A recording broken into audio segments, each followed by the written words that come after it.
What do you get when you jingle Santa's balls? Jingle balls, obviously. A white Christmas. I don't get it. Okay. Are you implying that Santa's balls are white? No, don't worry about it. Don't worry about it. What if he tans nude at the beach? How do you know? Maybe he's black from the waist down. How do you know what color Santa's balls are? Oh my god. Okay, don't worry about it. Let's go play our London only match. You should never tell me a dirty joke. I don't like, you know, it's 2023. We shouldn't imply what color Santa's balls are. Yeah, okay. That's what we were, yeah.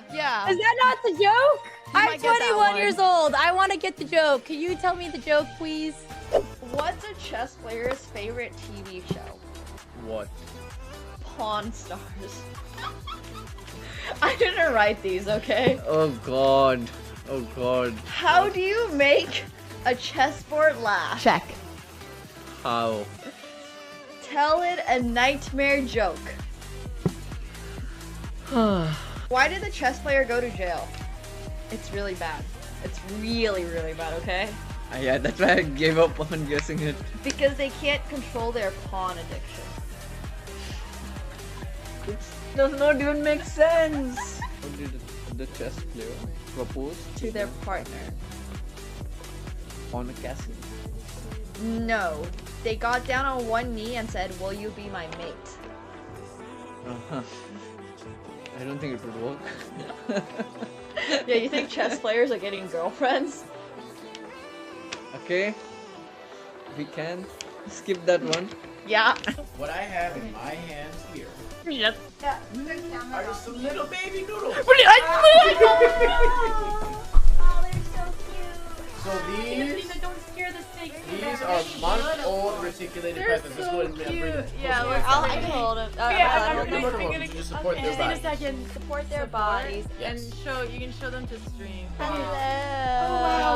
We love snakies. Okay, I'm not gonna lie. Kind of feels like it's choking me. Oh, she's not holding it. Okay, this is. She's not That's just her trying body to. weight on That's just. She's just this heavy. Okay, great. My baby I feel like I'm getting choked. Oh my god, Nemo, you are actually fearless. All right, now I can go on to this side. Can I tap out? Oh my god. No, it's okay. Nemo, holy moly. Oh my god. So lean forward. Oh my god. This is insane. Happy 420. Do you know what 420 is? 420? Yeah. No. You don't know what 420 stands for? No, I don't. Oh my god, chat. He doesn't know what 420 stands for. Wait, what does 420 stand for? Yeah, it stands for April 20th. Of course. That's what it stands for. Yeah. Yeah. Exactly. You have to update me. Do you know what 69 stands for? Yeah. I do. Okay. 420 is when you smoke weed. Yeah, and it's like 420. Oh, I think I've actually heard about that. before. Okay. I didn't know it was 420. Alright, you go. I'm thinking if I move my queen here, Oh, wait. Where? like, I'll move it to e10. E10. Where's E10? Wait. Nothing. Wait, where is E10? I'm so confused. Nothing. It's not on the board actually. Wait, was that a nuts joke or something that I missed? No. That'd be weird and out of pocket. Anyway. Look at the chat and Nemo's Twitch channel, loving every minute. 10-6-6. She's gonna have to dodge a lot of bullets here. Pulte for now looking for a king, a 10, or a 7. Plenty of backdoor draws, including the 3-3. Needs a king, 10, 7, or 3, or this tournament is over. And this tournament is over. Nemo gets the job done. She's stunned, but she's the champion. Thank you so much, Pulte. It was a pleasure to play against you. Thank you. Nice Thank job. you. Oh my god. Spend it wisely. I will. Okay, 5 push-ups. You guys ready? Ah! Oh my god, I'm slipping. Okay, I'm gonna do it against the doorway. 1, 2,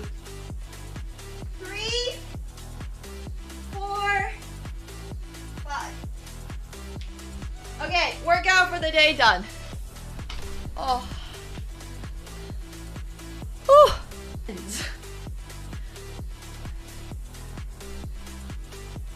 Like, I truly don't understand. Like, where is this leg going? Okay, so I think it goes like this, right? And then you want to get into like this position. Like, I think that's what we're trying to. Ta-da! See? My little fist? It fits perfectly. Proof that I punched it.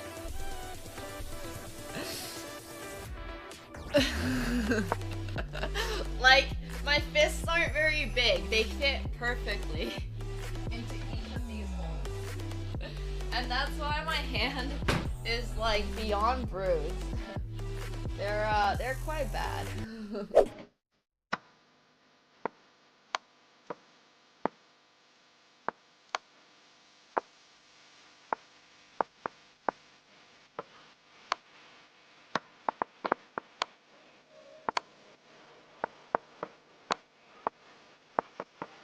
Oh shit, I should play this.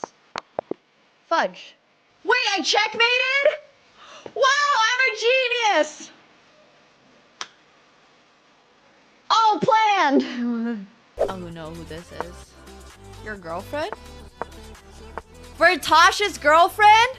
Wait, actually, I was fully joking.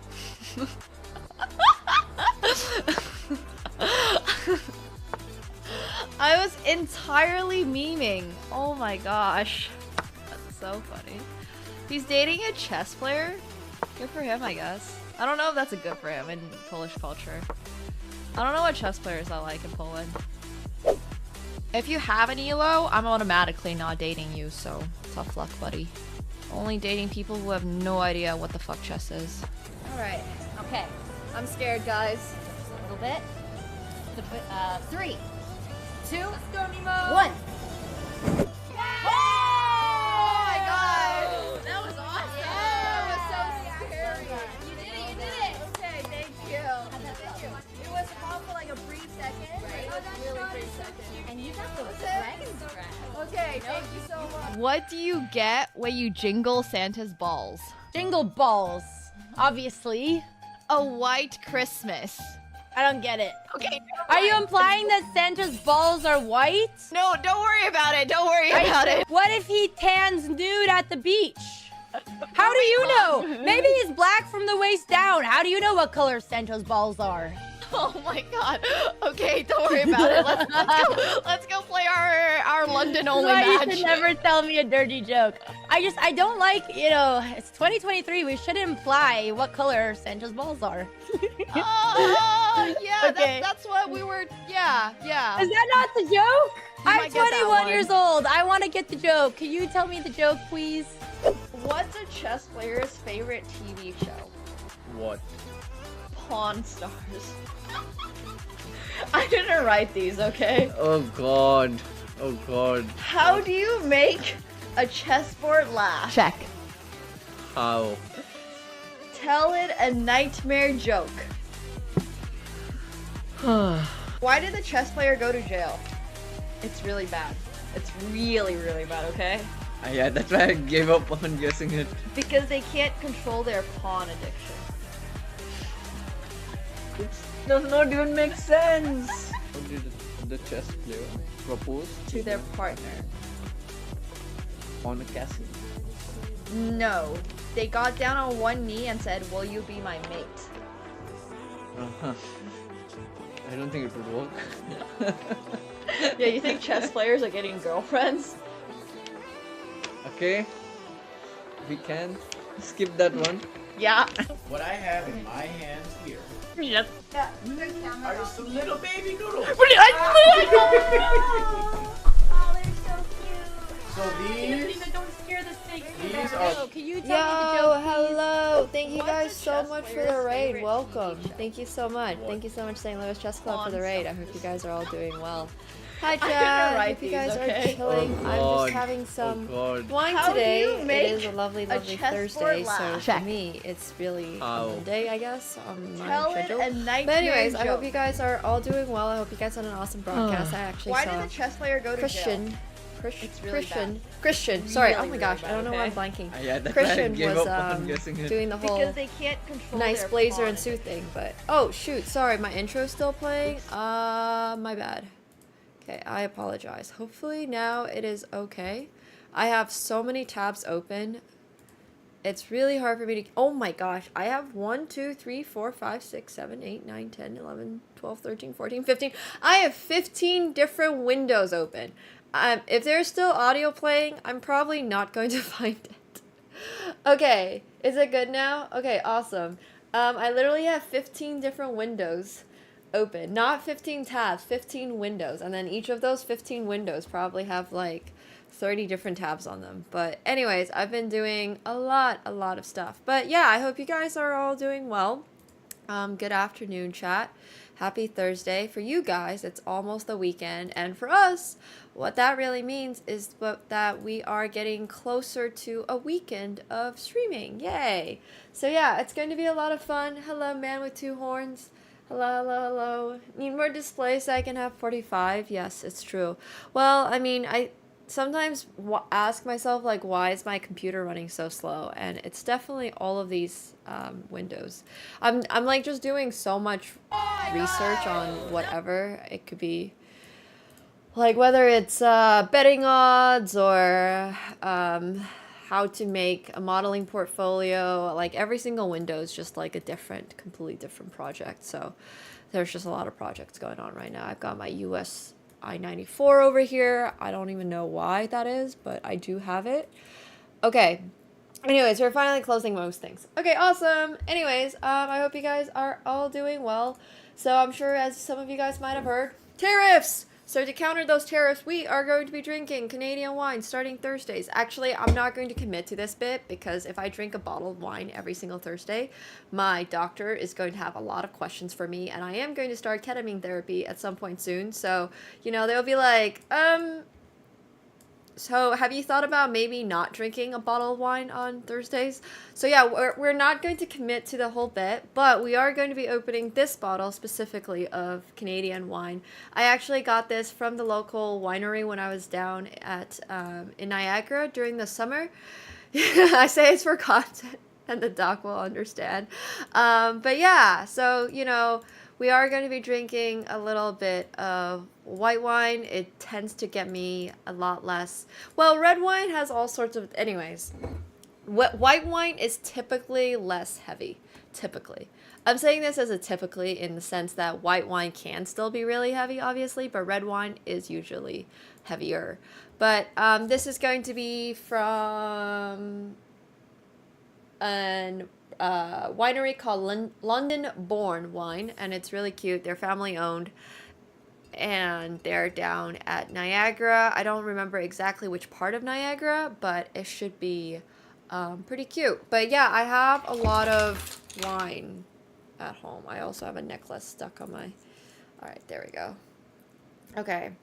I mean, when you say something like, I used to love red wine, there's just so many types of wine out there that you gotta be a little more specific, you know? I mean, all red wines? I don't know if all red wines I enjoy drinking.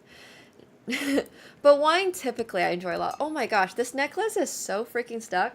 Also, today I'm wearing my Timeo necklace, so it's really fun. I actually had like a full street style look, but then I realized it's winter in Toronto and it's a little cold, so we had to throw on a shirt over it.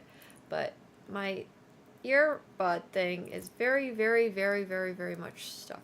I can't be more specific. All right, fair enough. Look, if you like red wines and you know your taste buds, that's great. That's good for you. It's honestly great. Okay, one sec. It's almost free. It's almost free. So, you have a cellar with 280 bottles of wine and you're abstaining from drinking wine? Oh my gosh, that is actually crazy. No, I got pink pants on. But the shirt is also long. I actually need to get myself a little jewelry rack so I'm able to just hang up necklaces. Oh yeah, the Twitter feeds have been great. They have been super, super, super great. I do not have that kind of willpower. Yeah, thanks, Vickle. Appreciate that.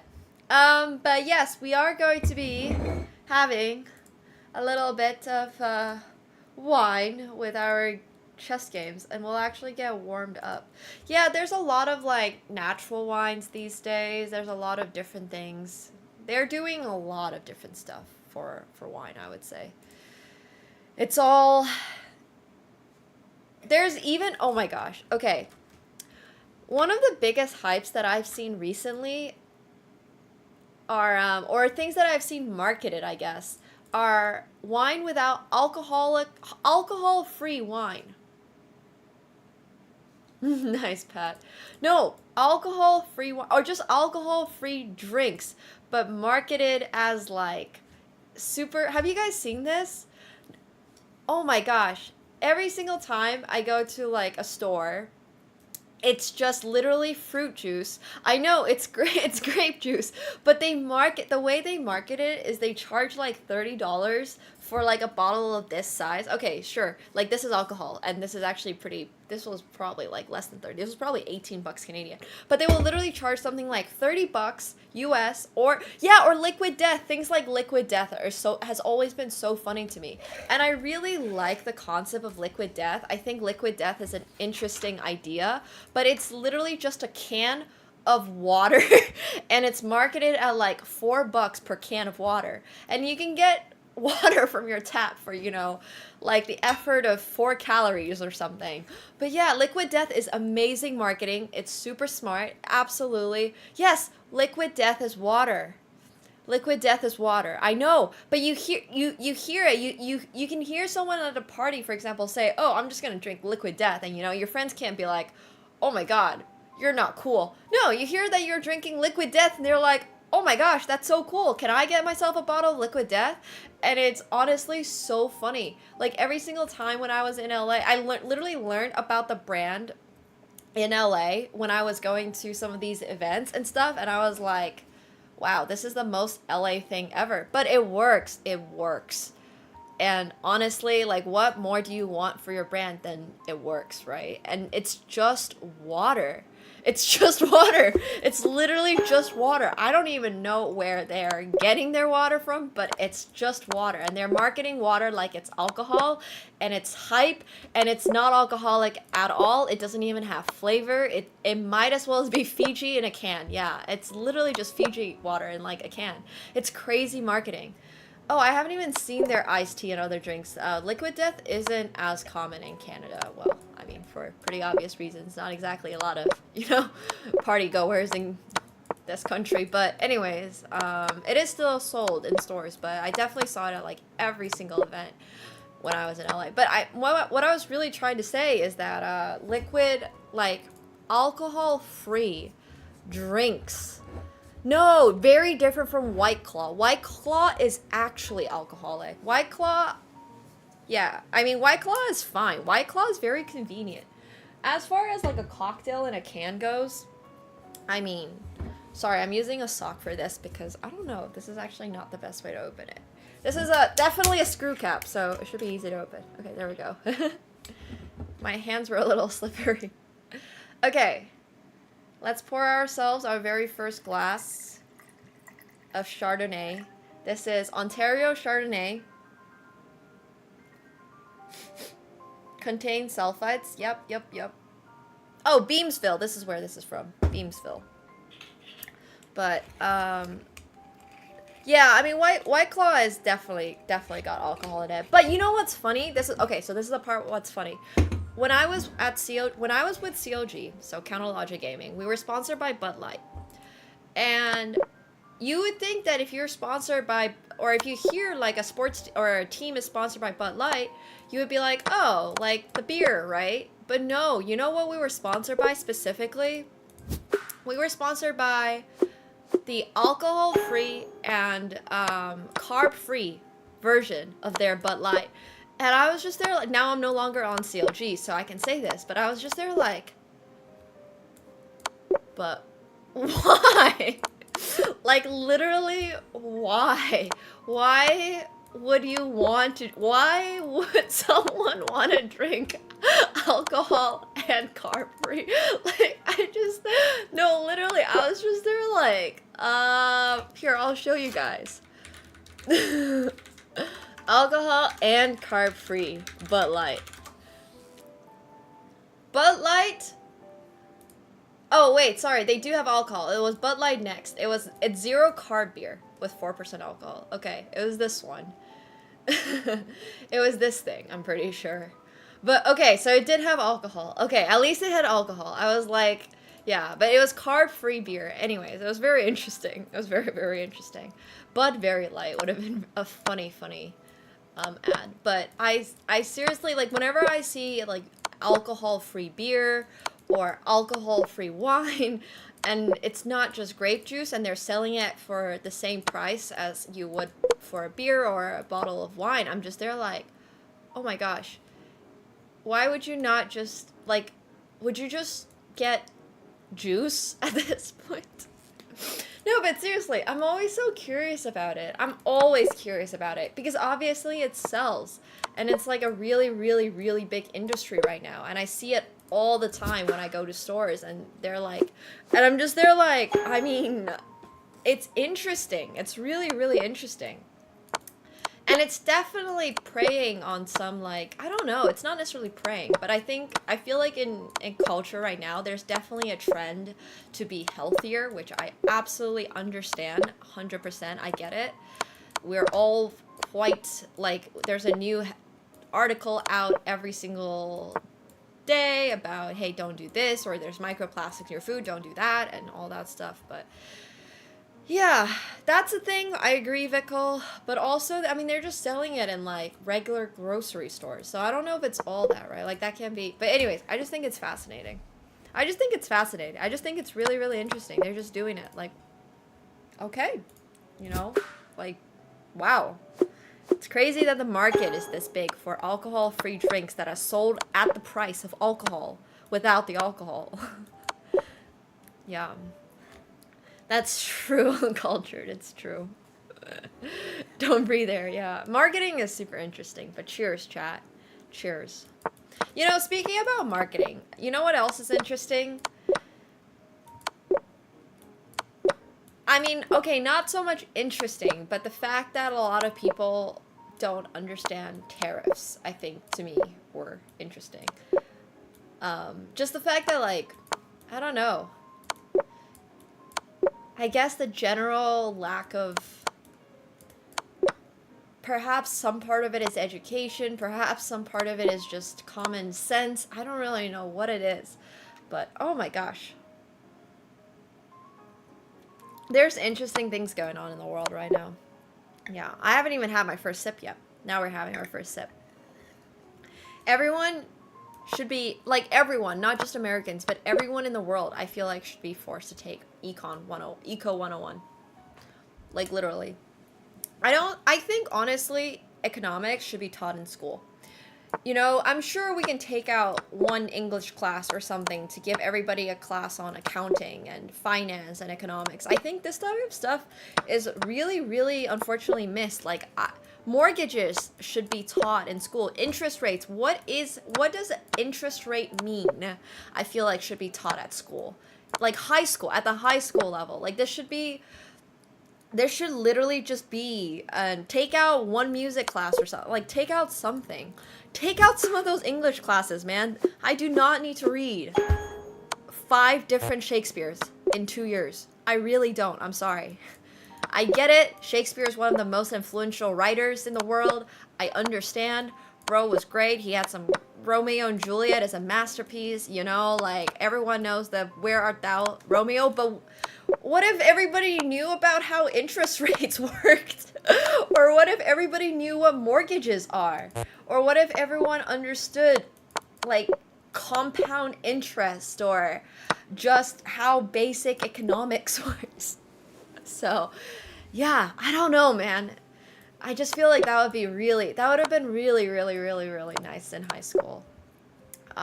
That's actually crazy, Pickle. In Canada, we had no options for anything finance.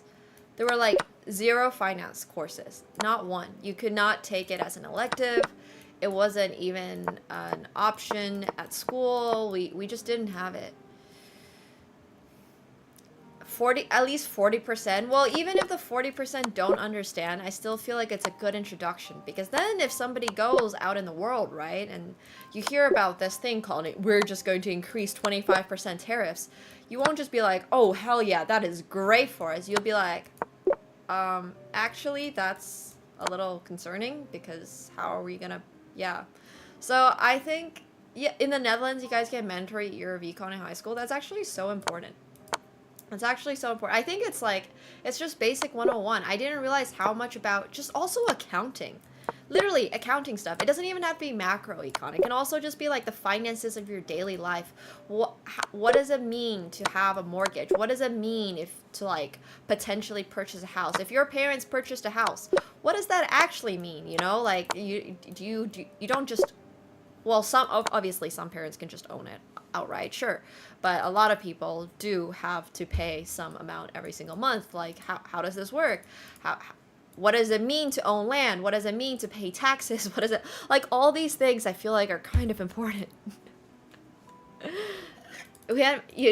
And civics, it didn't help. Oh damn, that's very sad. Oh, maybe civics was the option. I don't know, civics didn't really feel like the option. I took online civics. I could not tell you a single thing other than accounting. Oh, I did accounting as like I remember doing accounting in high school as an elective. You know what? I did do that. But yeah. Oh my gosh. Not knowing how interest rates work on a loan is crazy. Like, how can you, I mean, that's what gets a lot of people in trouble too, right? Like, if you have an interest rate on a loan and you just have no idea what that even means, it's just a little concerning. This wasn't even in Finland though. I was just in Canada. But I would say, like, a lot of these courses were not mandatory at all, and I only took them because I knew I wanted to go into something like this potentially, like econ and stuff. So I did accounting and all that because I wanted to, but also at the same time, I think it should be mandatory. I know in Finland for high school, I'm pretty sure it's mandatory, but yeah. Now they're doing great. The secret to not having your kids fail their homework is to just not have homework. Oh, for sure, Vikal. I mean, okay, also in Canada, you have to pay your own, you have to figure out what your own taxes are. Well, at least as someone who's self-employed, so. You didn't take accounting until law school? Yeah, I did accounting as a fully online class, so I don't even really know if my school had an accounting option. It's more like the school board had an accounting option, and you could take it online, which was really nice. I did a lot of classes online because I had, and it was basically, it basically doubled as a period I could go home, because if I had nothing to do in that class, I could just go home. Otherwise, I would sit in a classroom with a couple of other girls and just be like, okay, let's work on this, but yeah. So, anyways, they're just, yeah. It's like, it's much more, it was much more of a sit in a classroom and do this if you want to, and or don't. We don't care that much. Oh, that's fair. But, anyways, cheers. I actually have a friend, speaking of, I don't know, kind of weird career options.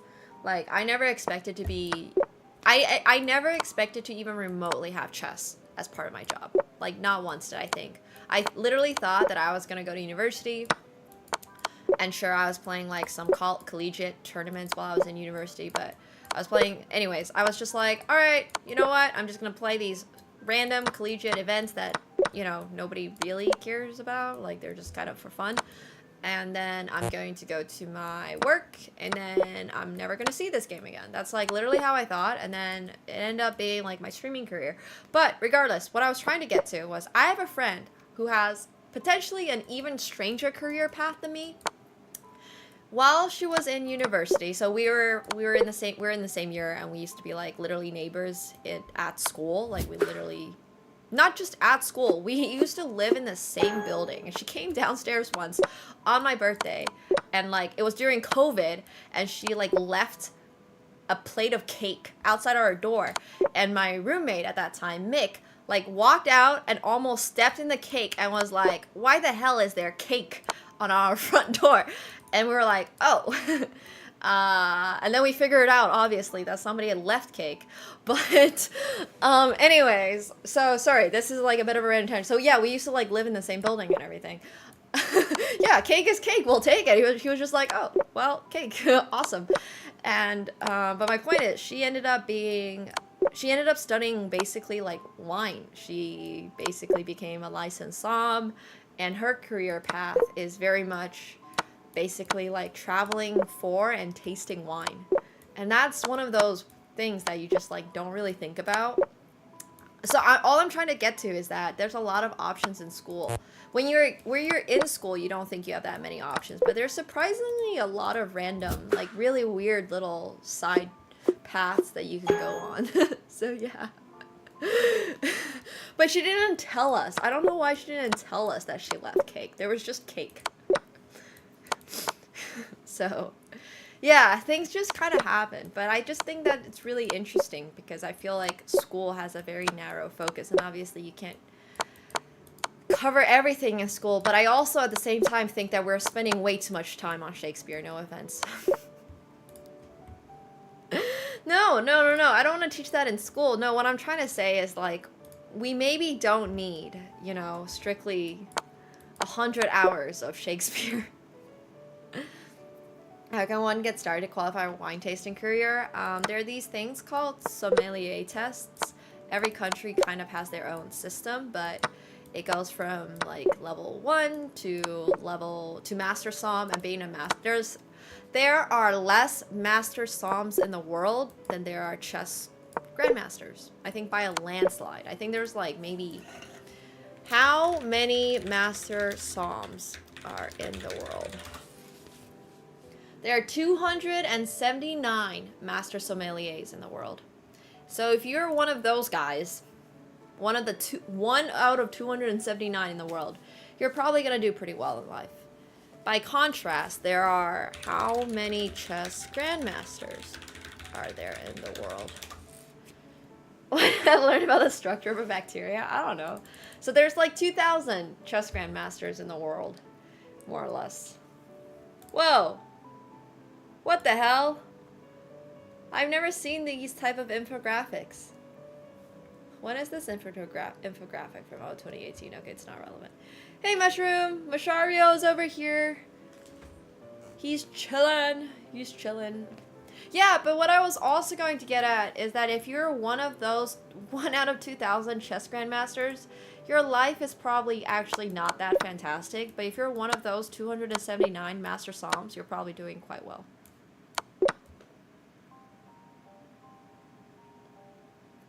Is he really a mushroom? Yes. Leaving engineering to get a wine tasting certificate. I mean, I just think that it's an interesting conversation to be had. Obviously, we need engineers in life, right? Like, we need a lot of engineers. But there's also quite a few engineers. But we always need more engineers. There's not a lot of wine somms in the world. It's just interesting. It's just interesting. I just think that there's, like, very specific... We just keep coming up with more and more job opportunities, I guess. Is what I'm trying, like, more different job opportunities. So, yeah.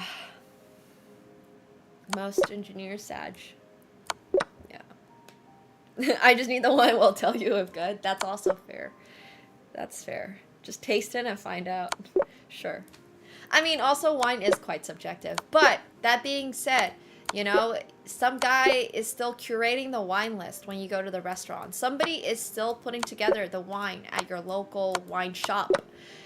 You might think in your head that you're okay drinking just about anything, which can be true, but someone is still putting those things together, and that's where people who are working in this industry kind of understand, and they're like, okay, this is what I think a consumer will be most likely to buy, because if they put something shitty that nobody likes to drink on the shelf, you're not going to go back and buy it, right? It's always to be sold. Like, they're putting these things to be sold. So even though you might think like, oh, hey, I don't need a wine somm or anything like that in my life, you'd be surprised. You'd be surprised. The people at the restaurants, they have an all, like, it's a huge business. You just might not realize it. Like, you might not be seeing eye to it, and you might not be interacting with the people that are curating your wine, but it very much is still a thing, and you're not just stumbling upon this wine that you're drinking because you're stumbling upon it. You're not just like, it's not like a video game, right? You're not just like walking down the street and you see a bottle of wine, you're like, oh, I'll grab that. No, someone put it there. Like someone tasted a bunch of wines, they went around to different wineries, they were like,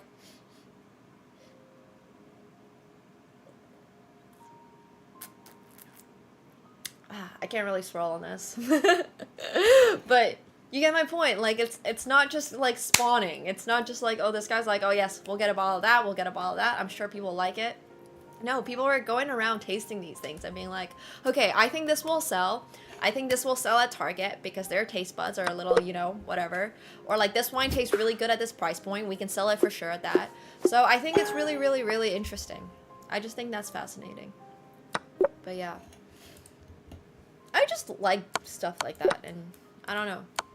Oh, sorry, I also forgot to mention, there's also W sets. So W sets are another type of wine certifications, and I think those are more paper rather than service. So for example, if you become a master som, you are qualified to also be you're qualified to be a waiter, or like basically a very fancy waiter. You go around and be like, here's your bottle of wine, you present it, and then you'd be like, and the guy will be like, yep, all right. And then you give them a little pour, they would swirl, they would taste, and then they'll be like, yes, that's great. And then you would pour the rest of it for them. But that's basically what, like, soms who work on the floor would be doing. But yeah. I just think it's really interesting, so. No, you probably don't need to learn how to savor a bottle. But you can actually see who's a som, who's a licensed som when you go to a restaurant. They have a little grape pin. They have like a little golden grape pin. You know, they should do that for chess grandmasters. If you're a chess grandmaster, you should have like a little golden chess piece thing. That would be actually really cool. Oh, that would be so much fun. I've done some wine related streams before, but I've never done any in like during wine production time. It would be actually really fun to go to like Burgundy or something during wine production. I actually have an invite. I have friends who are like, oh yeah, feel free to drop by anytime and like help out with production. And I'm just like, well, I mean, I don't really know what I can possibly do during production that's productive, but it'll be funny. It'll be cool. It'll be really, really, really cool. Yeah. You should just start a line of golden chess pieces and just like tell FIDE to give them. Yeah. That should be what you get. You know, right now, when you become a grandmaster, you have to pay to get your title. Literally. I'm not even joking. This sounds like a scam, but it's not a scam. I promise you. When you become a grandmaster, so once you get your first norm, your second norm, and your third norm, and you get your freaking chess title, or like, sorry, you hit the rating requirement to become a grandmaster. So let's say you hit 2501. Congrats. Right? Now you can go apply to be a grandmaster. Yay! You apply, and then they will ask you, to award you this title, you have to pay 125 bucks. No, you have to pay for all of the titles. Any title. It can be the lowest title. It can be the candidate master title, which doesn't even have norms. And you just need a FIDE rating of 2200. And you still have to pay 125 bucks. And if you don't pay, they're not going to give you the title. So yeah, every grandmaster technically had to pay for their title. Literally, everybody has had to do it, or your federation can do it for you, but not every federation is that nice. So a lot of people make them, well, it's to pay. Well, it's because FIDE wants money, and FIDE wants you to commit to their cause and help their cause and all that stuff. So yeah, there's literally players who do that. There's players that are just like, I don't want to pay this, and they don't pay it. I've actually had Camus. Yep, I've had Camus Cab. You're back at 1200? Nice. Hell yeah. Much less so a rant. Much more of a, this is how it is in the chess world, you know? With money, they will give you everything. Shino knows how the world works. He's a realist. Yeah. This is Canadian wine. Obviously, I'm in Canada now. And there's Tariffs. We're supporting Canadian wineries. Yeah, I did, Falcon. Oh, I literally had this conversation with my mom when I won the... So I fucked up at a tournament, long story short, and I think I got the Women International Master title. No, sorry, this was before I got the Women International Master title. So my Women FIDE Master title. And my mom, like, I got second in a tournament or something, and if I come first, I would have gotten the Women International Master title. So my mom was really mad at me, and she was like, I can't believe we did, like, I can't believe this all happened, like, blah, blah, blah, you should have just won, and then we wouldn't have to pay this, and, like, where I was just like, well, just don't fucking pay it then. And she was like, no, we gotta pay it, because, you know, this is better for your future, and I was like, well, okay, fine. So anyways, yeah, we were not happy about, like, we had to pay for every single title that we got, like, I went from WFM, to WIM, to WGM, and I definitely should have skipped WFM. Like, there was no reason why I should have lost that. Not won that tournament. So yeah, anyways. But costed my parents like 120 bucks back in the day. So that's one of the main reasons I think why I actually very clearly remember how much it is to, like, how much it takes to actually get the title, because I was literally there like, I just don't care that much if I have it or not. So, yeah, you win the title and then you gotta pay for it. Yep, you earn it and then you pay for it. Yeah, you can save a lot of money by skipping titles. Yes, that's what I'm trying to tell you. If you are a girl and you are trying to go for the Women Grandmaster title, my advice to you is to just get it straight. You don't have to... So some titles, like the International Master title to Grandmaster title, you have to first get the International Master title. You can't just skip the International Master title. But for a girl, you're able to skip the Women International Master title. You don't have to ever be like, hey, FIDE, I'm going to pay for this. You can just be like, all right, I'm going to go straight for the Women Grandmaster title. And if you hit your 3 norms and you hit your and you get your rating, then you can just pay 120 straight for the Women Grandmaster title. I went from Women FIDE Master when I was like 10 or 12 or whatever, and then did that, and then I got the Women International Master when I was 13, and then I got Women Grandmaster. So my suggestion to you is to just be really, really, really, really, really, really good, and then you just don't have to worry about it. So yeah. I mean, I'm literally telling you I have to pay for it. Everybody has to. Literally everybody has to. Thanks, Con. Appreciate that. Unfortunately, everybody has to. And if you're starting at the International Master, if you're a guy, you should skip FIDE Master. You should skip Candidate Master. You should skip FIDE Master. I don't know if you have to pay for a FIDE Master title, actually. That one just comes with your rating, so I'm not actually sure. No, I think you still do. If you want it licensed on the website, you still have to pay for it, which sucks. So my advice would be just to go straight for the International Master title. If you're a guy, to save money. You're welcome. But you still have to get... So what you are able to do, the best way for you to save money is to go straight for the Grandmaster title. Have all of the norms and titles and stuff. I believe you can do this. I'm actually not 100% sure.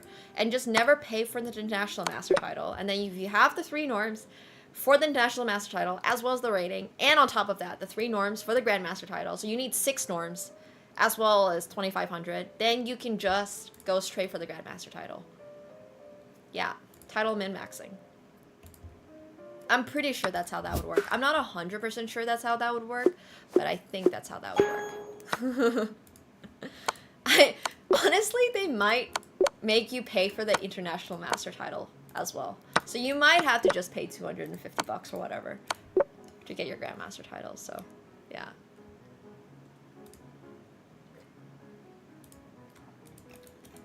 Not really, no. I mean, I've been playing for a very, very, very long time, right? I've been playing for 22 years.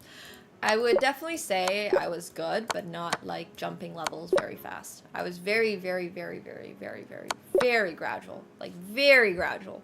So gradual that my parents got sick and tired of me. So, not fast enough for them. I believe you can, Maka. I believe technically once you get it, that accomplishment never goes away. So what you could do is be like on your deathbed and be like, all right, FIDE, it's time to give me my title. And they will be like, well, we don't care if you're on your deathbed. You still have to pay up. And then they'll be like, all right, fine. Here's my last $125. I'm gonna die broke. But yeah, you can technically do that, I believe. Yeah, no, literally, there's Chinese players that don't want it. They just don't want it. Like, it just getting a title for some people, like a FIDE master title, just doesn't change their life, you know? I can see how getting the Grandmaster title could change someone's life. Getting the FIDE Master title or the Candidate Master title might not change their life for some people. So there's like definitely probably even international masters out there who probably have earned the title and are just like, I don't really have this kind of, I don't really want to pay 120 bucks to do this because it's not really worth it for me. I don't really, this is like a lot of money. So I'm just not gonna get this title. And they can be a FIDE master with all of the achieved norms, with all of the accomplished titles and anything like that, because yeah. Bro, chess players are so broke. You don't understand. They're so broke. And not everybody has not $100 is not the same necessarily in, like, for us, for a Canadian or an American, as it is for somebody from, let's say, India or China. Thankfully in India there's really large government support, but let's say you're from like Brazil and you're just a good chess player, but like unfortunately you don't really have this type, like $100 for you might be your entire month's salary, right? Like you probably don't want to do it then. It's just, once again, time and place. No, I believe it's just $100 for everyone. But in India,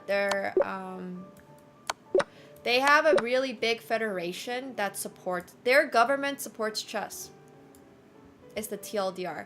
In Canada, the government does not support chess. In Canada, any tournament I play, any place I go, any chess event I play, I am paying for out of pocket myself.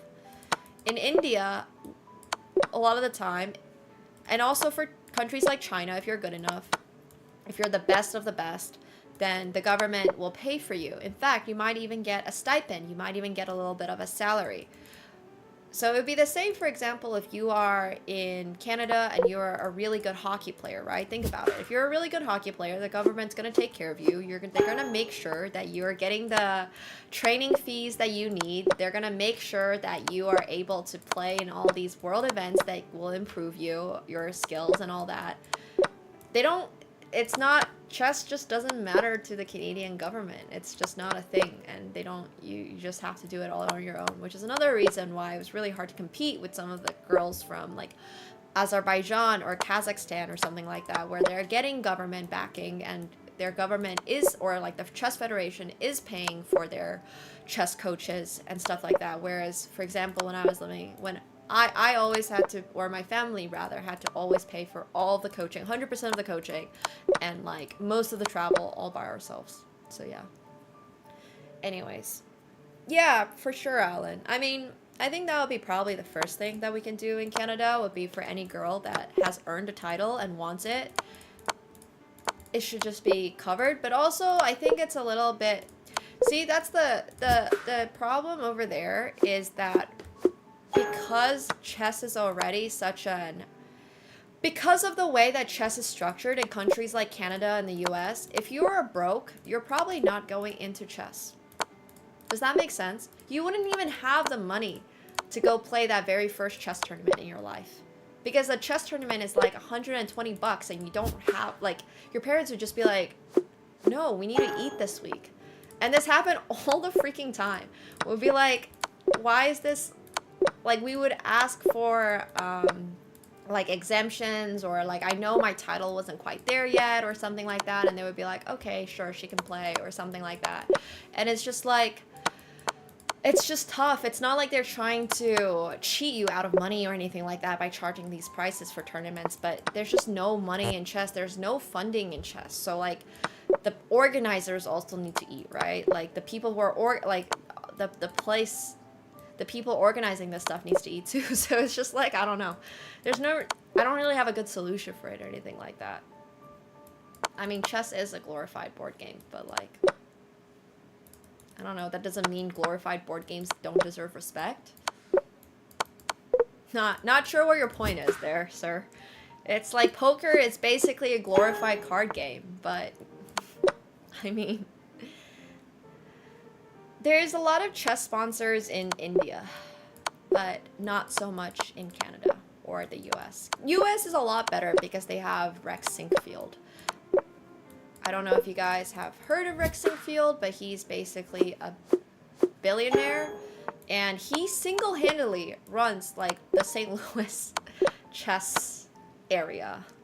Like all the tournaments you see in St. Louis, the chess people who live in St. Louis, like Fabi and Christian, Kirilla, and all those people, that comes basically out of pocket because of Sinkfield. Rex Sinkfield, he is the guy who supports chess, and his wife also supports chess, and they've donated a lot of money to chess. And it's basically like, it's just that guy. It's literally just that guy. So that's why the US has a much better system for it than Canada. But yeah. You'd be so surprised. You'd be surprised to hear how hard it is to find sponsors for chess. But yeah. The Rex guy is not. He's just he's like 1900 from last time I heard. But he's just been a long, like, time avid enjoyer of chess, and with like the money he has, he just donates it to chess, which is great. And he also supports like a lot of other things too. Obviously, it's not just chess, but this is like probably what he's most known for in terms of his philanthropy. So yeah, he's just super passionate about it. And I mean, I've been to St. Louis a few times. Chess in the US would probably not be the same without Rex. So yeah, props to that guy.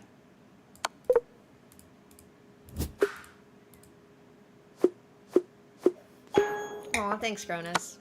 Yeah, but I think Flex Friday is also kind of sponsored by the community, you know? It's just like a little giving back. So, but I do appreciate everybody who shows up for Flex Friday and stuff like that. It's great. Thank you guys very, very, very much. It's awesome. Would not be able to do it without chat sponsoring me, basically, is what I'm trying to say. So yeah, I mean, chess just has a lot of these, like, little nuances that not everybody realizes. It's very, very, very hard to be a good chess player coming from a country that does not support chess. Like I mentioned, there's other countries that support chess, like, for example, like Azerbaijan, Kazakhstan. A lot of the Soviet bloc countries have more of a chess culture, so they kind of do, like... He's also famous for index funds, hell yeah. Hell yeah, Kola, that's awesome. I actually watched all of the final table for the PGT last night, the mixed game PGT. So countries like that, like Azerbaijan and Kazakhstan, and I guess Uzbekistan is kind of in that similar vein where they really respect it and all that stuff. So yeah. But obviously, like Russia might be a little different though. Russia's probably very different. They have a lot of players. Or people instead of chess. My dad was just in Brazil and he loved it. He really, really, really enjoyed Brazil. But I would definitely say, like, I think for the most part, it's moving in a much better direction. Learning chess is becoming cheaper than ever because of the internet and our access to resources and stuff like that. My dad's still active in tech and AI, yeah. He's still super active. He went to an IEEE meeting in Sao Paulo, I believe. I'm not exactly sure. I have no idea. But anyways, he was like really excited to show me pictures and stuff, so I kind of love that. So yeah. He's great. He's really, really, really great. No, he just works at universities. He's just mostly consulting for universities right now, I would say. He mostly just does consulting work, but in the past he used to be a prof. He's been assistant prof at like U of T and stuff, so he's pretty cool. Yeah. Sao Paulo? Oh gosh. He loves Sao Paulo. It just feels like every single time. I mean, it's like, what was it? Germany. Every time I bring up Germany, Germans are always like, no, Germany sucks. Frankfurt sucks. All of this stuff sucks. You sound the exact same way, Gary. I'm sure Brazil isn't that bad.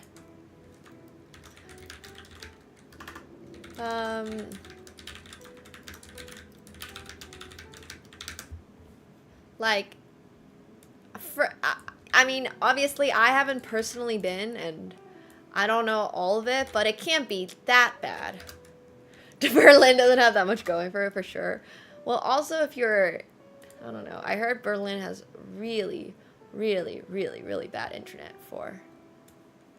because of the old infrastructure. Yeah.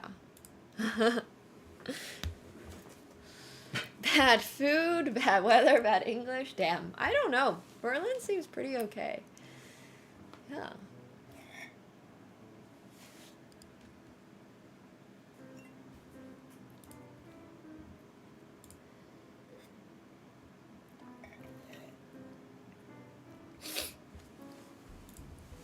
Not yet frequency, but hopefully I will. I've been mostly like just studying poker off stream these days. We gotta, I don't know. I gotta get a little better, I guess. I gotta get a little better. I've been to specifically Caldas Novas in Brazil, specifically.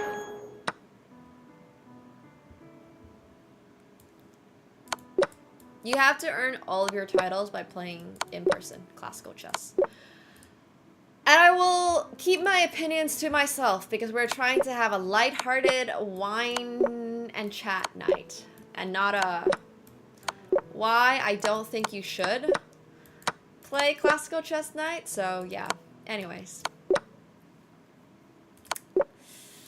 I will abstain. I'll try not to hate too much on classical chess. I don't know why you would ever want to see people in person, but I guess to each their own. Oh my god, I was literally thinking this today. Oh, ever since they introduced self-checkout, I don't even know when self-checkout was first introduced, but I freaking love self-checkout. It's the best. I can't believe Finland didn't have self-checkout back in the 2000s. Like, it has been a while. It has been a while. But the ability to not have to talk to anyone when you're checking out, when you're at the store, is actually amazing. It's undervalued, I would say. I'm really excited for the day when you have, like, the Amazon stuff. They're supposed to be able to get Amazon to a point where you can just walk in and you like scan your hand or something and it just like tracks automatically what you buy. I'm really excited for that day as well. I'm really, really, really excited for the day that there's like no human interaction needed. That would be great. That would be really, really, really amazing. I'm super hyped for that day. Like my self-driving Ubers, self-driving cars, self-driving planes. Oh my gosh. I know, right? Introvert dreams. Oh, I really want to taste real acai. Yeah, absolutely. Yeah. No, it's really, really, really great. I mean, that's why I was okay with becoming a streamer, because I didn't have to interact with anybody in person.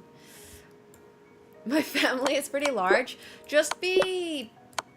Oh, I was gonna say be born Chinese, but Chinese families are huge. I just don't happen to get along very well with mine, so... Anyways.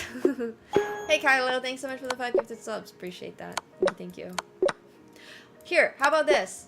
Just don't get along with your family. If you just don't get along with your family, you have all the excuses to not hang out with them. Yeah. No need. No need. Thank you though, Kylo. If you guys got a gifted stuff from Kylo, make sure you're thanking him.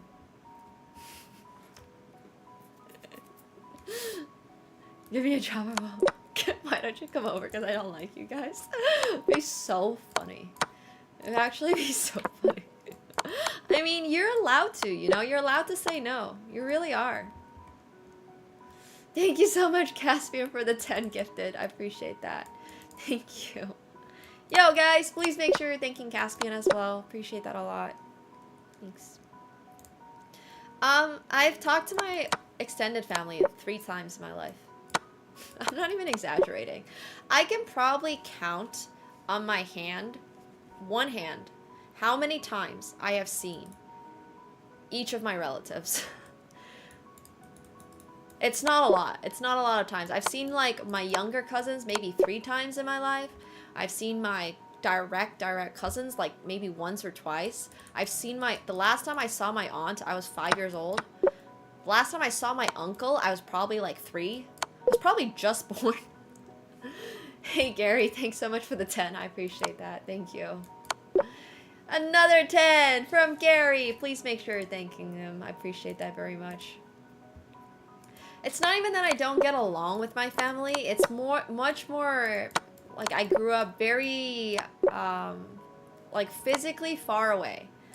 Physically far away. I'm just like all the way on the other side of the planet. I definitely now, as an adult, have my own resources, as in I have money that I can use to go visit them, and it's just a question of utilizing my free will and when's a good time. I definitely like want to see them. It's not like I don't like them or don't want to hang out with them or anything, but I'm not close with them. I'm not like, oh no, I didn't see my aunt this year, I have to go back to China like this spring to see her at this family gathering. I'm not anything like that. Like, nobody gets offended if I'm not there. Nobody cares that much if I'm not there. It's just kind of like a,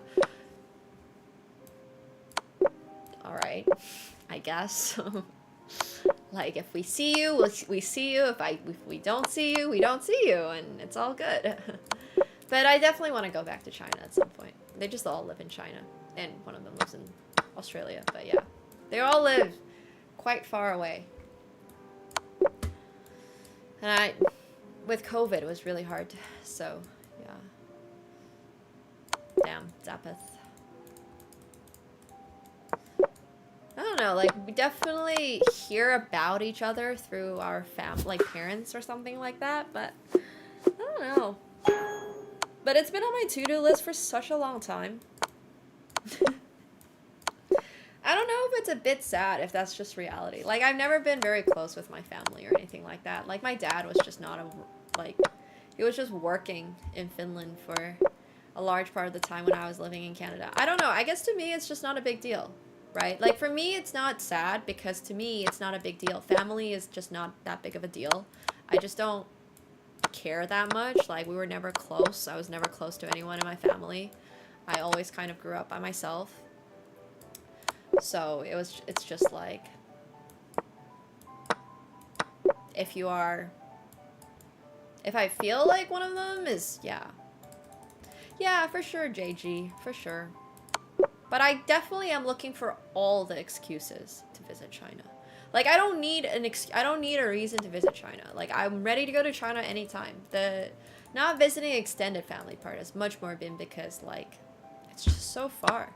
And if I go, I know I want to stay for a few months, and then I don't want to, like, have to come back and all that. Yeah. Damn. Mm-hmm. Yeah, for sure. I just think that there's a lot of different types of families out there, you know? Not every family looks the same. And it's just important to... Like, even if you're not physically close to each other or even mentally close to each other, it's just like, well, I wish them well, and like, if they need anything, they can call. Luckily, nobody has actually taken me up on that offer.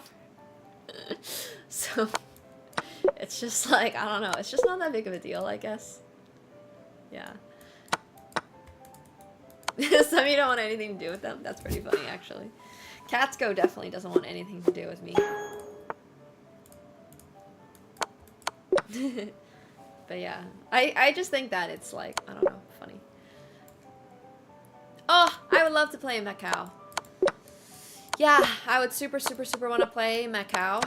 I mean, if I ever go back, there's like a bunch of places. I want to go to Chongqing. My family is all over China, but our roots are in Wuhan. So that's probably where I would go first, and then you know, there's so many places to visit in China. So it'd be really cool. If I leave it too long, but eventually complains like hell, that's funny. I don't think I ever pick up the phone. Not just like my parents calling. I just don't pick up the phone. I hate phone calls. I cannot stand phone calls. Phone calls are the worst invention of mankind. We should have invented texting before phone calls. Like, please, do not call me. I will not pick up. Oh my god. Yeah. They're so annoying. Did we? We invented texting before we invented phone calls? No, text is definitely where it is at. Okay, I would still rather people call than knock on my door, but oh god. Dude, voice messages. Okay, can we just all agree that voice messages are the worst invention of mankind? Like, there is nothing I want less than a voice message.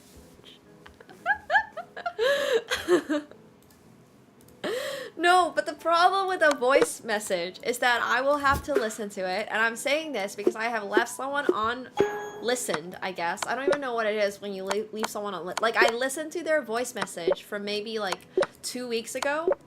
So they voice messaged, and I like opened it and listened to it, and I was gonna respond to it, and then I got super busy, and then like they just gave me so much information in this like 2-minute chunk that I didn't have time to like write up a longer text message to send to them. So now I just left them on listen for like 2-3 weeks. I have no idea what an answering machine is. It sounds like I have never checked voicemail. If your call went to voicemail, it is sitting in voicemail until like forever. I'm not listening to it. I'm sorry. I'm not listening to it. I'm not listening. Like, I try my best to listen to my friends' voice messages and stuff, but then I literally just, oh my god, yeah, I don't know. Voice messages are horrendous because it's just so much information in like this 3-minute voice message. And by the time I've listened to the whole thing, I've forgotten what you said in the first part. So then how am I supposed? So yeah, anyways, yeah. I've never had a house phone.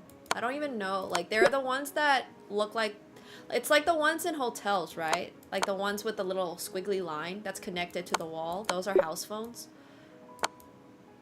I've literally never had a house phone. I don't even know really how to use one. Yeah. Oh, the iPhone voice transcript thing is kind of clutch, but they send it via Instagram, so I have to be like... So yeah, anyways.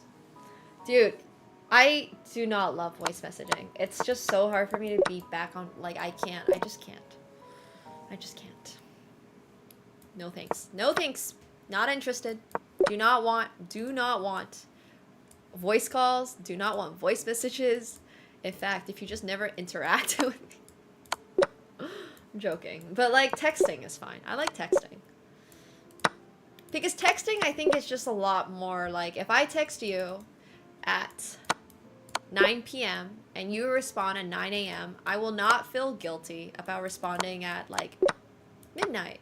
Like, I think I average about 1 text a day, maybe. Sometimes with... Do you guys have these conversations with people that are literally just 1 text a day? I love my 1 text a day conversations with people. It's literally just how, like, I process stuff. I don't know. I do not like it when I suddenly feel pressure to send multiple texts in the day. If they start responding too fast, I'm just there like, oh my god, slow it down. Or like, I'll respond at 3 a.m. Yeah. No, seriously. No, but I think I don't know. I feel like with the way that society has been set up, we're too expected to be constantly on top of things. Does that make sense? Like, I'm not expecting whoever I'm texting to be responding in 30 seconds. I'm not expecting myself to respond in 30 seconds. I'm not expecting a response. Exactly, no, but that's literally my point. I think it's just very much an, yeah, I don't know. It just feels very weird. It's just always been really strange to me. I've never been like a, yeah, for sure. Yeah. I don't know.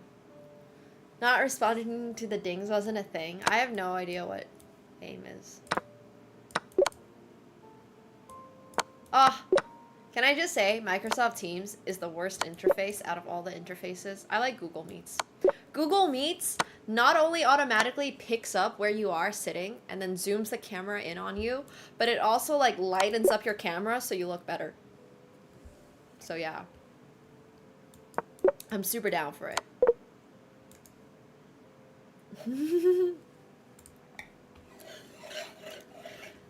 Really? Team sucks is a hot take? Really? Man, Team never works for me. Microsoft Teams never works for me. I'm a huge, huge fan of Google Meets. Really? Wow. Google Meets is the way to go. It's synced up automatically to my calendar. I just don't have to worry about it. I don't love Zoom either. Also not a huge Zoom fan. Really? You guys like Teams? Oh my gosh. Sorry. Wow.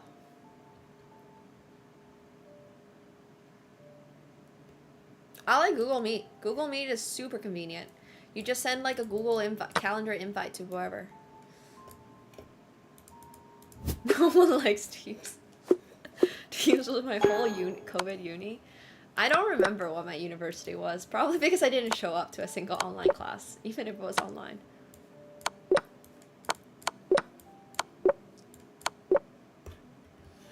Oh my gosh, Skype. No, Google Meet. Google Meet's the place to be. I think Google Meet's very convenient. It's very simple. That's probably why it works for me. I don't actually have like anything super, yeah.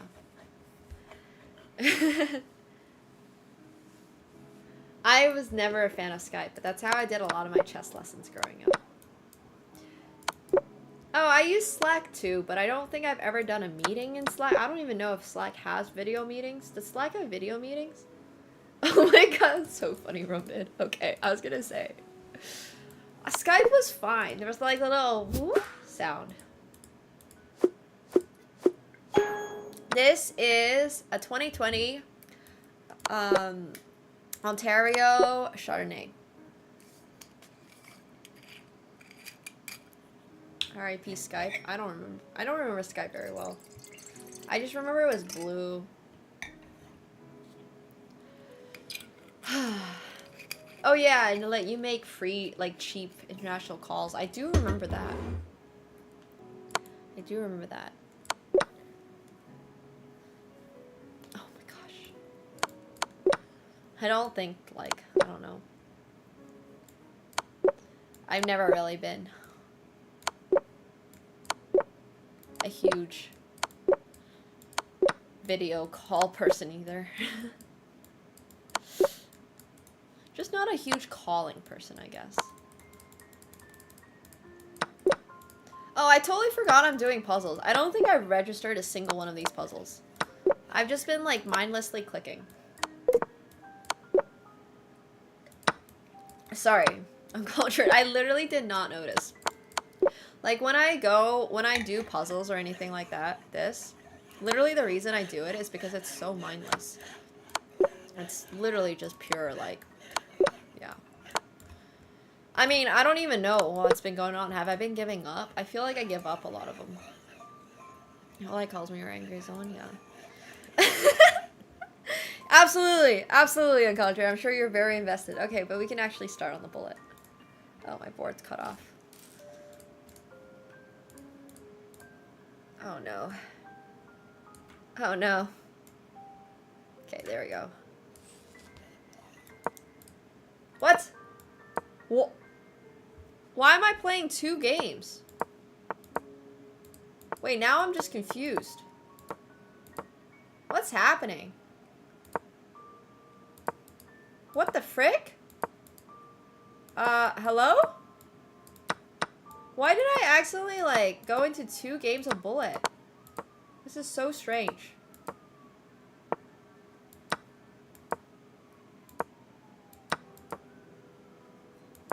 I don't really understand. I'm not even sure how I ended up in 2 games, because that's not really something that the interface is supposed to let you do.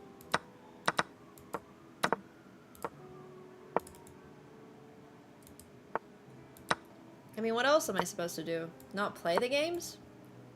I'm gonna lose the rating anyways.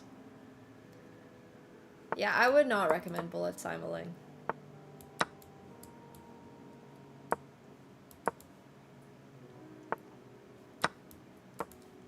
Super would not recommend it.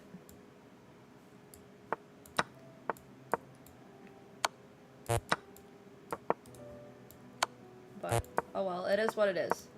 Did I already lose the other game? I feel like I must have gotten checkmated in the other game.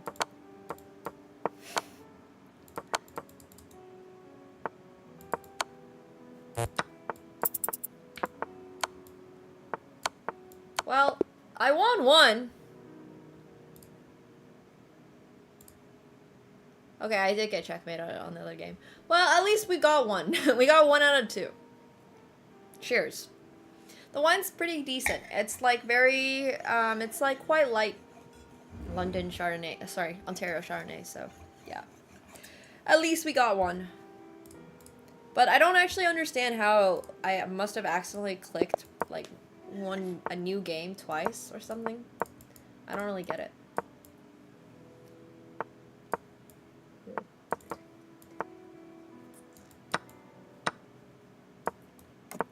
Not really sure.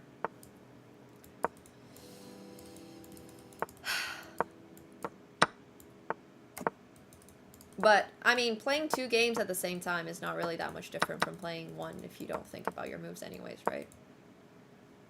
It's just kind of like... It's basically the same anyways. It's not like I really think about this position at all. So if I'm playing a second game, it doesn't make a difference. Like, it just, if anything, it just makes it slower. But it's more or less the same. But yeah. Definitely fucks up the pre-moves, which is the most annoying part. As you know, the only thing I care about is winning on time.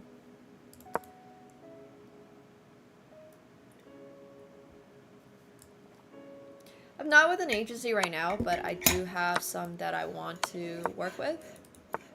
And hopefully I'll get to work with one of them. No, I do not think about my moves when playing Bullet. Do I look like I want to be playing? Do I look like I want to be thinking about my moves? No, tell me. Look at me, honestly. I'm fascinated. I would love to know what gives off the impression that I care.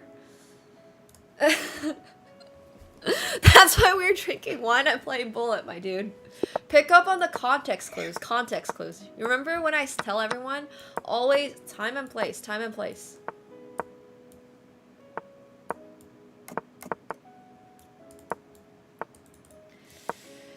Yeah, unfortunately I do think about my moves and other time controls, which is why I don't really like playing them.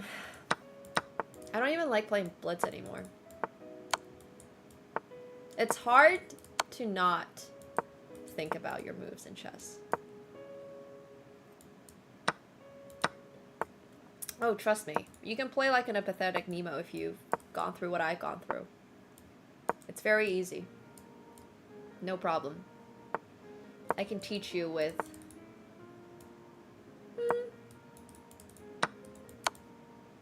20 years, maybe? You got this. I believe in you.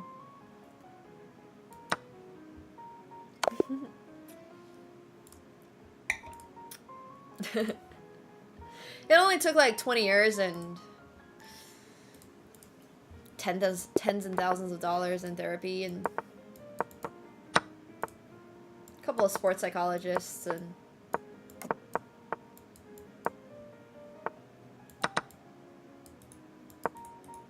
yeah.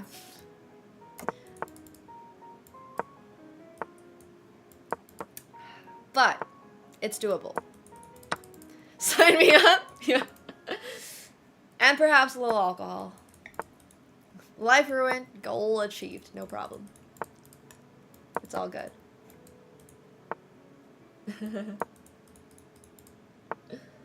I would not have children. No, thank you. No, not what it requires to be good at chess. What it requires to be apathetic to chess. If you do it so many times to a point where you don't mentally care about the result anymore and all you want to do is to not lose, you're gonna hit apatheticism. Apatheticism? I don't even know how you pronounce the word. You'll be apathetic to it. You'll be apathetic to the result, trust me. And being apathetic to the result is actually not that bad. It almost makes it so that you play what is objectively, in your mind, the best move in that current position. I actually think it's relatively healthy. Like, it's not obviously the healthiest, but hear me out. If you're just like a mindless machine, right? You're probably playing way better chess than you would if you were being emotional about it. So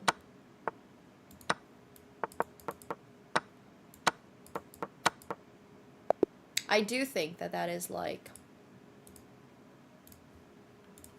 actually weirdly kind of not a bad thing. Not advising anyone to go down the route I did, but yeah, if you just focus on like the I wouldn't say I'm focusing on the game, but I don't care that much about the result, and that's like weirdly just like freeing. It's very freeing, trust me. And there's almost, we've talked a lot about this, but the best time to be playing anything, a sport, a game, whether it's chess or like football or something, right, is when you're hitting that maximum level of like nervousness. I would say I'm probably a little too relaxed at this moment, but obviously this is bullet, it's not that important. But I would say if you get too nervous, it's definitely not good for you. Yeah, we can play some Starfield later. Exactly, it's almost like well, I wouldn't say I'm in the zone right now, but I would definitely say being a little bit, not being too worried about the end result definitely helps you. If you're just constantly worried about the end result, it's not healthy, and I've been there too. It's really, really, really, really not healthy. But it's like, there's a lot of scientific studies on this. I'm obviously not the first person to talk about it, so if anyone's actually interested, I'm sure you can pull out articles about where you should be.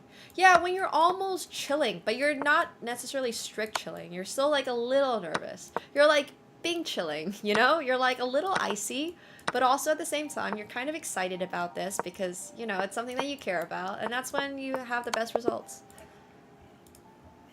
For sure, exactly. Like, emotion is definitely an obstruction in the short term, but if you just don't freaking care about it, it's not going to drive you to improve. It's not going to drive you to get better. It's not going to drive you to be disciplined because you just can never be motivated or something like that, right? Oh my gosh, I do so poorly under pressure. Honestly, it's really, really unfortunate.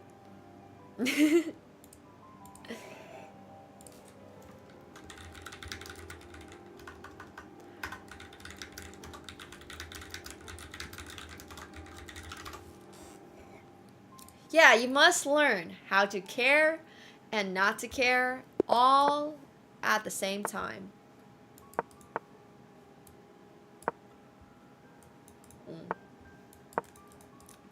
That's interesting, Mikkel. I don't know.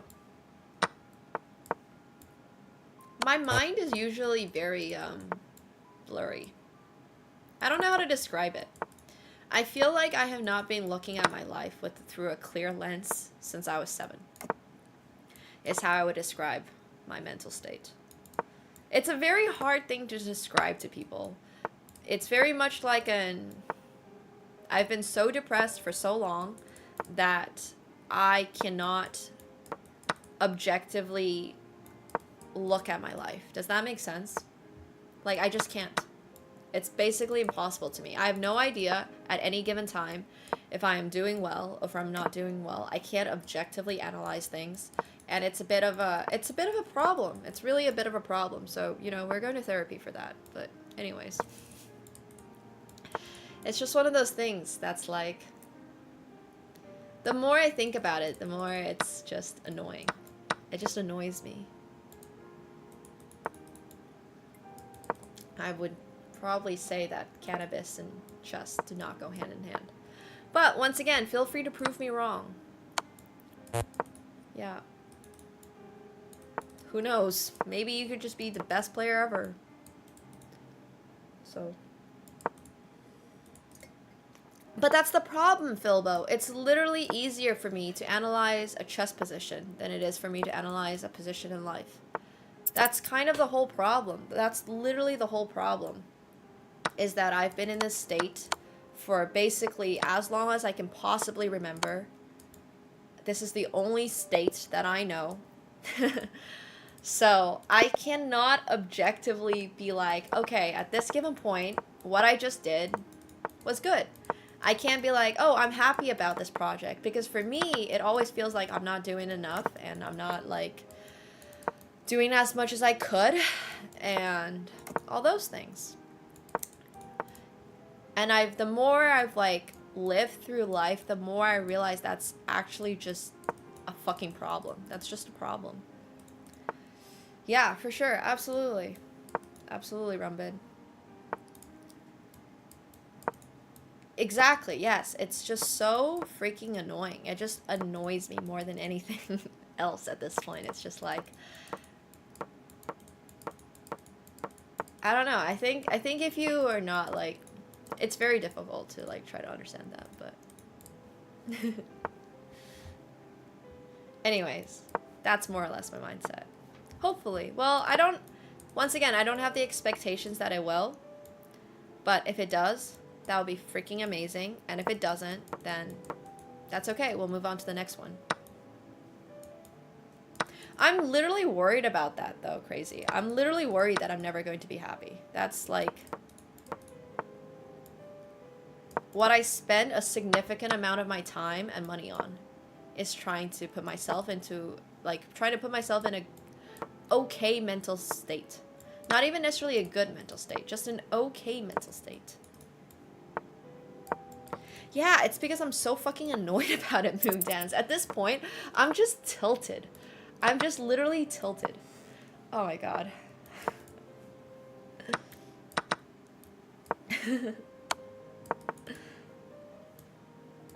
Yeah, I mean, it's not, obviously not even really talking about happiness. It's just being about, it's about being like content, or just not being unhappy, I guess, is what I would say. But yeah, that comes with a struggle too. So anyways, the fact that I am tilted about it is probably a good sign. What are the like 5 stages of grief or whatever? I'm in the stage of being angry. Yeah, I do. I super do. That's great. That's awesome. I'm really, really happy for you, Boyd. I really, truly am. I'm glad that at least there's things that are helping people out there, so hopefully I'll find something that can help me. So yeah.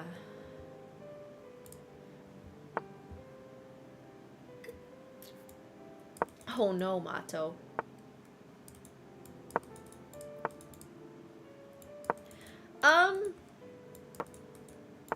Okay, so I sometimes get in these moods where I really crave binging chips, but other than that, no, it doesn't really affect my health. I'm very health conscious, or I tried to be very health conscious. I haven't gone to the gym recently because of the move, and it's, oh, well, I misclicked that, but at least I had an extra piece, so I guess it's all fine. But I've been trying to go to the gym basically daily or doing some sort of physical activity daily. And I would say that's been like pretty helpful. Oh, look! Hey! Wait! An actual cute chess tactic. Sorry, there's usually not much to say about my games because I just try to flag people, but I actually set that up and my opponent didn't see it. So we got to win his queen, and then I blundered the next move, but that's bullet. But anyways, just a cute little tactic. Yeah! Moving boxes is a workout. Exactly. Oh, I forgot I should be playing the Australian defense. I'm down to play the Australian defense. So this upcoming next Friday... No, wait. When is, oh, fuck.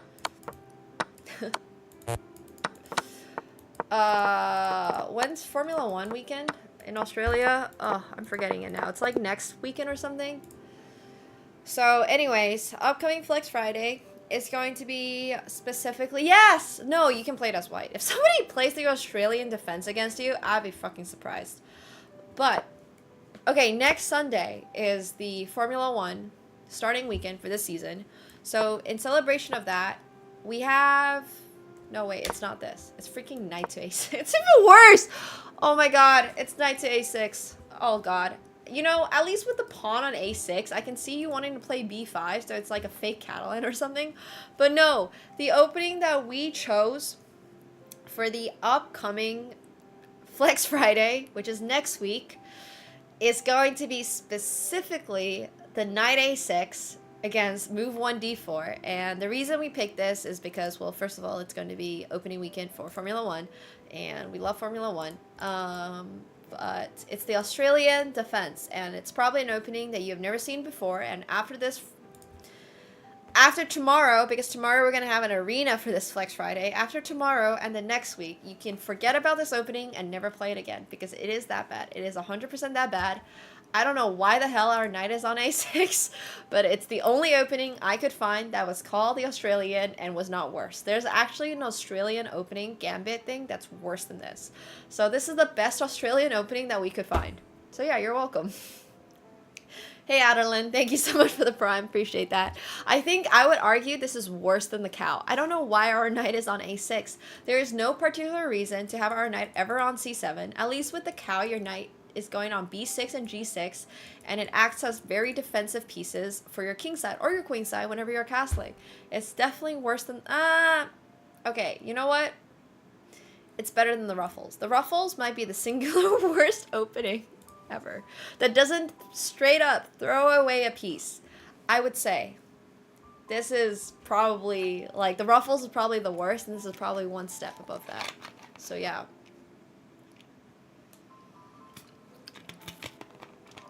But we should play some games like this.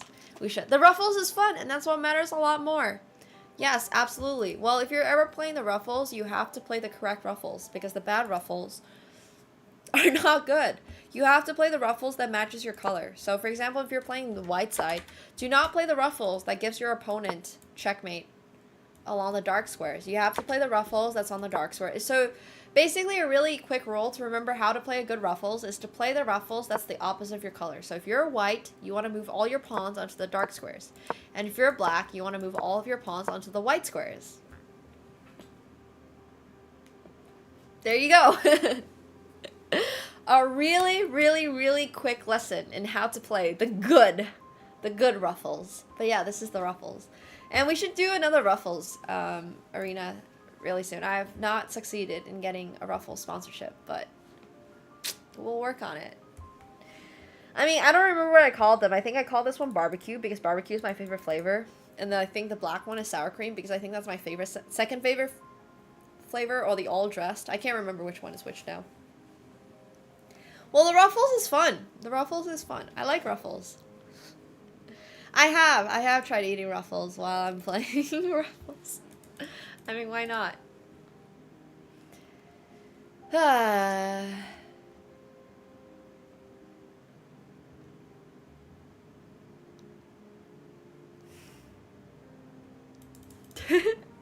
Yeah. You just want my hair? Aw, thanks. It's taken me... Okay, sorry. Not trying to get super deep tonight, but growing up, my parents. Okay, well, you guys saw what my. Oh my god, dude. Okay, sorry, we're going on a little tangent here. Gosh, what was her name? Audrey Hepburn. My parents wanted my hair for 2 different reasons. My dad wanted my hair to be short when I was a kid because he wanted me to look like Audrey Hepburn. I could not tell you how different I could possibly look from Audrey Hepburn. But if you have ever watched an Audrey Hepburn movie, you would understand. This was his inspo. I look abso-fucking-lutely nothing like Audrey Hepburn. Anyways, his favorite actress. Whatever. My mom went with it, so I'm gonna show you kid pics from me of when I was a kid.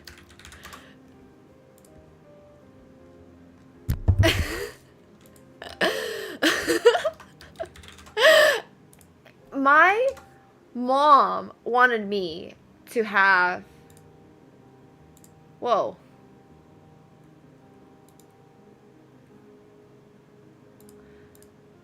Oh my gosh. This is so funny. My mom wanted me to have this hairstyle when I was a kid because it was convenient. And a lot of China, as you can see, Hoi Fan, this is Hoi Fan, by the way. Hoi Fan also had a similar hair, like short haircut, because for a lot of Asian girls, our hair is kind of hard to keep. Like you can see right now, it's super fluffy, yeah? I don't know if you can really see it, but you can see when I pull it apart, it gets super tangled. So if you have long Asian hair, you have to keep it super like taken care of. You have to oil it, you have to comb it out every single day. So a lot of other Asian kids, not just me, and their parents were like, you know what's the most convenient thing? Let's cut their hair short. My dad wanted me to have the Audrey Hepburn haircut. Whatever. My mom wanted me to have a short hairstyle, so it was convenient for everyone. So this is what I look like as a kid. But literally, it took me so much fighting with my mom to be like, Mom, I'm gonna grow out my hair so I stop getting bullied at school. And she was finally like, okay, you know what? That's fine. Yeah.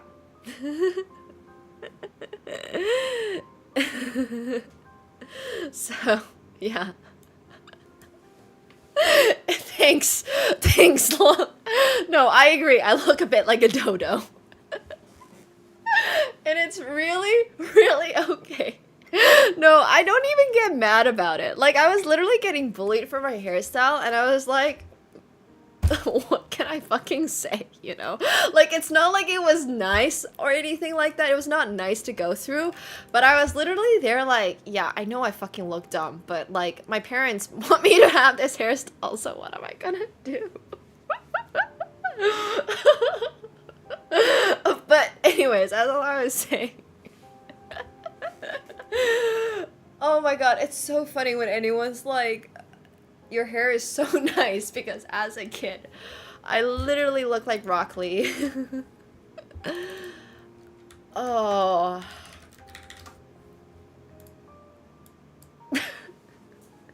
The other inspo. For my parents' haircut. Oh, actually amazing. He has like, he gets drunk in one of the scenes, and he has like this drunken fist or something.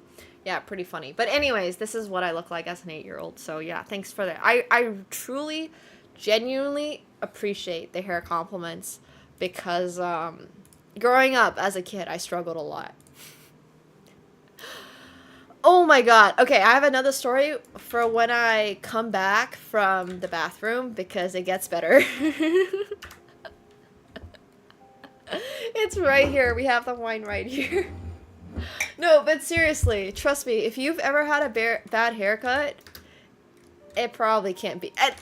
But the reasons for it are funnier. Does that make sense? Like, the fact that my dad actually thought, like, I looked... I don't know what my dad was thinking. He might be a little blunt. But it's the reasons behind the hairstyles that are even funnier. Anyways... Now, well, I try really, really, really, really hard to have my... Well, I think also our dads are maybe not the best judgment of girls' hairs, which, once again, I will leave to, you know, our parents' discretion. But I would say, if you ever have a kid and you're Asian, you can probably spare them the Asian bowl cut. I think the Asian bowl cut is maybe a part of our history as Asians that we can put in the past.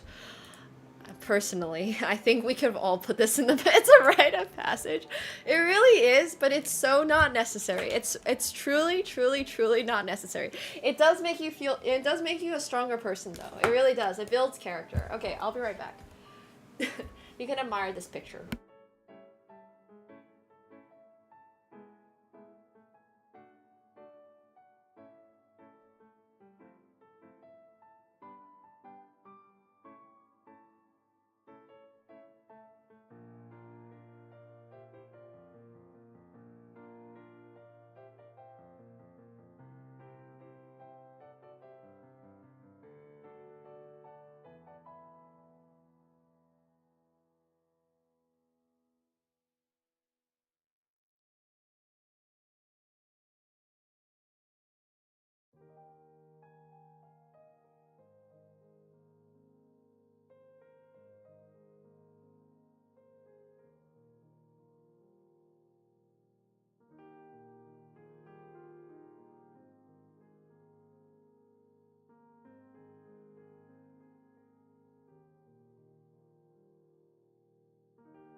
Aw, Katsuko is so cute.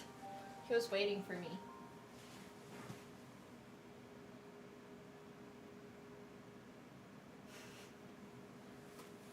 He's literally asleep at the moment. He is not awake. He is definitely not awake.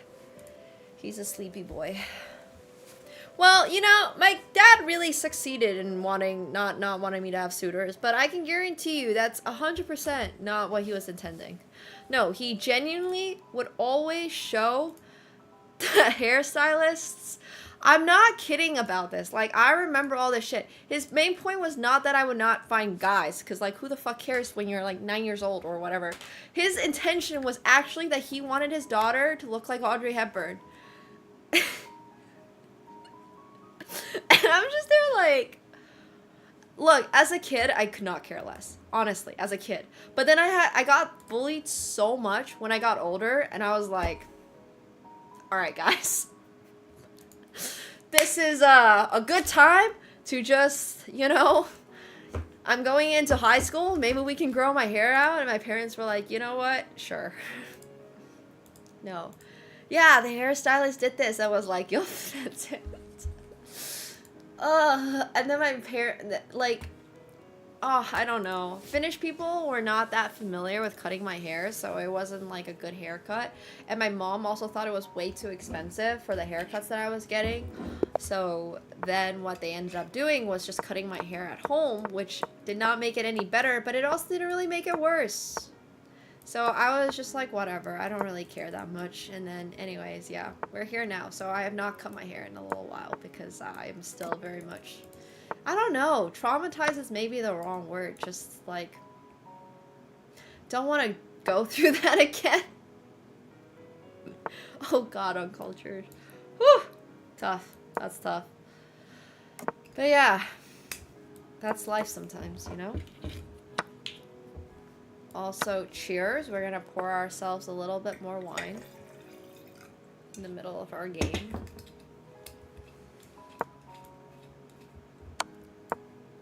Hope you're okay. That's concerning. That's very concerning. Not a full Van Gogh? Okay. No, Katsko loves his perch. He enjoys being up. He knows he was meant for the high, tall tree life. Yeah, I just don't want to do it again. I just, like, don't want to do it again. I don't know. I'm not even, like, that affected by it. I genuinely didn't care that much as a kid. As a kid, I would say, if anything, the experience made me so, like, I'm not afraid of rejection or anything like that. Does that make sense? Like, I got rejected by oh my God. The boys in my class used to bully me the girls too, but like the boys in my class used to bully me so hard for my hairstyle, and like honestly, I don't know. Like my hairstyle deserved to be bullied. So it is what it is. It really is what it is. Lucky, yeah. No, literally. Honestly, maybe the bull's right. No, I'm literally just there thinking like, no, but seriously, it's totally fine though. Of all the things that I have gone through in life, I think my hairstyle being bullied is one of my lesser concerns. Trust me. Of all the things that I've gone through, this one is more justified. Does that make sense? Like, I'm not saying it's ever okay to bully people or anything like that, but that hairstyle was really dumb. So it is what it is. And then it also inspired me to really work on myself, so then I ended up becoming like better about it. So yeah, it's totally fine. And then inspired me to like grow out my hair long or whatever. It's really whatever. I'm not concerned about it. Seriously, not concerned about it at all.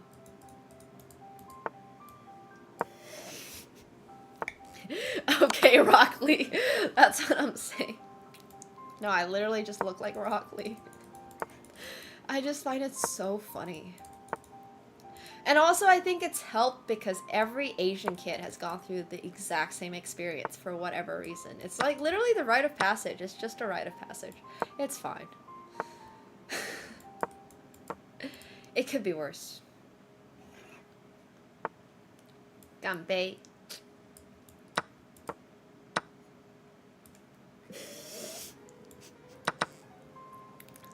That's so funny, Bob. Oh my gosh. I don't know what it is about Asian cultures and bowl cuts. But PSA for all parents out there. Do not give your child a bowl cut. Would not recommend. I mean, this one just feels like it's more of a... Like, what are we doing? I don't know. I mean, it's not even really strict parenting or anything like that. It's just much more of a why. Like, why is this such an integral part of Asian culture? Most families I know are able to actually, like, afford stylists. Not necessarily, like, you don't need to splurge on your kid's haircut, but this is just so bad. You know? It's just out of the box bad. Oh, I'm sorry to hear that. That's unfortunate, Chester. Well, I'll have you know, red hair these days is very much like a beauty... Well, I wouldn't say standard, because it's obviously really, really, really rare for people to have red hair. But, like, it's definitely something that all the modeling agencies kind of look for.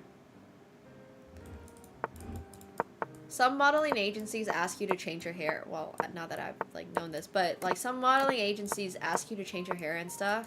And, like, might dye it some weird color. I'm just saying, if you have red hair, that's pretty unique. Brands are looking for stuff like that. So, red hair is awesome. It's really, really, really awesome. Here, Warren Bully, that's very funny. Yeah, oh my gosh. I was actually thinking about this the other day. When I first moved to California, I didn't realize how non-Chinese, like, they're just American, you know? And there's a lot of just American, and I never thought about this. For me, everybody who is Chinese hyphenated. Like, you're Chinese Finnish, or Chinese French, or Chinese American, or Chinese Canadian. But when I went to California for the very first time, I realized a lot of these Chinese people don't speak a word of Chinese.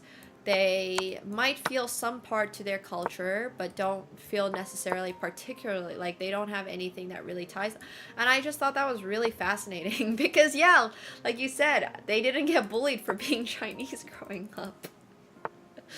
I got super bullied for a lot of, like, not necessarily being Chinese, but got bullied for Asian traits, if that makes sense. Like, the food I ate. Like, I would carry these giant tubs of, like, warm food to school when everybody else brought sandwiches. And looking back on this, I'm like, why the fuck was I getting bullied for this? I literally brought in better food than these kids. These kids were eating cold cut meats and, like, Lunchables, and my mom was making me fresh dumplings every morning and heating them up, and I was getting bullied for this. Like, what the hell? But, like, you know, as an adult, it's so different because when you're a kid, you just see all these kids with their cool little Lunchables, and they open them, and they have these little crackers, and they put, like, cheese on them. And meanwhile, my mom was, like, hand rolling me sushi or something, like, before I went to school, and I was getting bullied, and they were like, what the hell are you eating? And I was like, wait, I should have, like, exactly, I should have bullied you. Like, what do you mean you're eating unheated food bought from your local Target? No, but seriously, I think as a kid, I just never understood this. As a kid, you just wanted to fit in with everybody else, right? Like, as a kid, you just wanted to be, like, the cool kids always had Lunchables or, like, these sandwiches or anything like that. And then, yeah. No, it's so true, though. But when you look back on things like this, as a, like, a lot of these, well, I mean, obviously there's a lot of different Asian Americans, and some of them have more, or, like, carry a bit more of their ancestry than necessarily than others. But I just thought it was, like, really funny because as a kid, I was always, like, so afraid of being bullied and stuff. And then actually what's really funny about this is that one of my best friends in middle school taught me that it was okay to have your cultural food because she was Polish, and she always brought in a little, like, bowl of pierogies. And her mom would boil her pierogies in the morning, and she would bring them to school, and they looked exactly the same as my dumplings. And that made me feel a lot better. So I just want to say, multiculturalism, like, representation is a really big deal. It really is a big deal. It leaves a big impression on you when you're a kid. I remember being a kid and being, like standing out, obviously, because I'm Asian and stuff. And it's just, like, seeing representation matters. Seeing Asian actresses and actors win, like, Oscars and win Grammys and stuff like that matters. It really does. as a kid, you just might not realize, like, hey, there's a lot of people like you out there. You just might not have known them yet. So yeah, Lunchables are not multicultural. Dude, my mom tried reminding me about this, and be like, oh, you know, you shouldn't feel bad about the kids making fun of your lunch but I literally, so I used to have, the first day I ever went to a Canadian school, I had the world's biggest canister. Like, my parents got me one of those, like, things that you would probably bring to your office party with like 100 dumplings, and she had it multi-layered, so there was not just dumplings, but because in Finland you used to have we used to have do school lunches, so you would get your lunch for free, and it was always hot, always warm, and you would get a bread course, you would get a salad course, and you would get a main course, and it was more or less an eat whatever you want. It was like an unlimited, right, type of meal, because kids didn't even like school lunches, so they literally had to encourage kids to eat their school lunches. Dude, Finnish kids also don't realize how good they have it. But when I always liked school lunches in Finland, but a lot of my friends didn't. I liked them. But it was so funny because oh my god, I had this huge, it was like bigger than my school bag. And then I told my mom, like, I can't carry this to school. And then she got me a smaller thermos. And it was still warm food, but yeah, anyways. It was really nice getting warm food for a bit. So yeah. She felt bad they had Lunchables. That's so funny. Oh my gosh. That's amazing, Sour. Yeah, that's really amazing. But I only suffered bullying really in Canada. In Finland, everyone knew I was different, and the only other Asian kid in my school was an adopted kid from China. So her parents were like fully Finnish. They went through the whole process of adopting a child from China, which is like, you know, obviously great for them, because great for her as well. But yeah, they adopted her and like her sister and stuff. So she wasn't really, like, she always grew up in Finland. She doesn't really remember what it was like being So I don't know. It's a little different because obviously like you look different, but culturally she spoke 100% Finnish. She doesn't remember living in China or anything like that. But that was basically the only other Chinese kid in my school. So I would say growing up, people always saw me as different, but they never like bullied me for it. And also because I literally won. I don't think they have their own kids. Yeah, I think they literally just adopted 2 Chinese kids, which once again, I like really, I don't know, I appreciate that.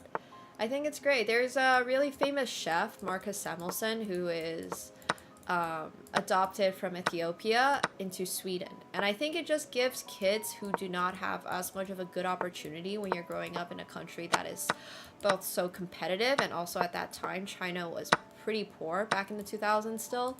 So it's just giving a child a really good opportunity at life, right? I think it's like a pretty crazy thing to do, honestly. Like, you don't really know anything about your, like, you might not necessarily know that much about your child's culture. You might not know, I think adopting like that is very interesting to me. But I think if I ever was to have kids or anything like that, it would be through something like that. I would want to adopt.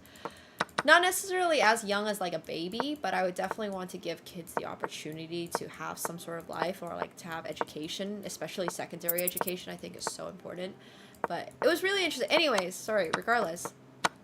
She was really sweet, all that stuff. I didn't really know her, but that was basically the only other Asian kid in school. But like I said, culturally she wasn't really Chinese or anything like that. But yeah, I didn't get bullied. Just more like I hung out with the kids that spoke English and didn't hang out with the kids that didn't speak English, I think was the only difference. So,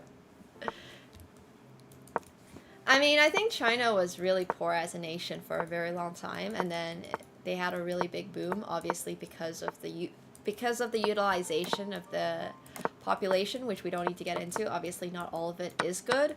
But I think that what the Chinese government did in regards to elevating a large percentage of their population out of poverty is pretty insane. I've heard both sides of the story. I've heard both people who won or like gained more during the Cultural Revolution, and also people who lost, unfortunately, during the Cultural Revolution. And obviously there's a lot of sad stories, but there's also a lot of stories about families that would have never made it if there was. So I don't really know.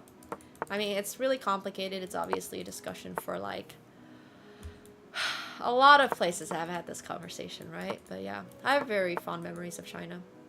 I used to go back in the summers when I was younger, when I was living in Finland, and they were always fun. There's a lot of angles, I think, to the Chinese diaspora and also the immigration nowadays that you guys see that a lot of people don't necessarily recognize. And it's just always hard, right? Like, you get that for a lot of other cultures too. It's not just Chinese culture, it's also cultures like Indian cultures and Pakistani and a lot of these Asian cultures that are always looking for, have the ability perhaps to pursue a better life, so they take their best chances. And unfortunately, obviously, all governments have, not all, like, yeah, it's very hard for a government to be purely good. So it is what it is. But as a kid growing up in Finland, I was not made to feel like I was an outcast. Like, I knew I was not Finnish. And certain kids always made me feel like, oh, you can't hang out with us because you don't speak Finnish. But I feel like a lot more of that was because they couldn't speak English themselves. And when you don't have the same language, it makes it a little harder. But even that being said, I have, like, yeah, had really good friends in Finland. So, Finland has great saunas. Amazing saunas. Would advocate for saunas.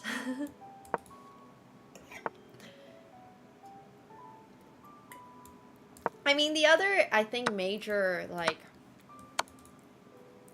not issue. It's not really an issue. It's just what people, I've talked about this a lot. Another thing that a lot of people do not realize about China is that how many ethnicities there are and how many languages are spoken. Once again, China has been like, I don't know, like, it's like the US. How did the frick did the United States of America become one country? No offense.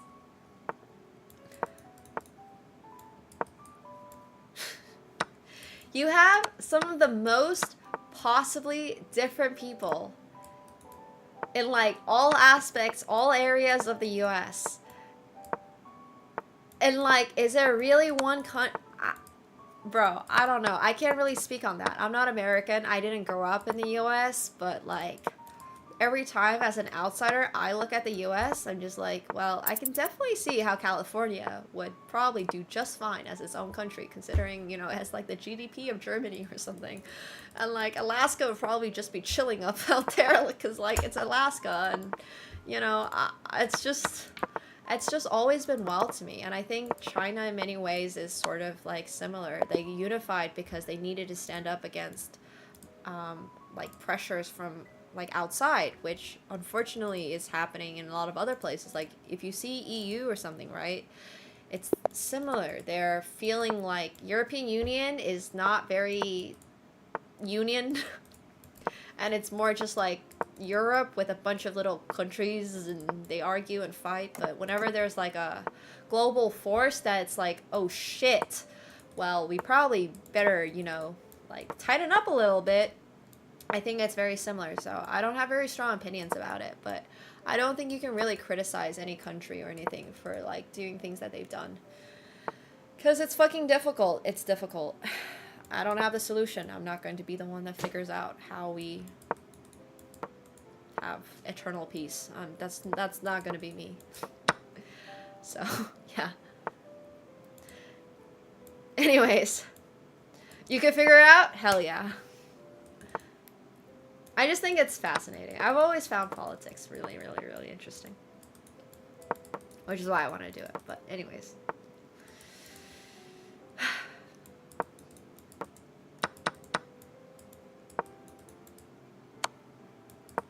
Yeah, sometimes choices are not perhaps the best, but they're the lesser of two evils. Tackling the big issues, yes. But I think my point is more just to be open-minded, if that makes sense. I face a lot of, like, I see a lot of xenophobia online, which is very sad. Because, obviously, I understand, like, people have concerns and stuff like that, but, you know, not everyone in a country is the same, just like how not everyone in the US is the same, right?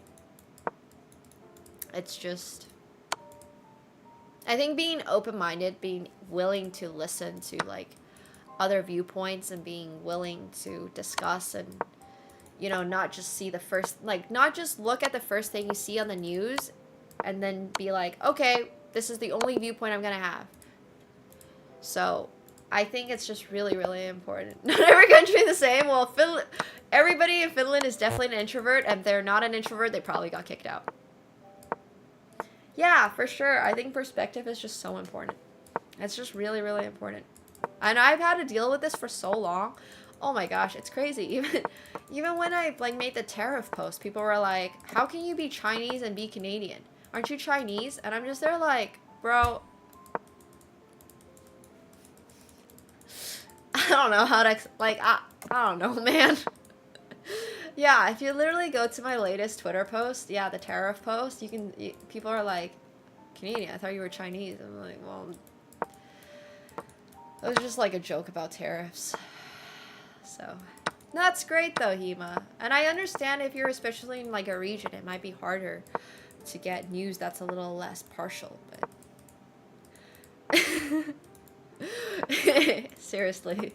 No, but that's another thing, Dovka. Like, the other thing is the internet has made it so possible for a population that previously would have never gotten their viewpoints out onto the internet. Because now anybody is able to get their viewpoint out onto the internet. Anybody. Literally anyone. You can have literally no education whatsoever, and you can be the loudest mouth on whatever social you want. And there's nothing stopping that. Anyone can blab, yeah.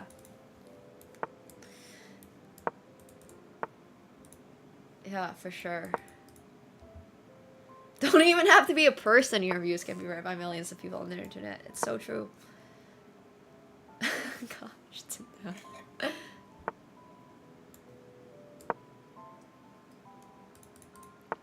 Oh. But that's life. And that's why I think it's just important to remember, like, no two people are the same, you know? It's just hard. It's hard thinking like that. I think perhaps stereotypes and stuff like that were more viable in the 1900s when a lot of people were a little bit more similar, because you used to just kind of do the 9 to 5 thing, and, you know, but now it's 2025 and really almost no two people are the same. So it's a little harder, but I just think that stuff's really interesting, especially as someone who, like,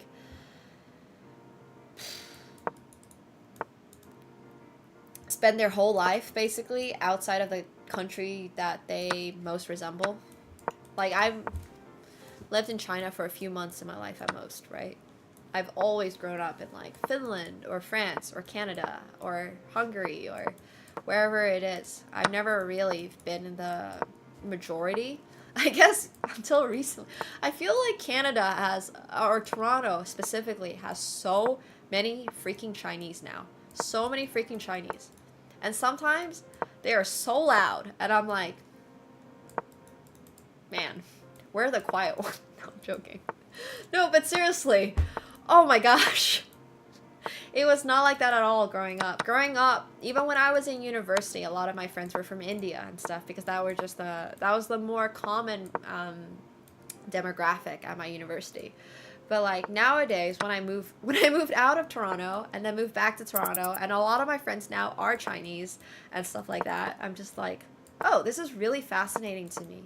Like, this is really, really interesting. The most amount of Chinese that I've ever lived around, or Asian people I've ever lived around, was LA, which is wild. Like, I've never seen as many Asian people as I have in one area until LA. And then I moved back to Toronto, and then it was very obviously Toronto.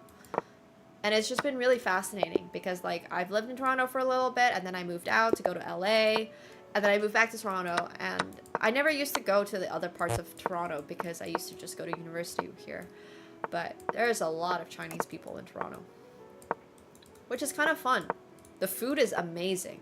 Let me tell you. Not just Chinese people, but just like all Asian cultures. The Thai food here has gotten really good. The Indian food here has always been really good. Oh my gosh, the food is so freaking insane. It's so insane. The food here is really good.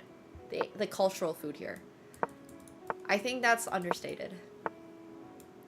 Oh yeah, no, but that's the other thing that's so funny to me. Every time I see those posts about like, oh, Canada should become the 51st state, I'm just there like, do you even know that Toronto is like 50% Chinese? Or something like that? Same for Vancouver. Like, are you even going to be aware that you're basically like, it's just, it's 50%. Yeah, it's crazy.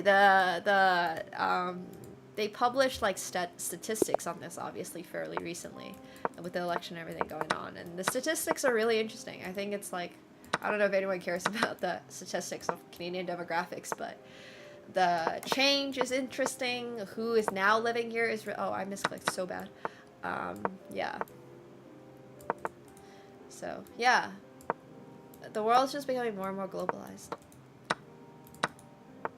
Oh yeah, for sure. Absolutely. Absolutely, kid. But when I was growing up, I didn't really have that. There were not a lot of Chinese in Finland. Even in the city that I was living in Ottawa, there were not a lot of Chinese at my school until I went to high school, and there were a lot more Chinese there. And then I think what really like changed a lot was moving back to Toronto.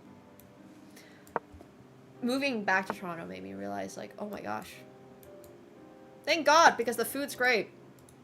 Food's fantastic. I'm just saying, you guys should be encouraging all of the Asian cultures, not just Chinese, to move to your area because the food pricing will drop and the quality will go up.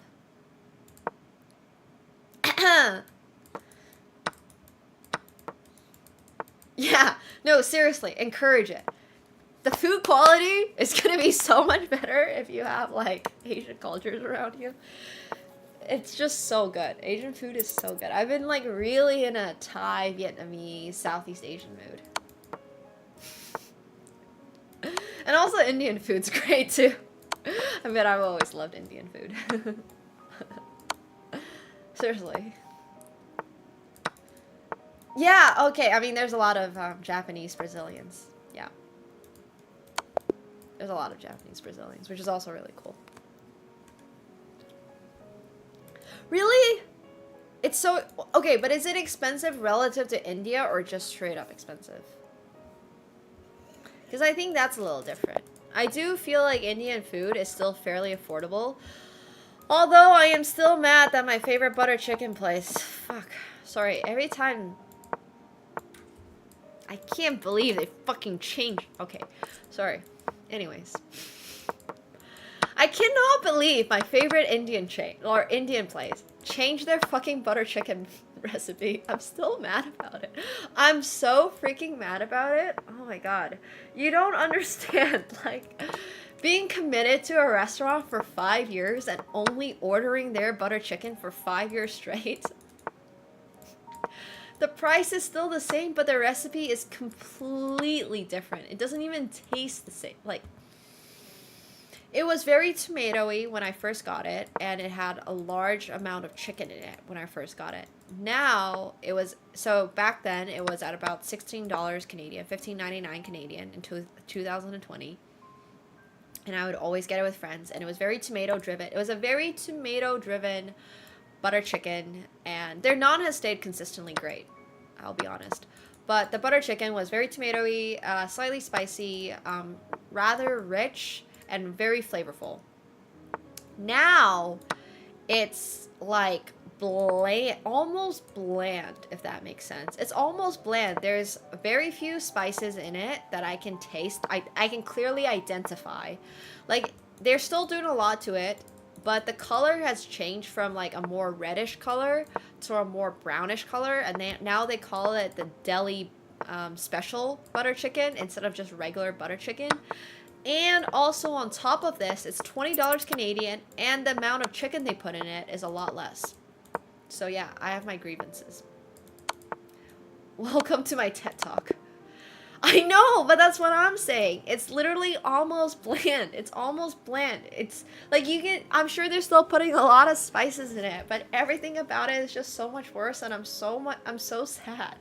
You don't understand the same, like, it's like imagine dating the same person for 5 years and then all of a sudden they decide to like change their whole look entirely without alerting you, which I can understand, and it's within their right to do, but you'd still be sad about it, you know?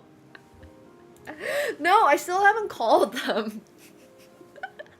I haven't called them yet, but I'm literally, like, I don't know, it just feels so dumb to call them and be like, so, did you guys change your butter chicken?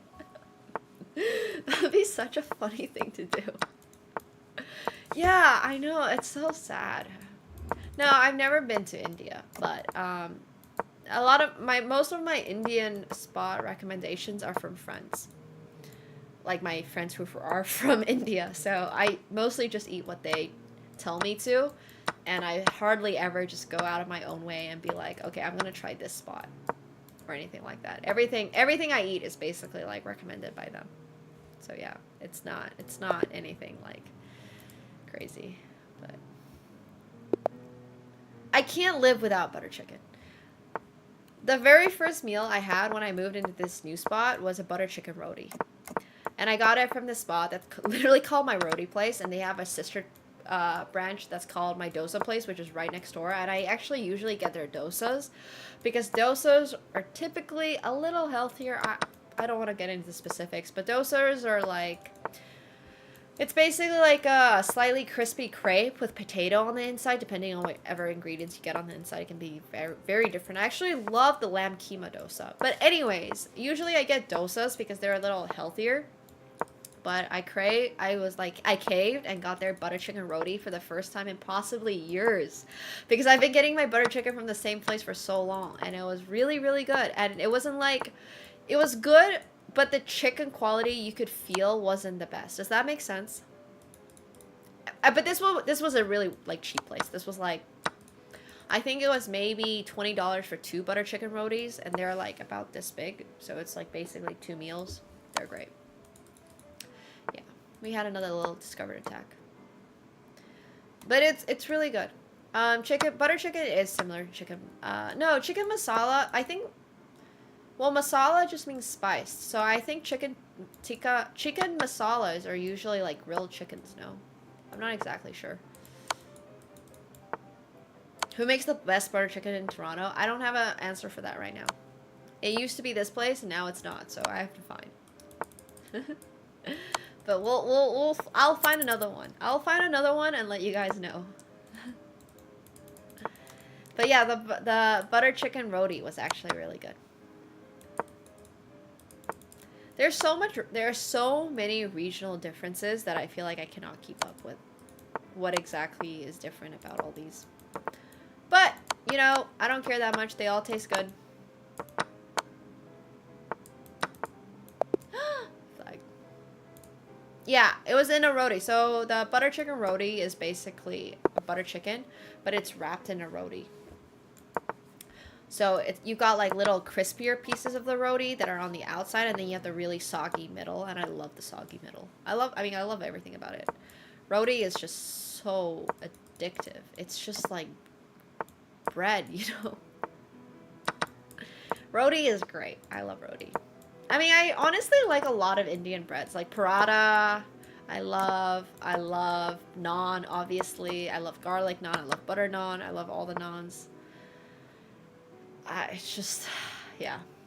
I mean, what's there not to like about Indian breads? They're always really yummy. Yeah, it may be still on the secret menu. I don't know. I'm really tempted. I don't have a crazy butter chicken story. I've been into butter chicken for so long. I am not B9.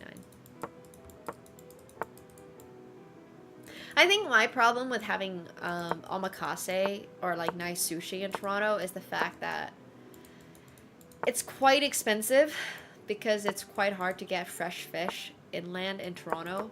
So at that point, I'm just like, I want to save all my omakase and fish for when I go to Japan.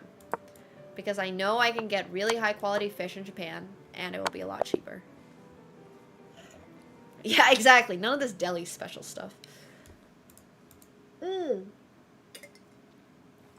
Speaking of Arabian bread being really good, I feel like Turkish food is also really good. I mean, one of my favorite things is like a Lebanese pizza bread thing with like minced meat on it. There's a very specific name that I don't remember now, but one of my favorite restaurants or like spots in Paris was actually one that's fresh. They make these fresh and it's lamb. No, it's not a safia. It's like an oh my gosh. I mean, I know there's a lot of different names for these because each country kind of has its own type, but yeah, it's so sad. I mean, once again, if it's like bad food, then obviously people are gonna have a perception of it. And I think there was this problem with Chinese food for so long. One of the main problems with Chinese food for so long was that like it was just not very. They were using cheaper. Oh, well, za'atar is the flavor, right? It's like the spicy seed thing. I love za'atar, but yeah, it's those type of like flatbreads. And those things are great. I love za'atar. Za'atar is a great flavor. But it's the fact that like not just necessarily Chinese people made it, but other cultures would come and they would be like, oh, Chinese food sells better than our food, so we're gonna make this, and then it just kind of like gives this perception. I think that's really sad. But yeah. That's so crazy. It's in doubt. I don't know if I can handle that. I don't know. I don't love raw shrimp. I don't know why I don't love raw shrimp. Like, prawns and stuff are just not my favorite. Prawns are kind of meh. That's good, though. Yeah, za'atar, I feel like, is the spice, but it's specifically like a pie. I can't remember the name. No, I don't think it's lahmacun, though. I don't think it was Turkish. I think these are very specifically... wait.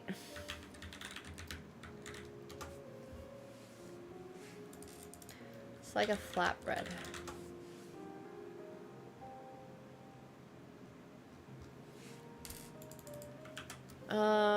Parisian. It's like it was very specifically a Paris Pakistani restaurant. I can't remember it now. Hey, fine, thank you so much. Appreciate that. Yeah, I don't love prawns, but like I said, I grew up in Finland, so I also don't tolerate spice very well. It's very sad. What are the flatbreads called? Lebanese, maybe. It's like these things. Manouche. But I don't love the za'atar ones as much as I love the ones where they just do like lamb meat or something.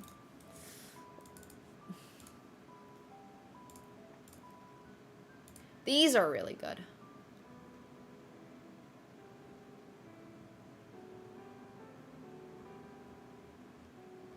These are really, really good. I love this type of stuff. Like, it's just fresh. It's got, like, fresh herbs in it. It's so good. It's so good. Oh. Okay, sounds good, Gary. We'll probably be... It's like a... Yeah, well, I mean, falafel is a little different. I think it's all in the bread. I'm sure all the differentiations in the bread. It's not a doner kebab. No, no. I actually don't love kebabs, but it's basically all flatbreads and stuff. It's so insanely good. Oh my gosh. There's a lot of food out there that I feel like is extremely underrated. We need... Yeah.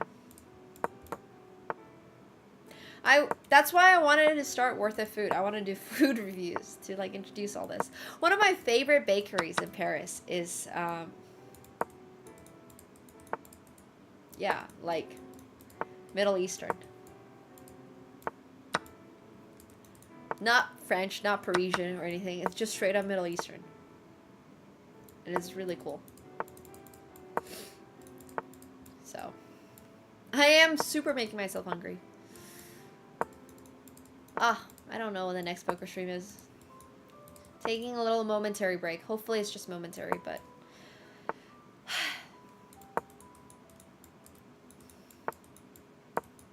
There's like... I'm just working on stuff right now. I'm trying to learn mixed games. No, not variants as much as I just want to be better.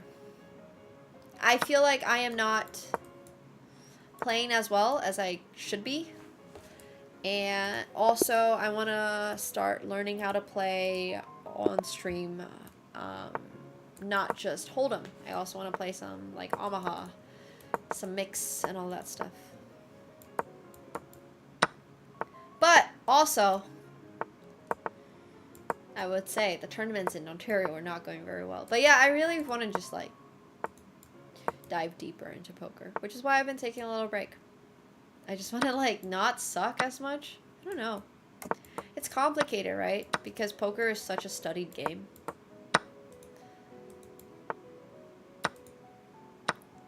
Oh, for sure. Poker learning is a life journey.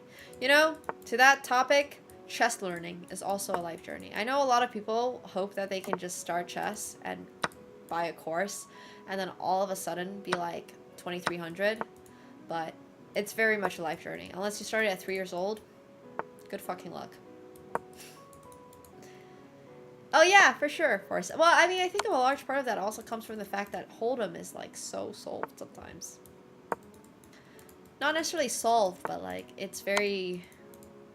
This is what it is.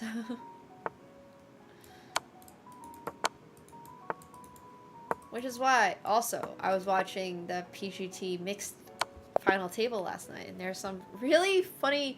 Like, I've never really watched Limit Hold'em, but damn. Who invented Limit Hold'em? No, I'm joking.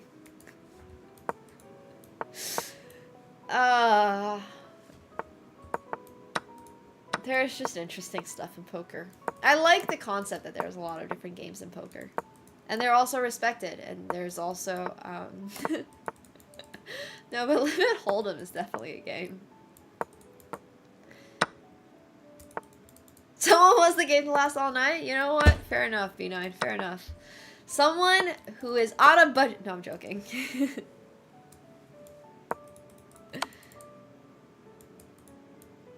Oh, he took my knight instead of my queen. Oops, I misclicked really bad in case you guys can tell. Oh, we can't let that message come through, good boy, but... Shh. 36-hour game to win $5, no problem. Not just to win $5, but like... You're kind of forced to call down anything that is like in the region, like the area. And then you're also kind of forced to, like, it's just kind of like, it's just so hand-oriented. Do you have a good hand? Do you not have a good hand? Would you like to state it? You know, that's literally what it is, but I think that's why one of my poker coaches formally actually really suggested me to, like, can fold and limit? Yeah, I mean... Everything is pot odds, right? Like you're calling 1 for 16 or something, like whatever that is. Whatever that is in limit. You're doing that. You're doing it for sure. I don't know. Limit, I feel like it's just tough. It's tough. As someone who did not start out in limit, I think it's especially tough. Because you have to learn how to fold. You have to understand, like, oh, in this spot, I can't be doing this, or in this spot. Like, there's no way this guy has bluffs, right? You just have to, like, I don't know. It's just kind of rough. But poker's tough. Interesting game though, but tough. But yeah, I'm trying to super expand into other, not just Hold'em, categories of poker. I wish chess was more open-minded. I think one of the main reasons why chess has not expanded as much, and why, like...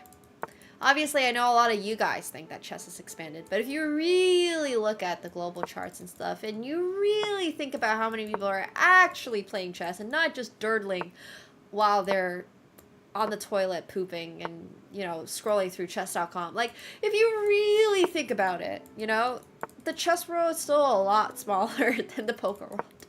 Or like any of these big games. See, the thing about chess is that so many people get this like big fantastical, oh sure, absolutely, the chess community has grown huge. Huge. You know, when I first started playing chess, if I told someone that I play chess, they would be like, you mean that like board game that I used to play with my grandma? That would be their literal response when I first started playing chess. That would be what people would say. They would just be like, why? Why do you play chess? Now, chess is kind of cool because people are understanding that like chess can be cool, but for the most part, people are still playing chess very much in the way that Magnus doesn't play chess this way, right? But like most people who play chess are very much like sitting on their toilet and durdling or they're hiding in their like bathroom stall being like, all right, when is work gonna end? Fuck, I still have 3 more hours. All right, let me go to the bathroom one more time. Bathroom break. All right, one quick game of chess. 10 minutes has gone by. All right, maybe I can go back to my cubicle now. Boss comes over. Oh, what are you scrolling your phone on? Oh, I'm actually looking at Magnus Carlsen's game. And they'll be like, oh, you're so smart. Good for you. And it's just like, I don't know. I feel like the way that chess is played a lot of the time is not really in a way that's actually like... The game does. I agree with you, Rika. I 100% agree with you. 100%, yes. But the problem also at the same time is that you have this really big group of people who are super dedicated to the chess world, and they think that the only time control that should be accepted and the only time control that's acceptable or like respected should be classical chess. And I'm just there like, why? Why do you want to punish everyone? And I just don't understand. I just don't understand why. Like, fucking hell, it's 2025. I have a life. You have a life. I don't know how you can be spending like this much time on a freaking board game. I would like to lose this game and move on with my life. You know what I mean? I just think that it's been around for such a long time, but people don't necessarily even, but almost got fired. That's so funny. You've never sat through a classical chess game? Awesome. Hell yeah. Cheers to that. Cheers to that. Honestly, cheers. Cheers.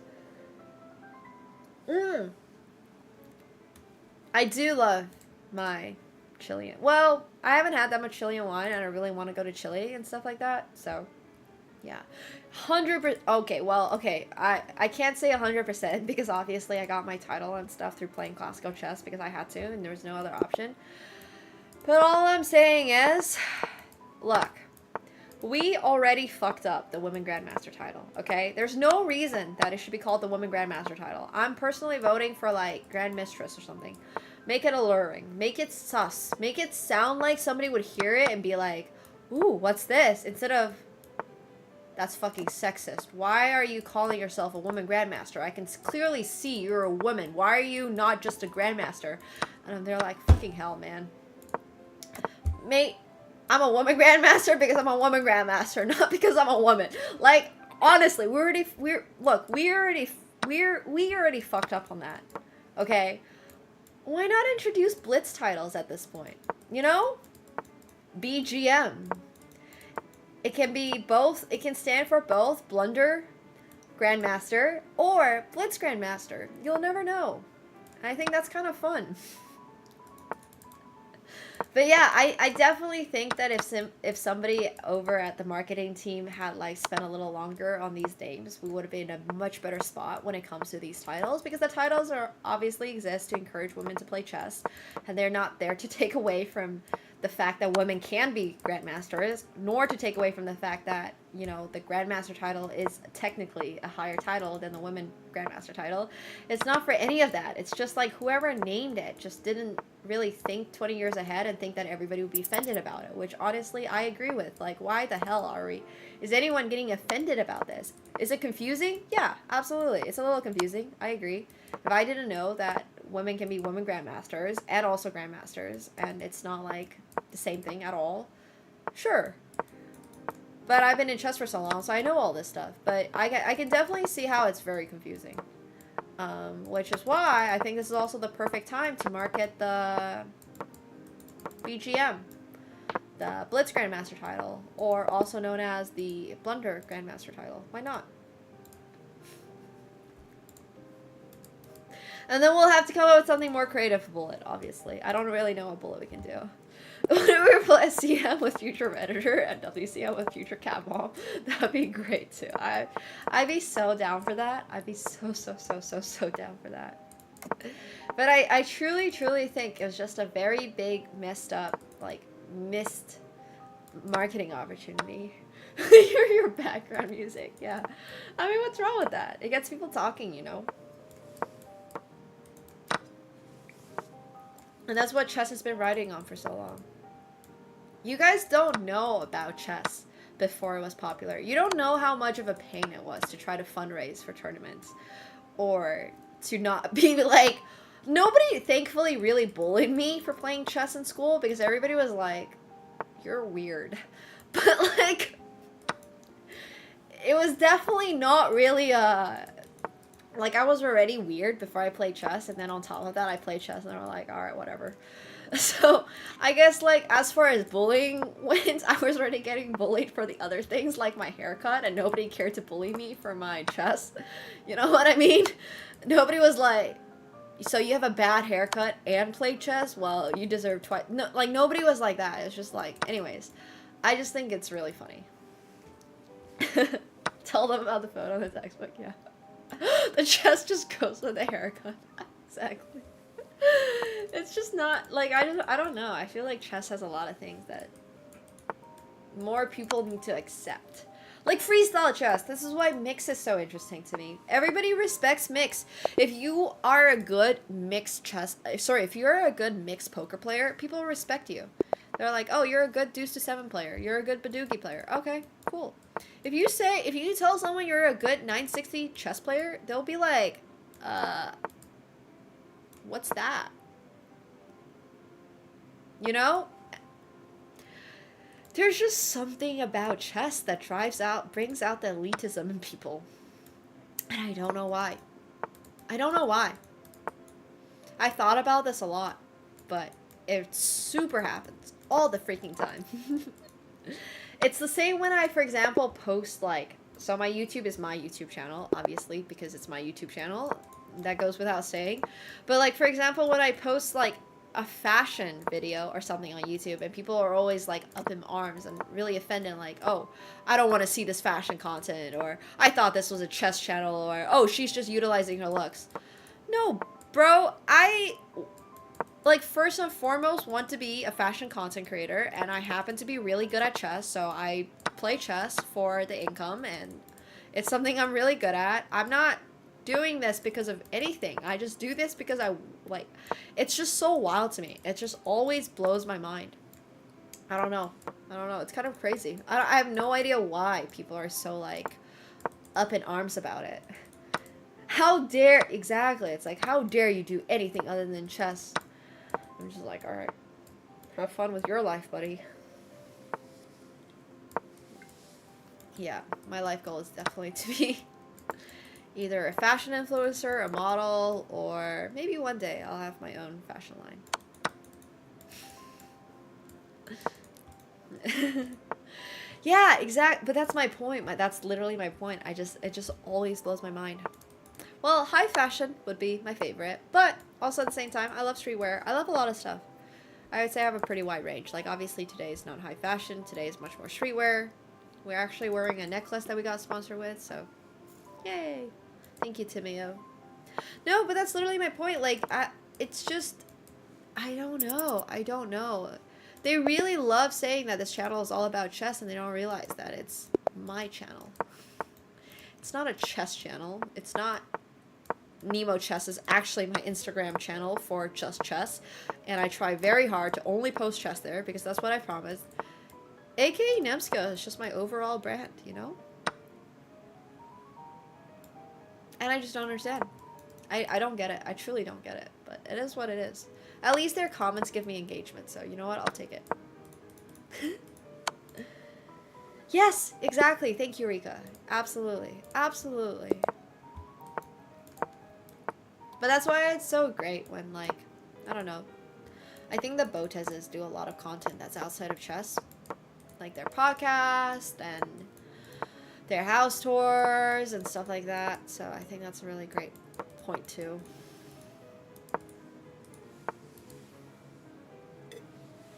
I will design clothing with the opposite of checkers patterns. I hate checkers patterns. Unless it's actually mindful.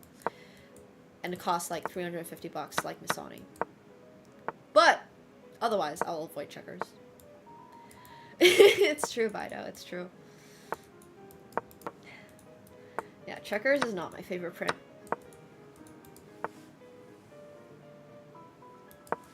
But that's okay. Oh yeah, Lego Star Wars. Hell yeah. Oh, also, wait, is Baux here? Where's Baux? I need to find Baux. Speaking of. There's a lot of options in life. Life does not need to be just chess. I definitely have. I don't really currently want to become a fashion designer. It's something that I'll probably do in a little bit later in life. But right now, I'm mostly into high fashion and like women's wear. Like Nintendo? Oh, I can probably get Mario Kart set up or something.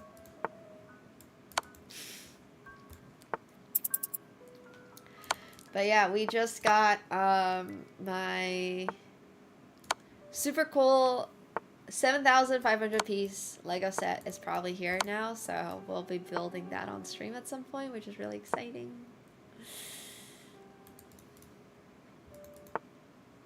I wouldn't say I aspire to be a Botez or anything like that, because that'd be a little weird, but I would definitely say I'm just inspired by multiple people, you know? I am very much inspired by my friend Sugar. She does like singing and cosplay and like a lot of lifestyle stuff. I'm very much inspired by We Are the Emperors. They're like a Parisian-based couple who do very creative fashion stuff. I'm very inspired by Jihoon. She's my favorite lifestyle influencer. I wouldn't say I have someone that I like want to be one-to-one. I would say I want to pick the best parts of a lot of creators and be little parts of them or something like that.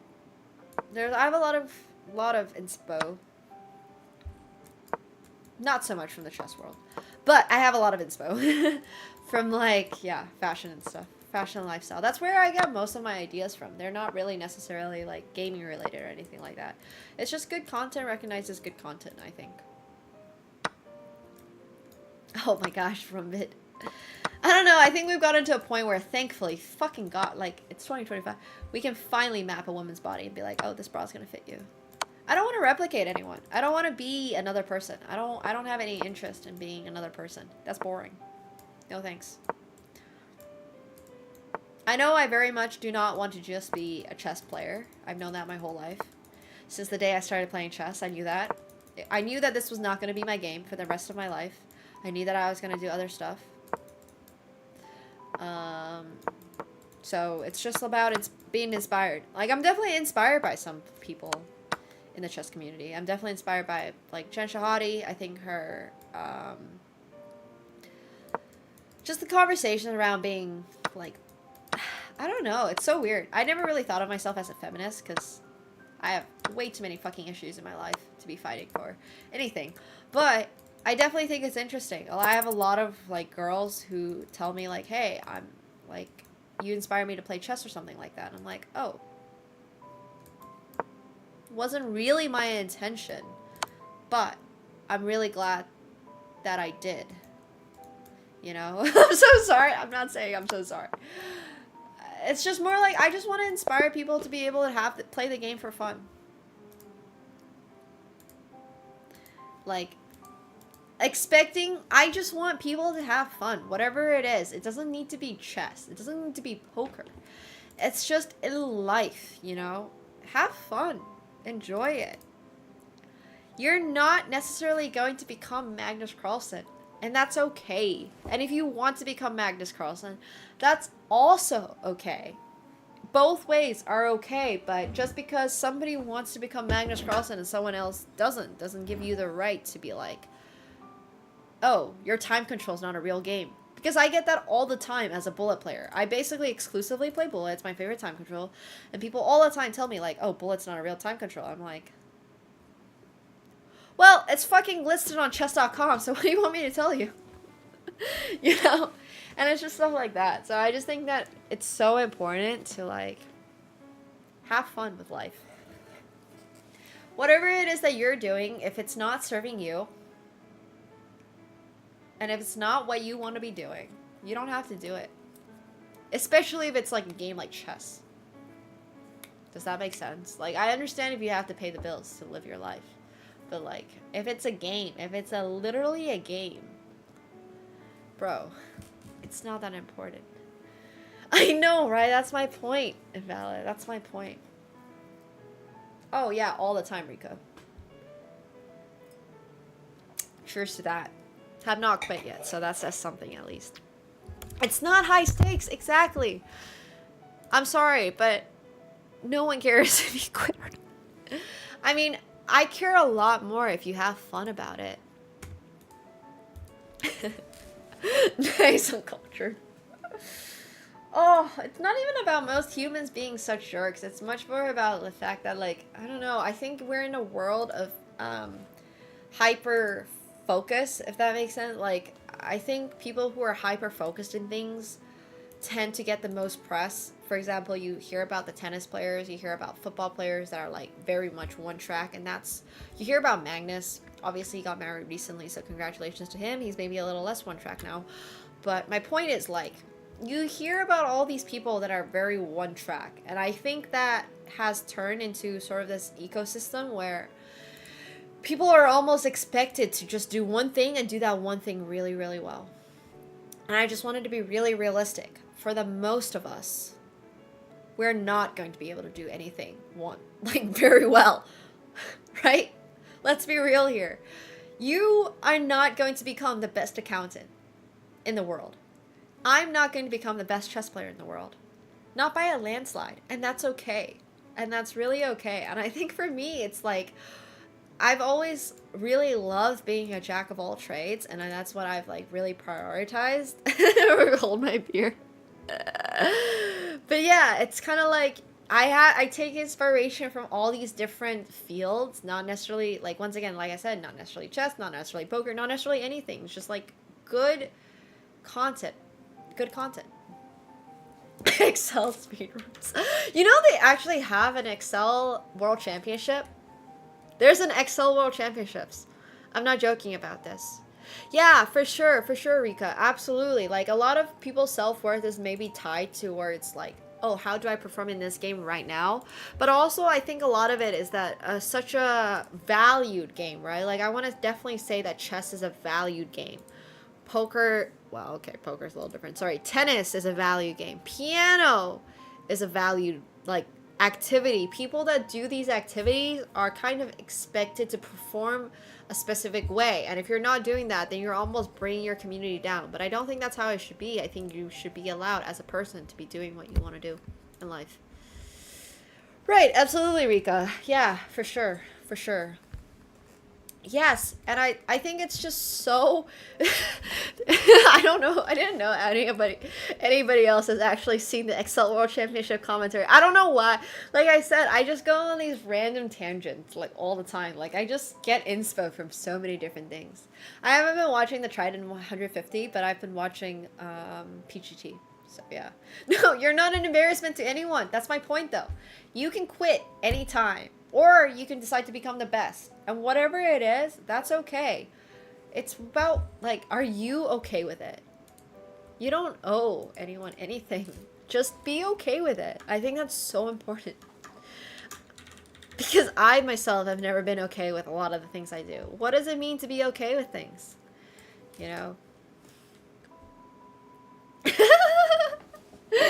2 by 2 and 13% of 100. Yeah, that's just like by far the most important thing. It's just being good at yourself. And obviously that also means at the same time, like, hey, if you're just trying to become a little bit better at the thing that you're currently doing for your job, which doesn't necessarily need to be something that you love, that's okay. You can be aware of that and just be trying to put in the best effort, right? And that's very valid. And that's super valid. And you can recognize that and know that you want to transition at some point. You don't have to devote your whole life to one thing. We're not even halfway through the bottle. This part of the bottle contains so much more wine than this part of the bottle. Physics. Or, wait, math. What's the formula for when you calculate the area of a cone?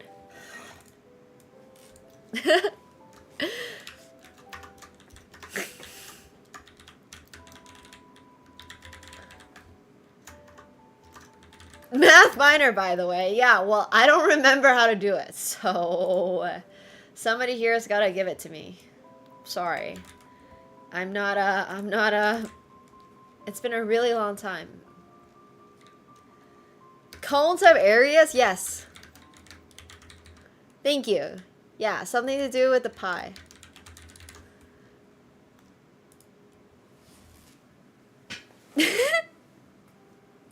The answer is fries. The answer is always fries. Okay, let me know if you guys are able to see and hear this game.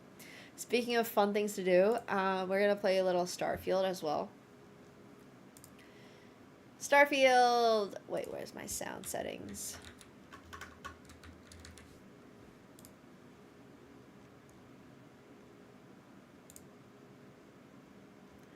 Ba, ba, ba. Let me see. Wavelength. Browser. Okay, you guys should be able to hear that. Oh no, you guys cannot hear that. One sec.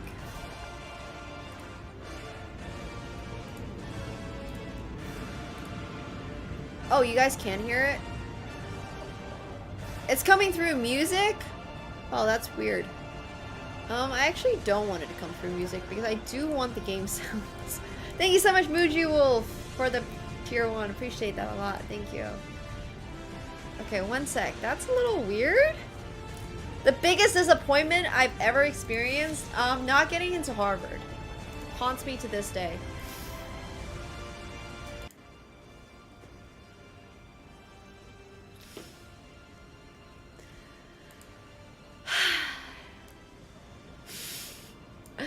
So anyways, there's that one. I think that's the one. That's the one I probably... Yeah. Same? Well, no, there's not much to explain. It's just the fact that I spent my whole life playing chess for the expectation of being able to get into Harvard so that it would look better on my resume, and then I didn't get into Harvard. It's just that. It literally haunts me to this day. Second biggest one is not working on the things that I want to work on earlier. And that doesn't mean quitting the things that I wanted to quit earlier. It's very specific. I said what I said, not working on the things that I wanted to work on earlier. It's the not working on becoming a better poker player with more dedication. It's the not working on, like, being signed to an agency earlier. It's the not working on model versus chess. It's a lot of things. It's a lot of things like that. I am doing it now. I am. I'm studying poker at night when I can. We have model versus chess, probably Singapore version, probably being released this weekend, which is going to be really exciting. So yay, that'll be really fun. And then we also have a bunch of clips and stuff, and yeah. Thanks, Da Vinci. It's not so much about being ahead of the curve for me. I don't really, like, I care about being ahead of the curve, sure, because I'm a competitive person. But I think what I more care about is not being sad. Not being sad makes a lot bigger deal, is a lot bigger deal to me. Yeah. Yes, it's very different. It's about not regretting the first 20 years of my life that I didn't have that much impact on, and trying to change, make it so that the next 20 years of my life are going to be something that I want to do. Oh shit, we're literally in space right now. Yeah, it's all good though. It's literally just life. What are we doing? Does anyone know? Does anyone have any idea? We left in the middle of... We're literally drinking a flyer now. Okay, I'm not sure what's going on. Let me check my quests. I don't know. I'm trying hard, Sitharis. I'm trying to just let it go. I really am. It's not working, but I'm trying. We'll get there someday. We'll get there someday. Yeah, absurdism is great. Nihilism is great. Nihilism is honestly great. Like I said, feeling apathy is almost good. Almost. Keyword almost. Because it's not necessarily that good, but being apathetic to how your chess games go is weirdly healthy when it's like not going to change your life that much. Does that make sense? I advise everyone to also do similar. Like, if your chess game is not going to change your life to the point where like, oh, you're gonna win $1 million from this game, like, just breathe. It's okay if you lose. It's okay. It's great if you win, but it's also okay if you lose. Weirdly enough, a lot of people, I think, need to hear this. A lot of people tell me they get really, really tilted from playing chess, and I'm just like, that's true though, Gary. Your games actually get you money. Okay, I'm down to go to Pontus, wherever this is.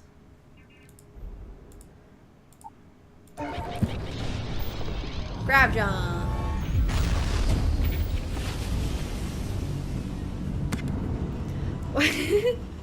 I say that, and also at the same time, if it's a classical game of chess and I lose it, it is the worst feeling on the freaking planet. So, I don't know. I think... Oh, no shit. Please respond my hail, okay? It can also be funny, yeah. Alright. Whoa, you have a Lakers versus Knicks games tonight? Have fun. Enjoy. Sounds great. Enjoy. Oh my god, drawing is so annoying. Standard training exercises. Civilian pilot, do you require assistance? Vanguard at this time. Was that you, Uncultured? First day on the job? Still in training, actually. Isn't that obvious? Oh, that's crazy, Da Vinci. Whoa.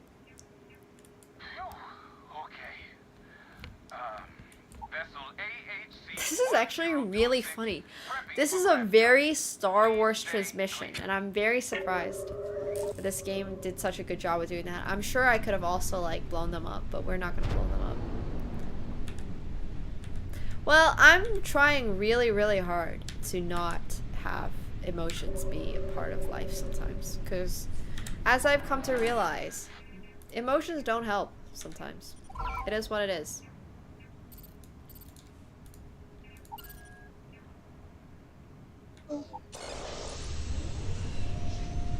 Wait, did we fly to the right place?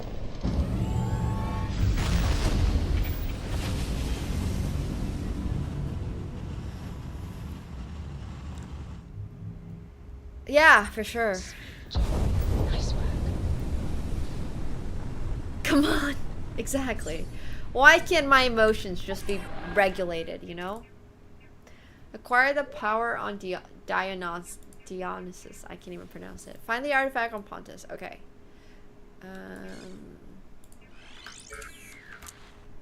Well, I wouldn't advise to have them surgically removed, but a lot of what CBT, specifically cognitive behavioral therapy, taught me is to like try to regulate your emotions. And I would say I used to have like the craziest response to everything. Like if a plan didn't go through, or if like I couldn't find an outfit or something like that, I'm still sometimes like this.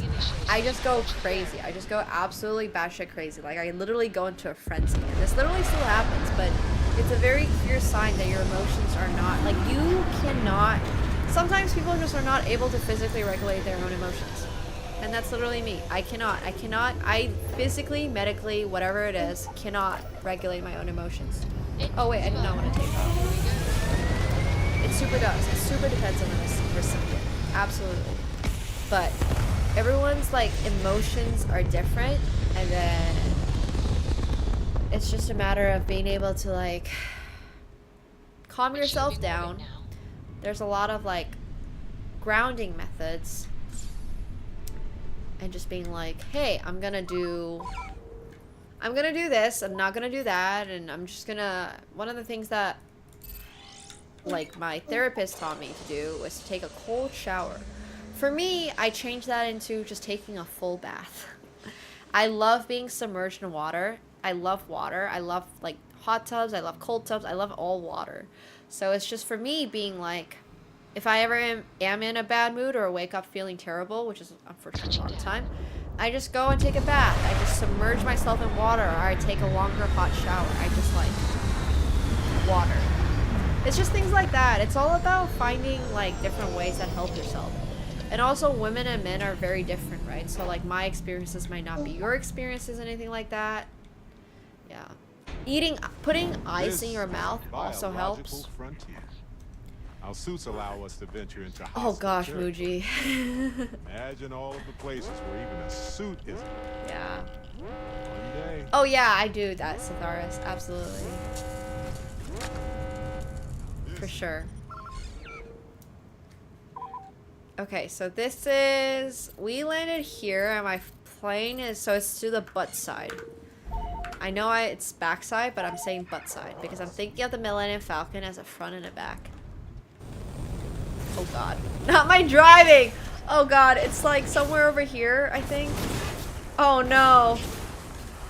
Oh no, everyone. Close your eyes, because my driving is not good.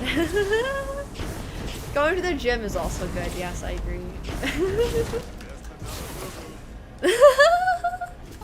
I mean, we're on a moon, so it's okay. Surely, there's no one here that can watch our terrible driving. The rocks are also not helping, yeah, but also this planet is not very beneficial. Oh, I've streamed a lot of online poker. You missed it. I was playing on GG a lot this past year. Right now I'm in a little bit of a... I don't know, like just figuring things out. DUI on the moon. I don't know why the car is sideways, guys. We're driving, I promise. It's just kind of hard to go forward because this moon has very little gravity. And our speeder is like...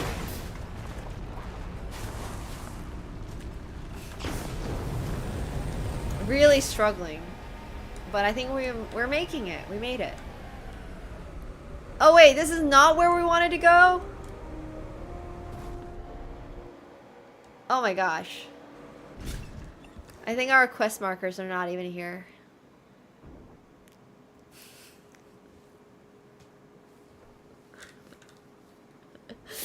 Our quest marker is literally not even here. Oh god. We went the wrong direction. It's okay. It's fine. It's honestly fine. I would say chess is a really good game to like dedicate your entire life to, but it's not necessarily a good game to feel better about yourself.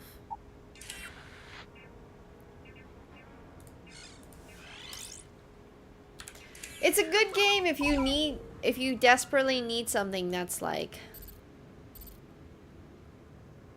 Okay, so we're here. Can we go to the hillside cave? Oh god, I messed up so bad. I don't necessarily think that it's necessarily dying, but... No, don't play League either. Chess is a great game if you love bashing your head into the wall.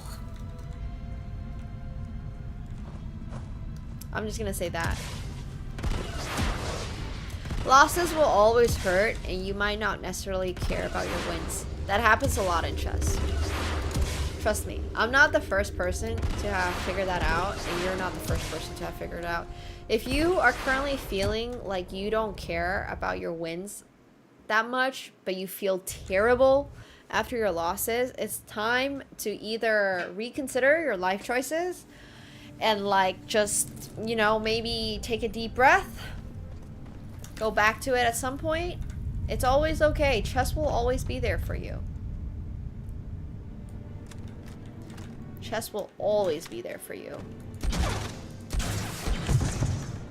Oh shit. Nice.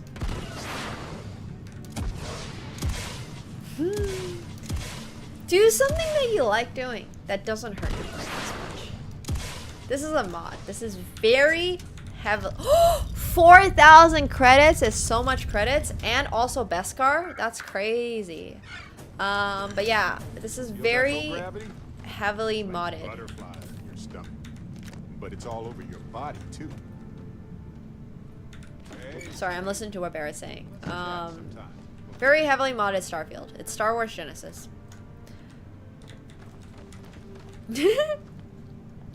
Or if you're like me and you don't particularly enjoy competition or something like, well, not competition. I very specifically actually do not mind competition. I very specifically don't like classical chess. Just don't do it. Just don't do it. It's okay. It took me a really long time to realize that, but you are allowed to. You're allowed to not do things that you don't want to do. I'm obviously very lucky that I have the ability to do that, but... Great! That's awesome, Sadaris. I have to. I want people to find ways to stay in whatever it is, like chess or poker or anything like that. I want people to stay in the game, right? But also sometimes the best way to get a person to stay long term in something is to have them also take breaks. I just have so many. We just need more data. It's important. It has to be. That's true on culture, but the mod's good. The mod's really beautiful. It's one of our few facts. Well, we created bounty chess from scratch, but it's still a variant of chess, so I guess no, but unfortunately bounty chess is no longer liable, which is very sad. No, we do not want to flirt. Agreed. That is going to require more observations, more encounters with them. Oh, Cannibal. Who knows? Stay longer in the chess community and you will realize there are debates about everything. Literally everything. Don't need to get into it right now. It's wild. It's really wild how many debates there are about these. Well, I wanted to get symmetrical bounty chess to work, and unfortunately, wait, is this not where it is? I feel like I got into this cave, I picked up 4,000 credits, and it's amazing. But there's not a lot to explore in this cave. Am I just going the wrong way? Oh, the jetpack is because when you have this mod on, you have an unlimited. Nice, said Jonkar. I like that. Good one, sir.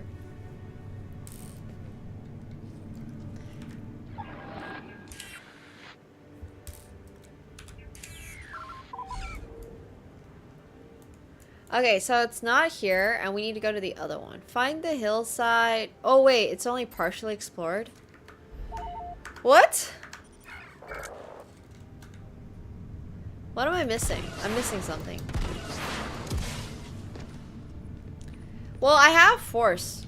I can do that. I mean, I know it's just really a Starfield ability, modded, but it is technically using the force. Wait, am I missing something? I definitely am missing something.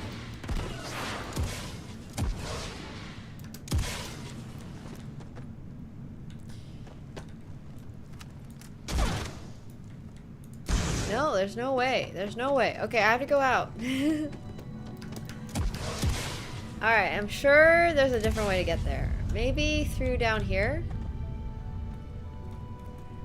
Maybe there's something down here that I can go through? Oh. No, this is still where we came from, right?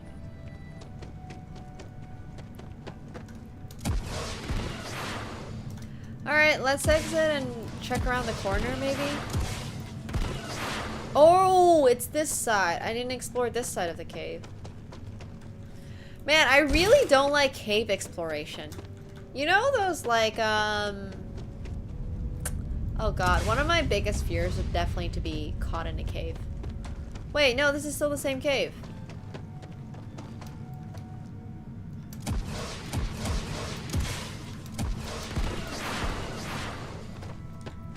Dude, those are so claustrophobic. I can't explore a cave. No, no cave diving for me. Funnily enough, I have, no, it says it's in here. What the hell? I have actually gone scuba diving inside a cave in Mexico.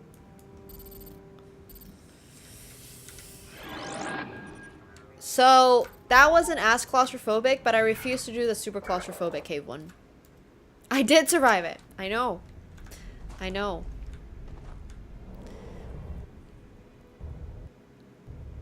Yeah, I know, Neotress. It's honestly, I think claustrophobia is probably one of my very few fears that are very real. I don't have a lot of fears in life, but I think being suffocated to death and being burned alive are the two.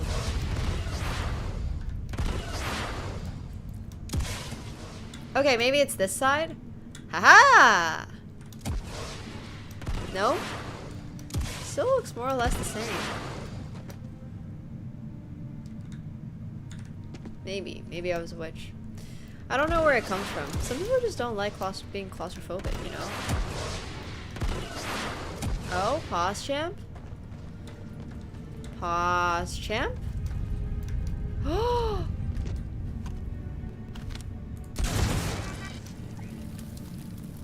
Sniped.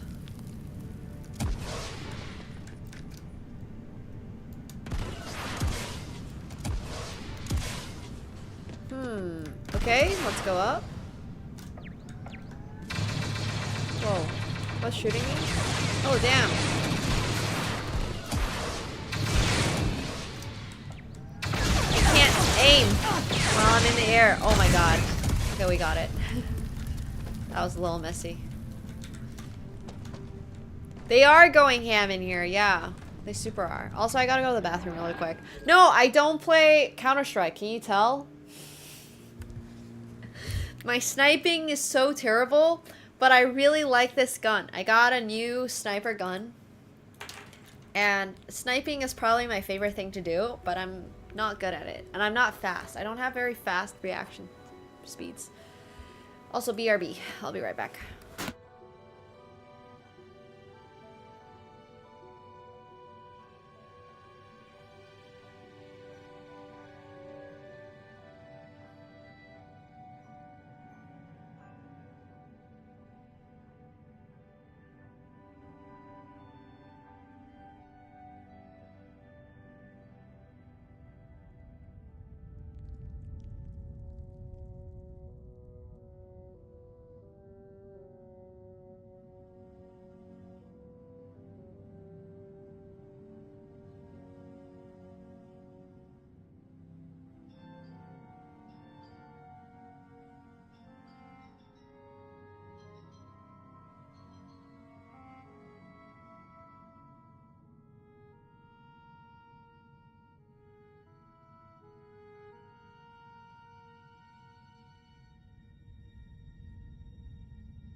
Oh no, Katsuko dipped. Oh, hi, buddy. He's just on the ground. Hi.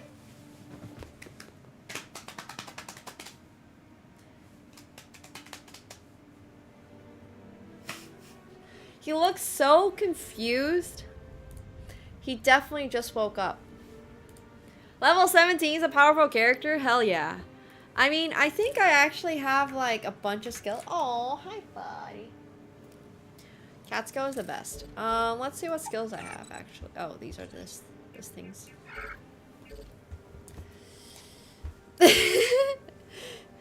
Your message is fine, Governor. We just prefer more tasteful language here. Tasteful language. Tasteful language. That's all we're asking. Hi, buddy. Katsuko's like, are you drunk? No, but seriously, I don't think chess was ever intended to be played the way it is currently is. The way chess is currently played seems like stress. It's stress. It's a lot of stress. Where's the fun? Okay, anyways, back to this really fun game, which is single player, and you can't lose. Wait, isn't this just the outside? How did I end up back on the outside? Wait, what?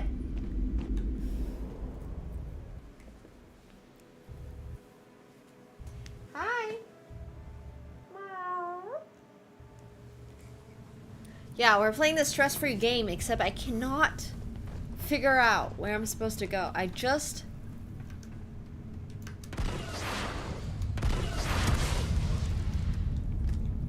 like, kill a turret over here. Okay, so what about down here? What's down here?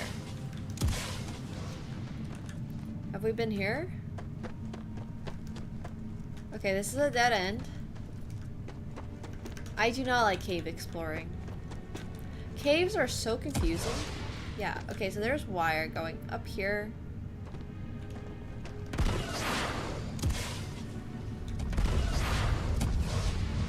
I feel like this is where we came from originally, you know?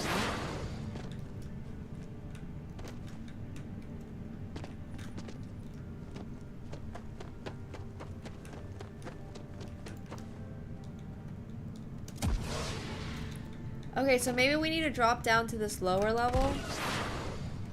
Oh god! Whew. Okay, we haven't use for that stuff. We haven't been here yet, so maybe we just need to go lower and lower. Gosh, Minecraft is a game.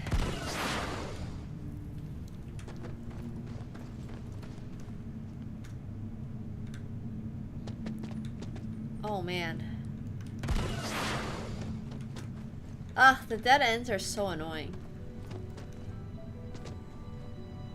Yeah, exactly. When things try to kill you, it's a good sign. Oh, we found it.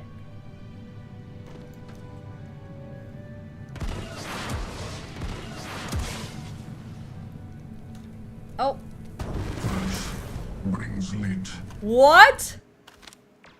Oh my god. Wait, why didn't I save? Holy shit.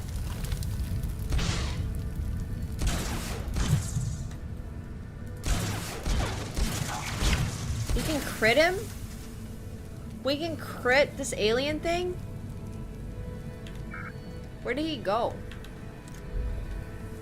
Yeah, it got really laggy for a moment, unfortunately.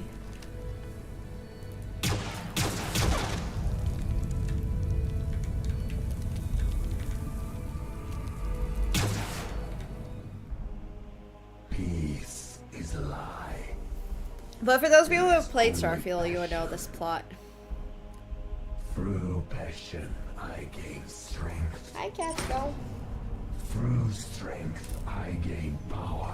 I don't know, Gary. I'm thinking about it. I don't know how I want to handle the build of our Millennium Falcon. So for those of you who don't know, I got the, well, chat actually technically got me the super, super Huge. It's huge. The huge Millennium Falcon. We have the small one over here. Whee! Good night, Rich Jew. So yeah, we have this Millennium Falcon here, and then we also ordered the parts for the huge Millennium Falcon that's like this big. This is just the medium-sized Millennium Falcon, and then we're gonna have the 7,500 piece Millennium Falcon that's like 80 by 60 centimeters, and it's gonna be literally I'm going to have to one day, if I ever get an actual like stream room design, I'm going to need it to be like the centerpiece. So it's gonna be huge. It's like 6 times. Yeah, it's what is it? 1 sec.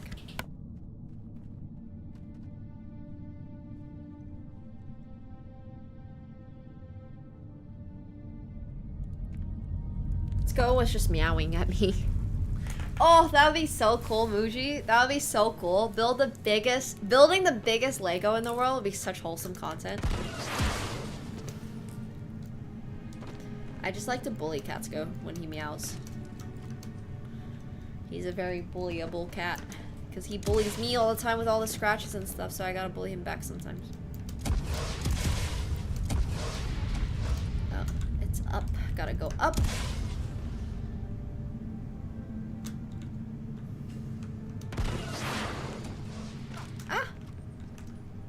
But yeah, we're gonna have a really, really, really cool Millennium Falcon build. So that'll be fun. Yeah, Mickey Man's being missed in the stream. I hope they're doing okay. I've got a lot of Star Wars nerds here, honestly. I was talking about this the other day, but being a Star Wars nerd is honestly kind of expensive. It's kind of an expensive, like, I don't know. There's some fandoms that are a lot more affordable, I'm not gonna lie. Alright, we're back to the Millennium. Oh wait, we don't have to go back to the Millennium Falcon. We can journey further into the unknown. We can acquire the power of Dionysus. We can go... These are all just powers and stuff? Okay. I feel like we've done most of the main quests. So let's go do the Mandalorian quest. Let's finish this further into the unknown, and then let's do the Mandalorian quest.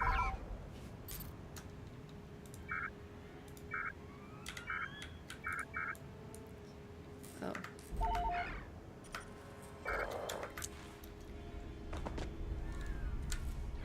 I've always been a really big Star Wars fan, yeah, even since I was a kid. Super. But I really like the Phantom Menace and Revenge of the Sith.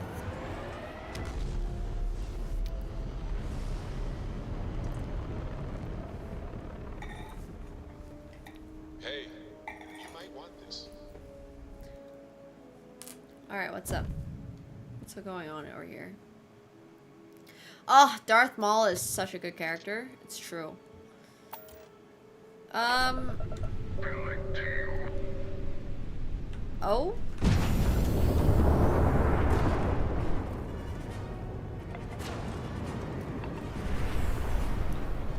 I can't find him.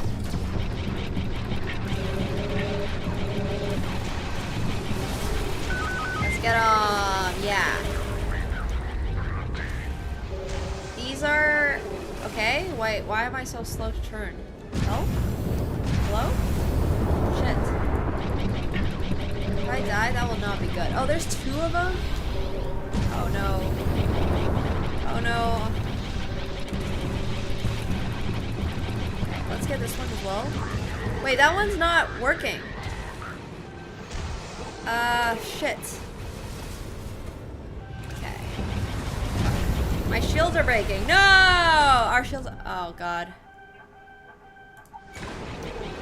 Oh no, that's really bad.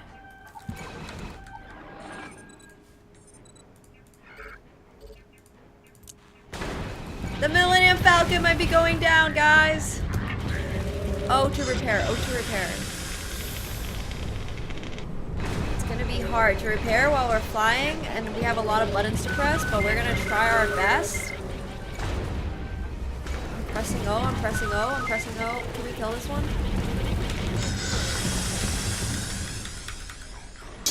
Did I get him? Oh.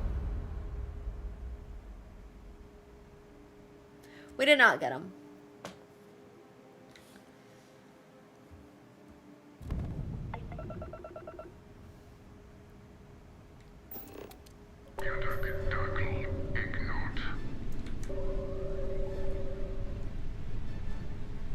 We gotta be a little better.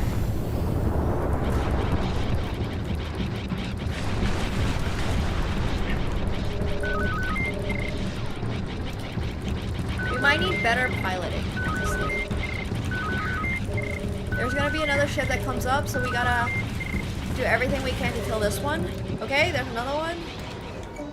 Where's the other one? Oh my god. Oh my god, there's so many. Oh god, there's 3.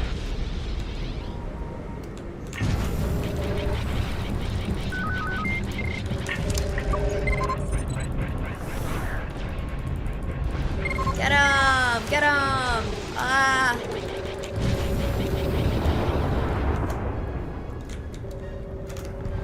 Oh god, there's one right behind us too. I feel like space fighting is so hard.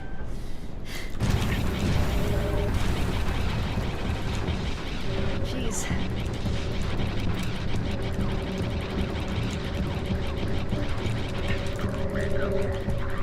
Okay, we almost had this one. Okay, we got that one, and there's one more. I mean, to be fair, fighting in the Millennium Falcon is kind of cool.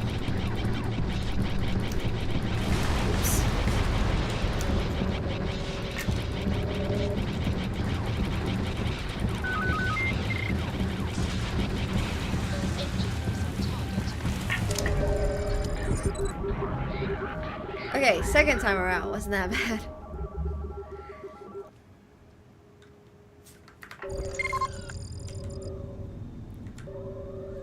Can we scavenge them? No, you can't. Okay, so the nice part about this game is that you cannot take damage from asteroids.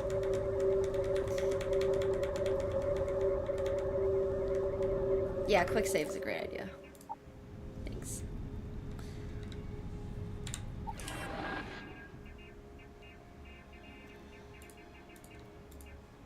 No, she's not. Don't even tempt me. Don't even try.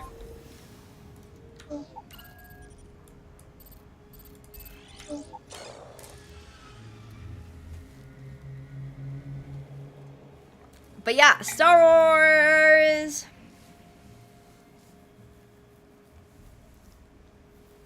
We should do the Mandalorian quest.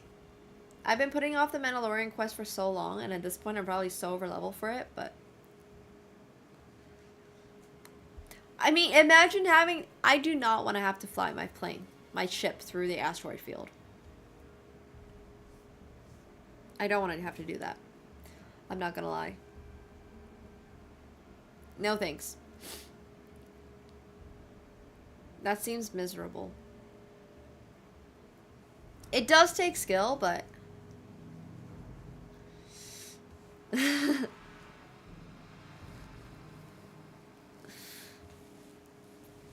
don't think their language is the same as our name, though. I mean, as ours, though. Yeah, the loading screen art is so good, right? They... Go for landing. Whoa.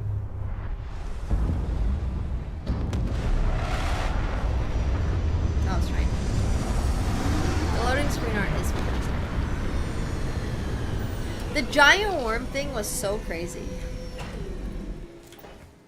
I remember that scene very vividly. And there were like bats or something inside. Easy to forget how marvelous life on other planets truly is. No, I don't. Oh, we're gonna need to fight some people. Whoa. What happened? I'm lagging. Shit. Okay, well, at least I didn't take any damage.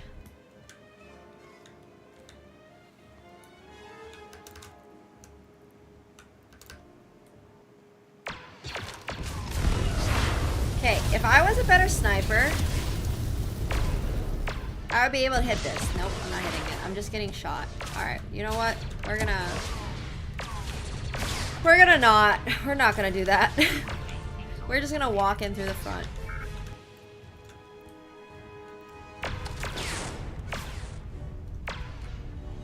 Yeah, if I was a better player, I would be able to do trick shots.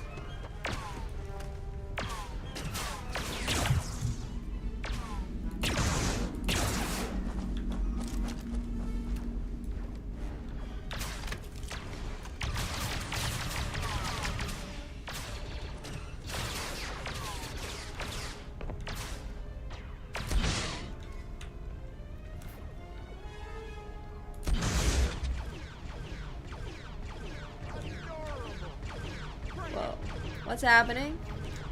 I don't love that.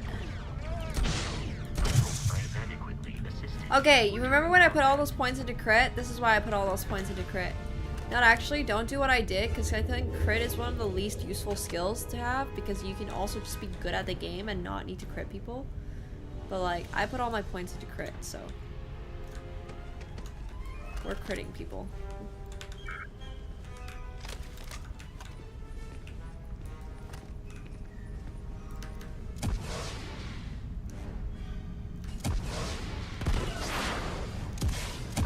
Well, just be good at, like, shooting.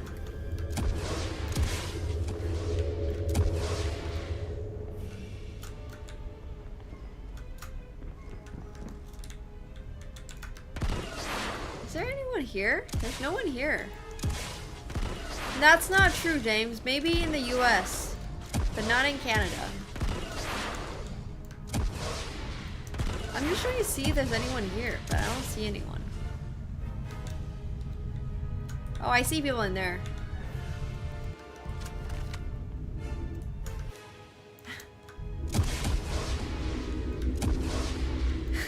Hey, uncultured, that's rude. Whoa, what is that?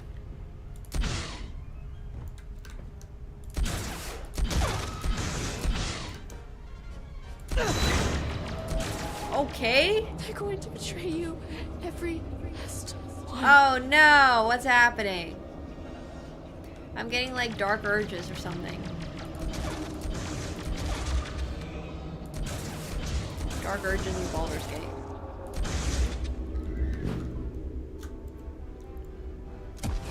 Oh yeah, I mean, if you want to check out Starfield with Star Wars mod, I would only recommend getting Starfield if you're getting the Star Wars mod.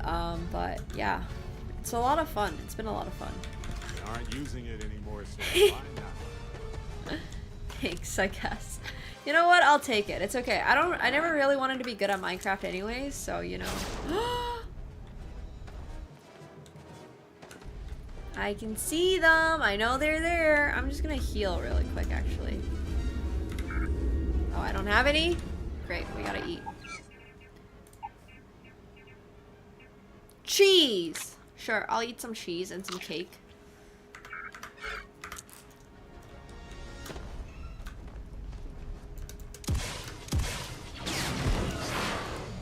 Shit. Oh my god, I'm almost dying.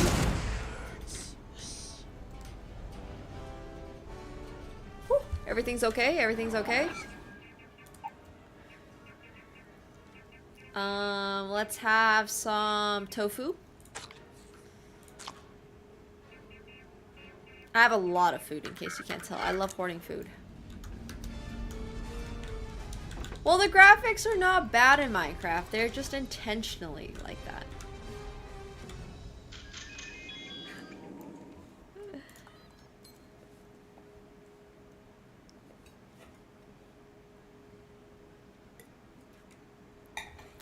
What happened to what happened with Microsoft?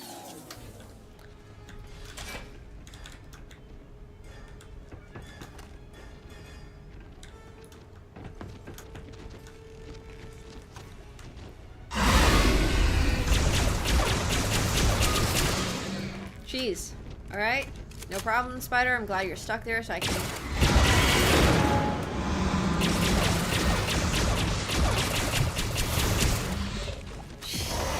Bro.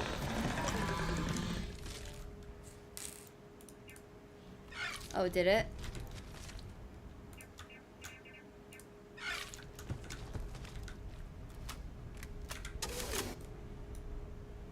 Oh? Pause champ?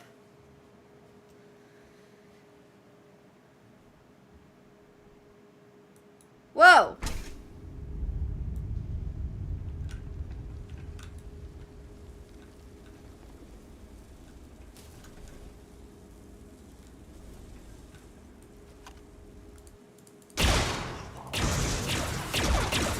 Ah, not ecliptic. At least I stretched this one. Oh no. I have too much stuff. Is it laggy? Yeah, it is laggy. I need to move it onto the my HD drive, basically, is a TLDR. But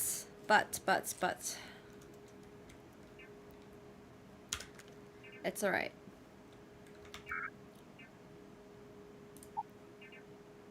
Well, that's kind of cool. Not for us though. Okay, guys. It's day, like, whatever, of playing this game. Is this helmet pink or red? Because to me, it's always going to be pink. But apparently to some people, it's going to be red. What? It's literally pink. It is literally pink. It is literally pink. It is... Alright, whatever. I give up. It's still pink. It's pink! It's pink! It's a hot pink. Thank you. It's a hot pink. It's like a light red hot pink. Can we agree on that? People who are saying red. Does it not? It's literally like pink. It's literally pink.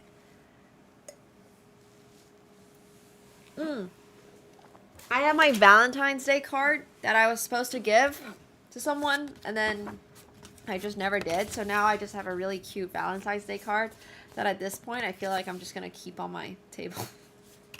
Yeah, thank you, Hema. Exactly. But this is red. This is technically red. So this is pink. Right? Can we agree that this is like a pink highlighter? Because this is red and this is red. Oh my god. It's pink! Bro, I have a bookmark from Japan on my desk as well. I have so many random things on my desk right now. I even have glasses that are red. Look, if I put these glasses on, guess what? Everything is now red. This is what some of you guys in the chat are watching the stream through. This helmet is absolutely pink. Like, okay. No, it's literally pink. No, it's pink. I don't know. I don't understand. I mean, I'm gonna take a screenshot of it, and I'm gonna have to, like, color palette it, and it's going to be pink. It is literally just pink. I don't know, man. No, I'm not gaslighting you guys. It literally just is. It just is pink. I don't know what to tell you. Oh, I have a suit. +5 persuasion chance, and I get to wear a fashionable suit. Kind of cool. Kind of cool. I'm kind of down to wear this.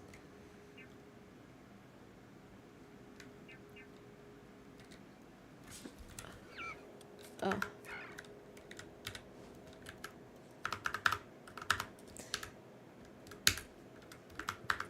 Her on her sleeves?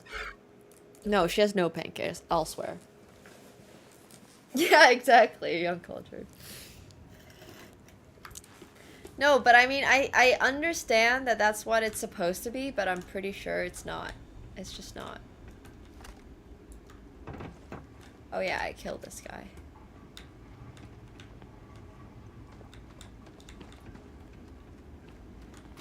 You guys are funny. You guys are very funny. I don't have any goofy filters on my camera. I don't know how to even set them up. Apparently you are able to set up filters for your stream camera, which is crazy to me. I did not know you could do that until recently. Is there any bubblegum in the game? Yeah, probably, actually. There's probably bubblegum in this game. Oh god. Okay.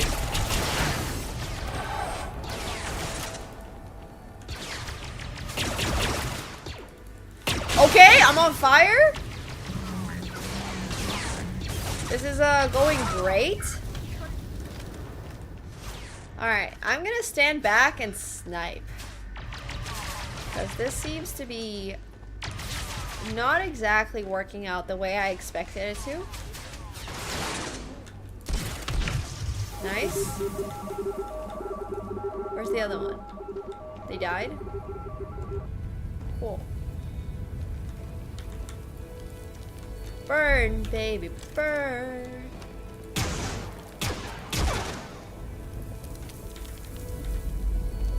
Where's the artifact? I just wanted the artifact. I am leveling super fast, yeah. I know. Don't ask questions you don't want the answers to. I instill fear in my enemies. I am the destroyer of worlds. I've heard this speech before. The dark side. Good for you, bro. I am the fire of hate. Oh my god, I would not do well in like a... What do they call it? If I was the hero for a movie, I would not do well. I would just make snide remarks all the time and shoot before I saw anything and just be like, yeah, I don't really care. My indifference to a lot of things and not just chess games is, yeah, very real. I'm just very indifferent. I would also fall off the cliff in the middle of the night and then you'd be like, so where did the lady that was supposed to save our galaxy go? And people would be like, well, you know, she had a little too much to drink and just fell off the cliff in the middle of the night, no problem. Yeah, that would be me. A cave, huh? Maybe they used it to shield biological Rip Galaxy. Safe storage. I would not make a great savior of the planet, of the planets. Fish worker wetware? Okay, wait. I just want to know what this looks like. I just want to know what it looks like.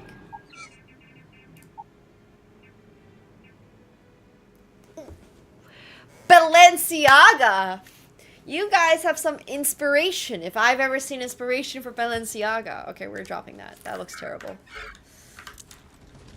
Okay, but jokes aside, Balenciaga is actually doing pretty well right now. We don't need to troll that hard.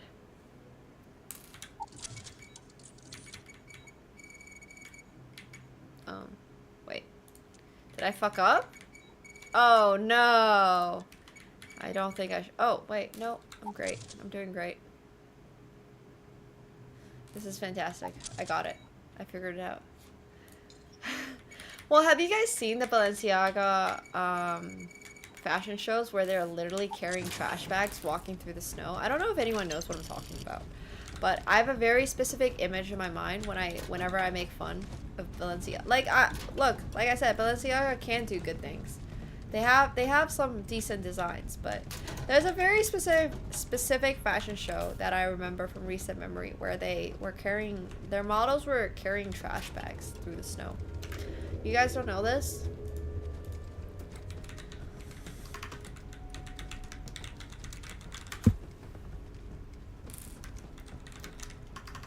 Where are my fashion guys and girls at?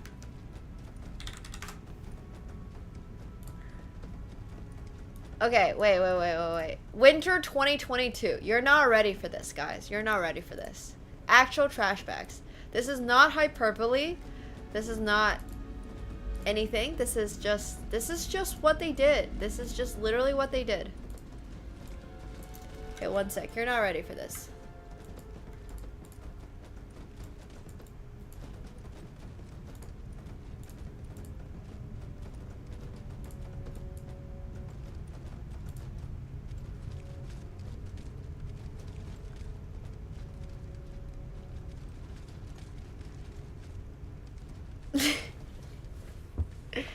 This was the Balenciaga Winter 2022 collection. I kid you not. This was their actual show. This was their runway collection. Not everyone's carrying a trash bag. So I'll take that back. Every other person was carrying a trash bag.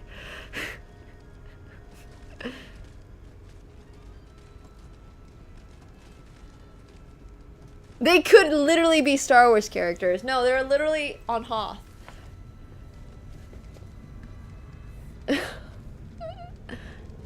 Sorry, that's why I made the joke. I'm realizing that some of my jokes might be very niche and very specific. I don't even know. Yeah. Whoa, I almost have more subscribers than Balenciaga. I'll take it. Oh yeah, this was super iconic, but there's a lot of, yeah. This was their entire collection. And people watched behind a glass screen so they wouldn't get cold. Only the models got cold. It's fascinating. It's just fascinating. Sorry, I just find this kind of stuff really interesting. I don't have like that much of a personal... I don't love that kind of stuff as much because I think a lot of fashion should be meant for the user to look good. Because, like... But I do think it's very artistic and I think it's interesting. So, anyways... Yeah, so sorry, that's why I made that joke. And then I realized that a lot of people might not know what I'm talking about. I don't even know who Zach and Cody are, so.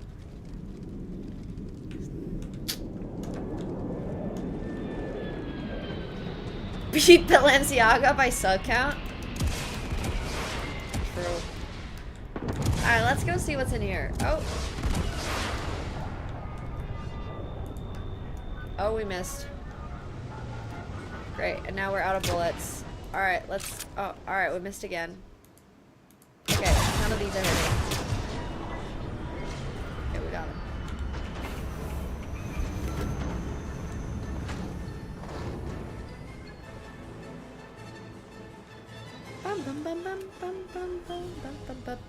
There's a lot of desync right now, I'm sorry. Oh, shit! Oh my god! Hello? I'm just dying here? Whew.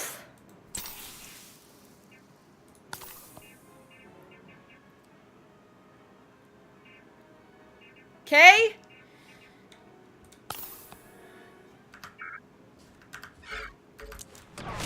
Oh my god, I just died.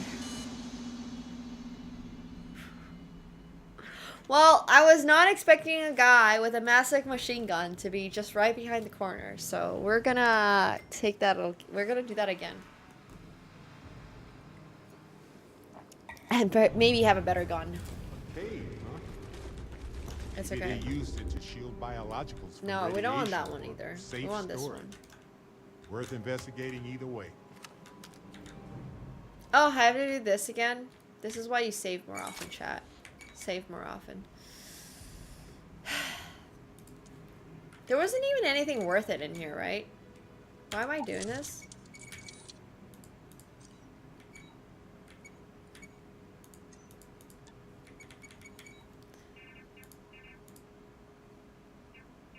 Oh. Undo. Okay, now that we're here, we have to do it.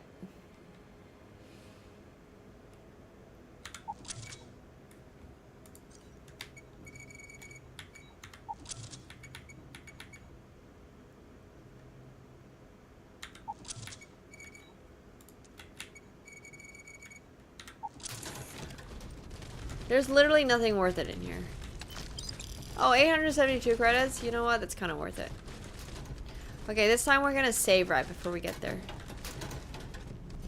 Yeah, let's, I have my opinions about Balenciaga. We can not discuss Balenciaga. It's fine.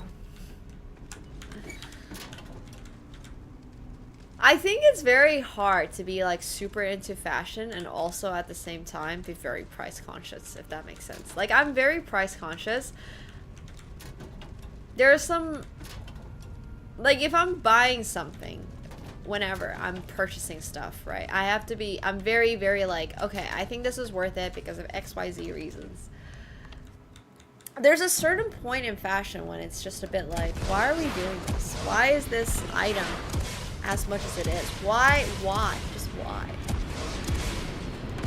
And I think that's a hard thing to balance because you can always argue that something is like for fashion or, you know, this is unique, it's all that stuff, but also at the same time, I think it's a little difficult. But anyways, yeah, exactly. Or like the banana. Did you guys see the banana that's taped on the wall? Have you guys seen that thing?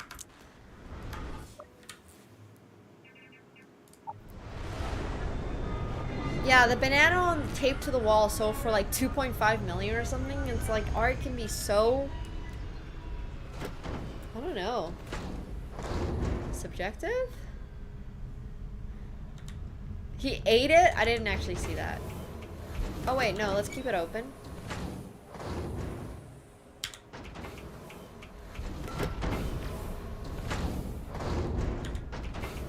Oh, that door's gonna close if I, okay.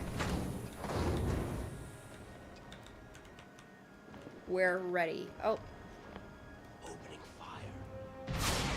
Jeez.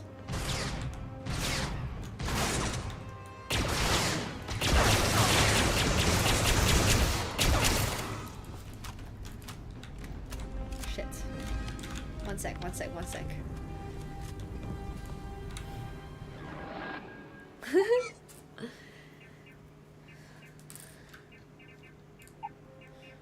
Let's eat some cheese. Let's get some superfood. Alright, this looks good.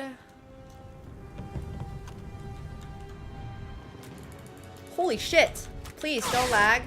Oh, we don't have any ammo. I didn't reload.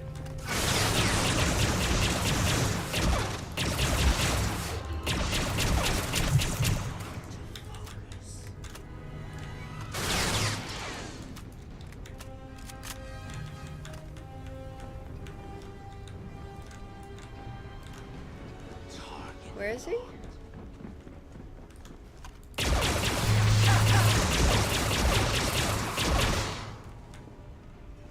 Okay, is there anyone else? Oh shit.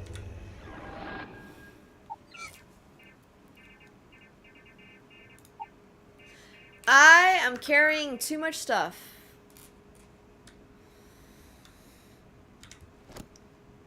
Oh wow! Wow. This looks like fun. I kind of want it.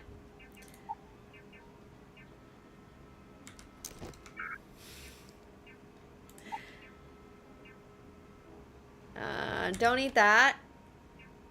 Whoa. It's a sword? What? Okay.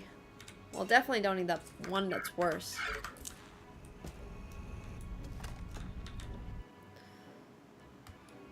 Anything I want to yoink? Where are my friends? How did this guy end up here?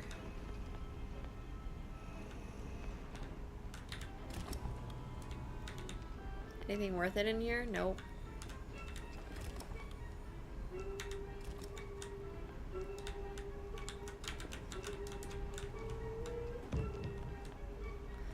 So sometimes there are like skill books that I'm looking for. That's what I'm looking for in here. Pole ball stand. It's funny. I just want to see what's in here. Doesn't look like there's much. Alright, whatever.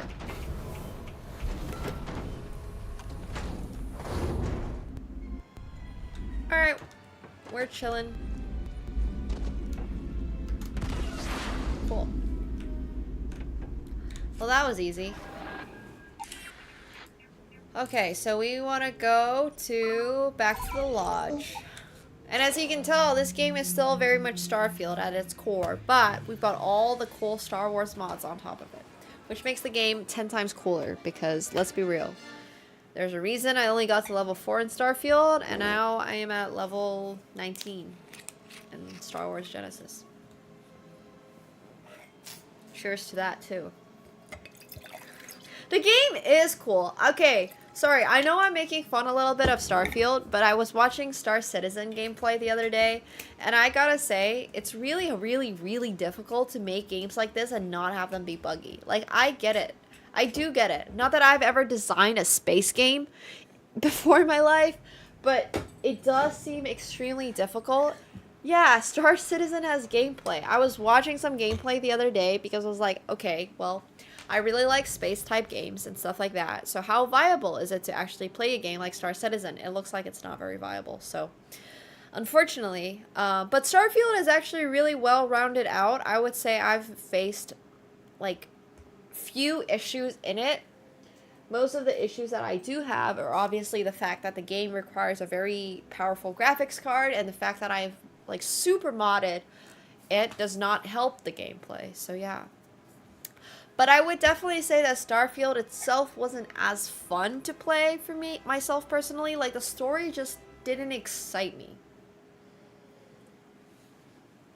Which is why I think it's a lot cooler that we've got Starfield. This one is Aritzia, and the one underneath it is Manier Devois, which funnily enough is a British brand. Despite having a French name with a Eiffel Tower logo. It's a British brand. But Starfield is also a little bit of a loading screen simulator, and part of that is my own fault because I haven't moved the game and the mods off of an HD drive. Oh, sorry, off of an SD drive into an HD drive. Okay, well, I got 4 levels in, and that's all I wanted to know. But yeah, Starfield has insane graphics, insane coding, and now that it's Star Wars modded, it's a lot better. And at least, thankfully, when they are doing this, the art for it is a lot better. Like the loading screen art. Not that you can see it here, but usually when you have the Star Wars mod on, the art is a lot better. Right now, it's struggling a little bit.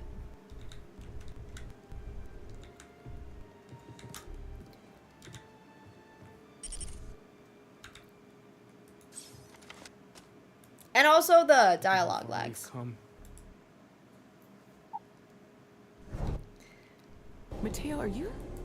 Well, it was the same problem with Cyberpunk. I was really sad about Cyberpunk not doing well because I think Cyberpunk was a great game, and as far as I know, it was the same. It was a Polish game like developer, and I have a sore spot for Polish game developers because of my own history. So I was just really sad about stuff like that. I think it's just a pity. Oh wait, what do we do? What did I do? Sorry, I'm not trying. I just hope that this journey doesn't turn us into something. Hate to interrupt. Lot of equipment. I didn't even got the see what I nods and clicked. signs from Sarah. Won't be good. Need more than just the you and I. What did I do? I'm not even sure.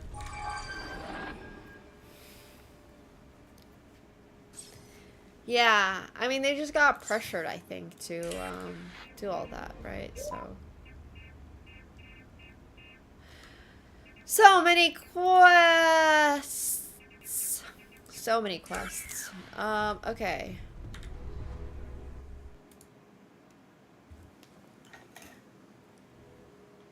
Second one was on Kazal, buried, the same as the one you found. But the first, can you imagine? Well, I had made a really incredible discovery, so after a long talk, we've been operating for, I just think we should be open. I did say it, never meant to. It's the argument I have with, we have all of them. Take care of yourself. Alright, so there's some people I need to talk about, I think. Oh, also, fun fact. What I realized is that you can go to everybody's bedroom. I didn't know you could do this, but you can literally just snoop around. And the lodge is huge, and you can go inside their bedrooms. Like, you can guess who this is a crime. This guy is just sleeping with a bed, a desk, a shitty computer, a fan, and a freaking punching bag. Hey, Gearless, thanks so much for 1,000 bits. Thank you. Thank you. I actually have not tried sleeping on someone's bed yet, but let's try. This is for you. Regardless, we're gonna. Oh, you cannot sleep in an own bed. Okay, this just reminds me of the time that Magnus Carlsen was like. Okay, sorry, never mind. Ah, there's just funny stuff. Anyways, that's how it should be. All I'm trying to say is that that is how it should be. If someone's bed is their bed, it should be their bed. Oh, God. That's all I wanted to say. That should be how it is. If the bed is owned, you should not be allowed to sleep on it.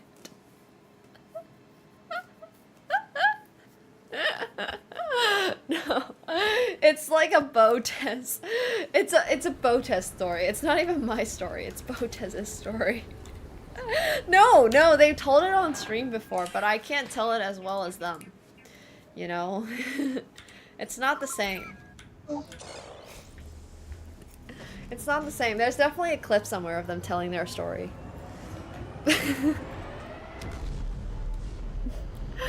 No, had nothing to do with them. The Botezes were not around.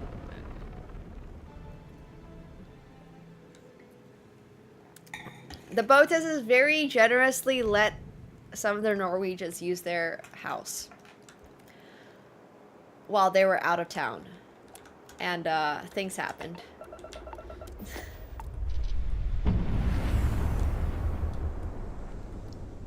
But yeah, it was just funny.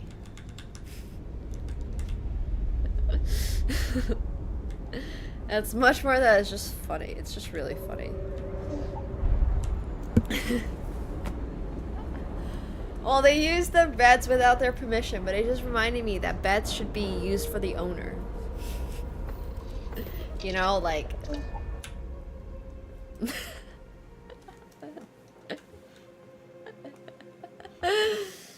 Anyways.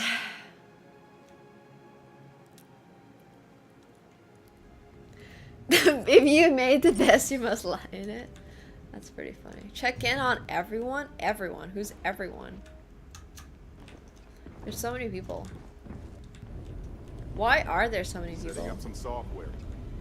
Want to test? If you could just give my ingenious soft, just hit the computer room. If you could just give my, just hit the computer room. Okay. You need to be watching.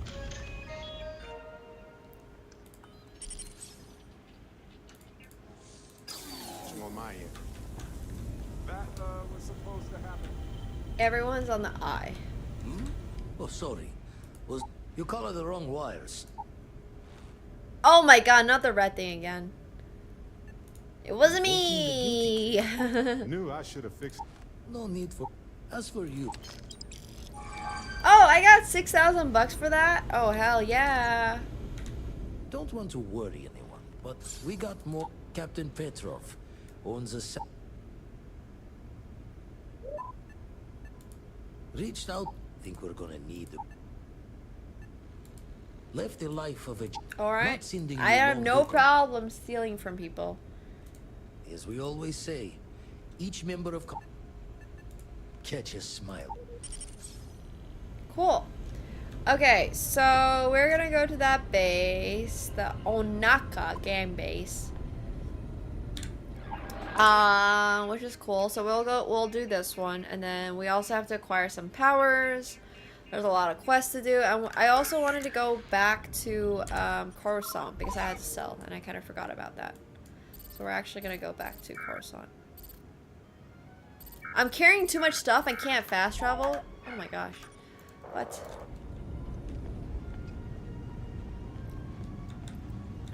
True, Chester, true.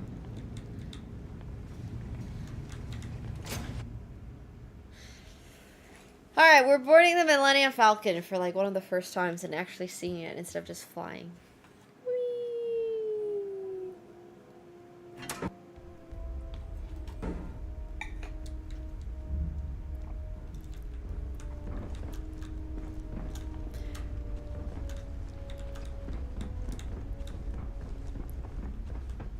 Do you ever wonder if you're like... I'm working hard, Captain. I don't know. Yeah, my poster's hilarious. Okay, we're dropping all this stuff onto the Falcon. Because we don't need it.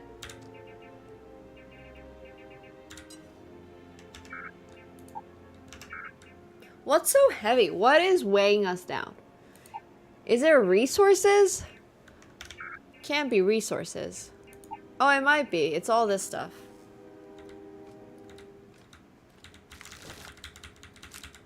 I don't really know what we're gonna do with all this, but eventually. Hey, very nice. Thank you so much for the 10 subs. I appreciate that. Thank you. Thank you, thank you. Variance is close enough, I suppose, but thank you very much, sir. If you guys got a gifted sub, make sure you're thanking them. We'll eventually have to empty out the Millennium Falcon, but for now, I think we're okay. Booty! Sorry.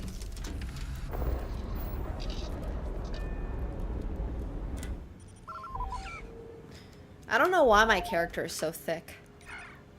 No, but actually, she's very thick for some reason.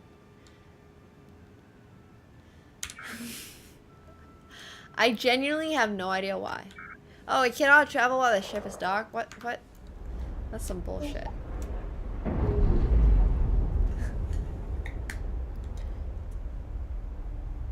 I'm sure they're sad to see. I don't know, Bob. Honestly. It's another great question. I mean, it's not hair. Maybe someone who's more familiar with Star Wars lore could tell me what Togrutas have on their head. It's not really hair. I really truly cannot tell you what that is. But it's not hair. It's the same way, what's that other race that constantly gets enslaved, unfortunately? Whoa. Board the on... Okay. Optionally, I can just... shoot them down? Presumably? You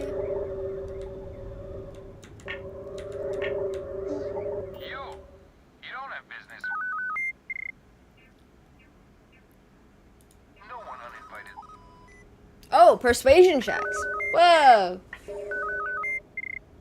Well, you can see it from over there. If that's all you're here for, then maybe. Is it cartilage? Oh, it's Leku? Damn, look at you guys being Star Wars nerds. I love it.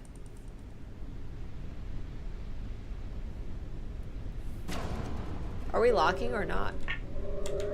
Oh my god, I almost crashed into them. That would have been really bad.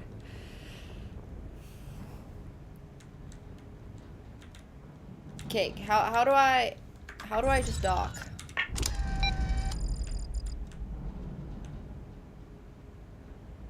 What am I missing?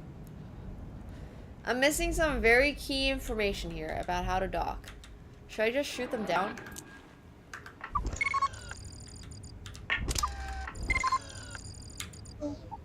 Okay, there we go.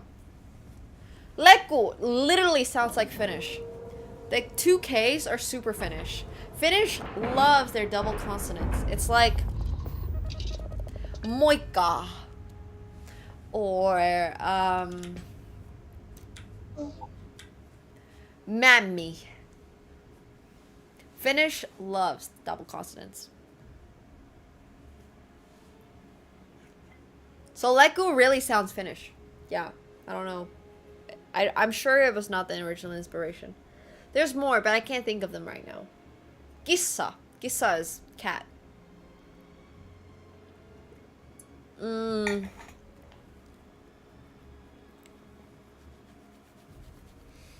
Torile. Thank you. Torile is a classic one. Okay, so the fun part about Finnish is that, for example, if you say like, conjugations in Finnish are really, really, really, really crazy.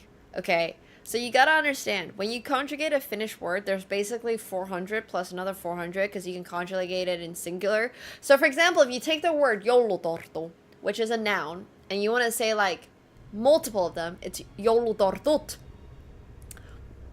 And if it's a plural, you take away one of the T's. But then if you want to say like from the joulutorttu, so you would say joulutortusta. And then you gotta, like, it's just every single way that you conjugate a Finnish word is basically you add something to the end of it. Finnish is a crazy difficult language for whatever reason. I would say Finnish is harder grammatically by far from Mandarin. Mandarin has some of the easiest grammar. The hardest part about Mandarin is the fact that, like, it doesn't have a, like, an easy writing system. A joulutortu is a four-legged pastry from Finland. It's, yeah. Anyways. But Finnish is a crazy language. Joulutortu is also really satisfying to say. Do we just shoot everyone? Oh no, we're friendly, right? We'll let you on board. But Petrov was done hiring mosquitoes. Ah, Hondo. This is supposed to be Hondo's crew, but they didn't fully do the voice mods. You might find we This can is be actually really kind of persuasive. cool. Go on, then. I mean, I'm still down to shoot all of them, but Petrov's got a whole little... Hondo. We know Hondo. Do you guys know Hondo? Hondo's the pirate guy from Star Wars. It's pronounced Joulutortu. Strewn about... And before you ask, trade it for it. This is Starfield, but Star Wars Genesis. So basically an entirely different game. And trust me, way better because it's got a Star Wars plot to it. I love space, but space is only fun if it's Star Wars. Actually, that's not entirely true. I would pay a lot of money to be... I don't actually know where to go. I'm a little lost. Is it here? Maybe? No? Whoa. Some sort of rhinoceros statue thing. That's also not him. We're just trying to make our way through the ship to talk to the guy. The captain. Here it is. This is, yes, this is a spaceship. And as you can see, these guys are space pirates. They have a fancy collection of stuff. Oh, bro. Literally every time I listen to people try to pronounce my name, I'm just like...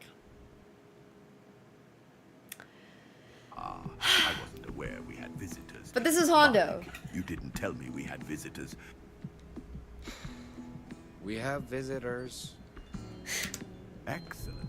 But this is all Star Wars modded, as you can see, so I hope you guys are enjoying. Make yourself at home. Relax. You can experience it vicariously through me because your graphics card is not able to sustain this. Ho ho ho! Flattery, my favorite. Hondo's really funny though. Hondo is a great pirate in Between you Clone and Wars. me, I do have something very special in the vault. Ah, but my jealous heart knows no bounds. I want to keep it all to myself. I know, it's a flex. Tempting. I do love showing off, but my security team will have a heart attack. No, they're the guys from Star Wars. Protocols that I admitted. I don't know where Katsuko is.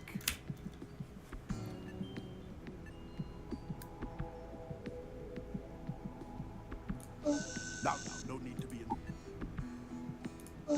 Oh, you do have a point. We got there! Very well. I know people look at me and say, I don't really want to kill Hondo. Hondo seems cool. I like Hondo, actually. Need a special vault.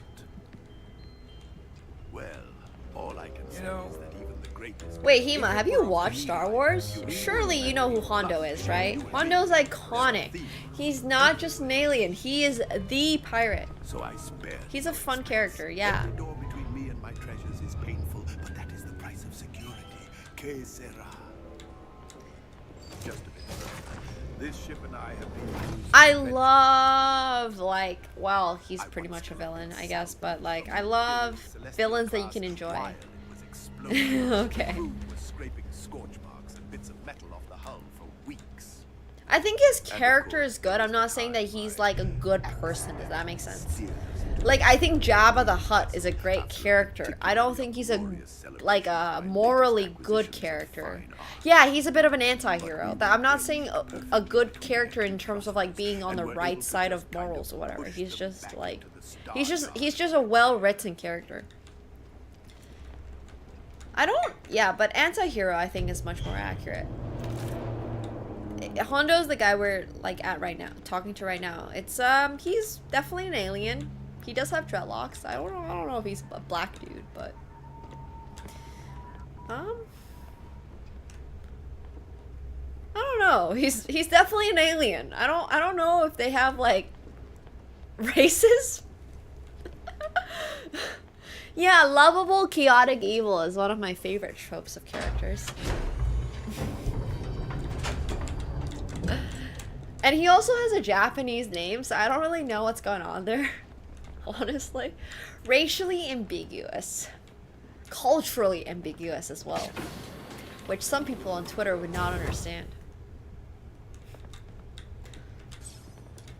It's okay, it's alright. And now, the moment. Oh, we gotta steal it?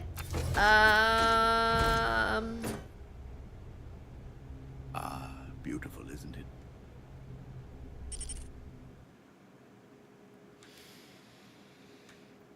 The man who sold me this told me that it spoke to him, that holding it for the first time was like drowning. Alas, I've held.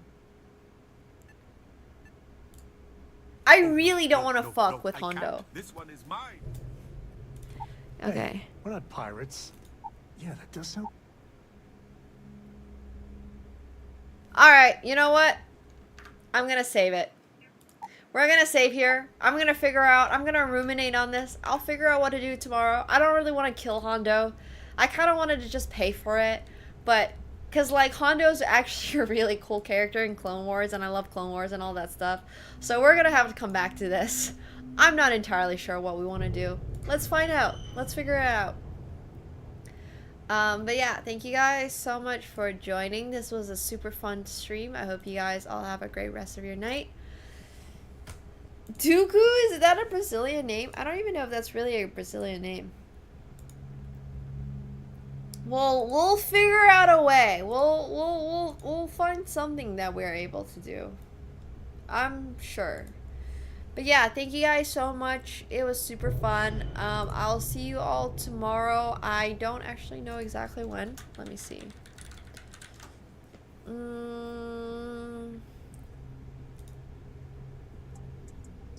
Tomorrow, 5 p.m. Eastern. 5 p.m. Eastern. Okay, I'll see y'all. Thank you guys so much for hanging out with us. Have a great rest of your night, and we'll probably continue tomorrow with a little bit of chess, as well as a little bit of Star Wars. So yeah, enjoy. Let me see. Oh my gosh, my entire PC is like lagging. All of it is lagging. Oh no. The helmet is pink. Thank you. Thank you very much. Okay. I'll give the raid over to Sasha. She's doing a streamathon for a subathon for her 6-year anniversary. So go say hi to her for me. No, it's pink. It is 100%, 101% pink. 101% pink. We're gonna end tonight on a cliffhanger. So have a great rest of your night, guys. Thanks so much for hanging out. I'll see you all very soon. See you guys tomorrow at 5. Take care. I'll figure out a solution to this. Okay, good night. Bye.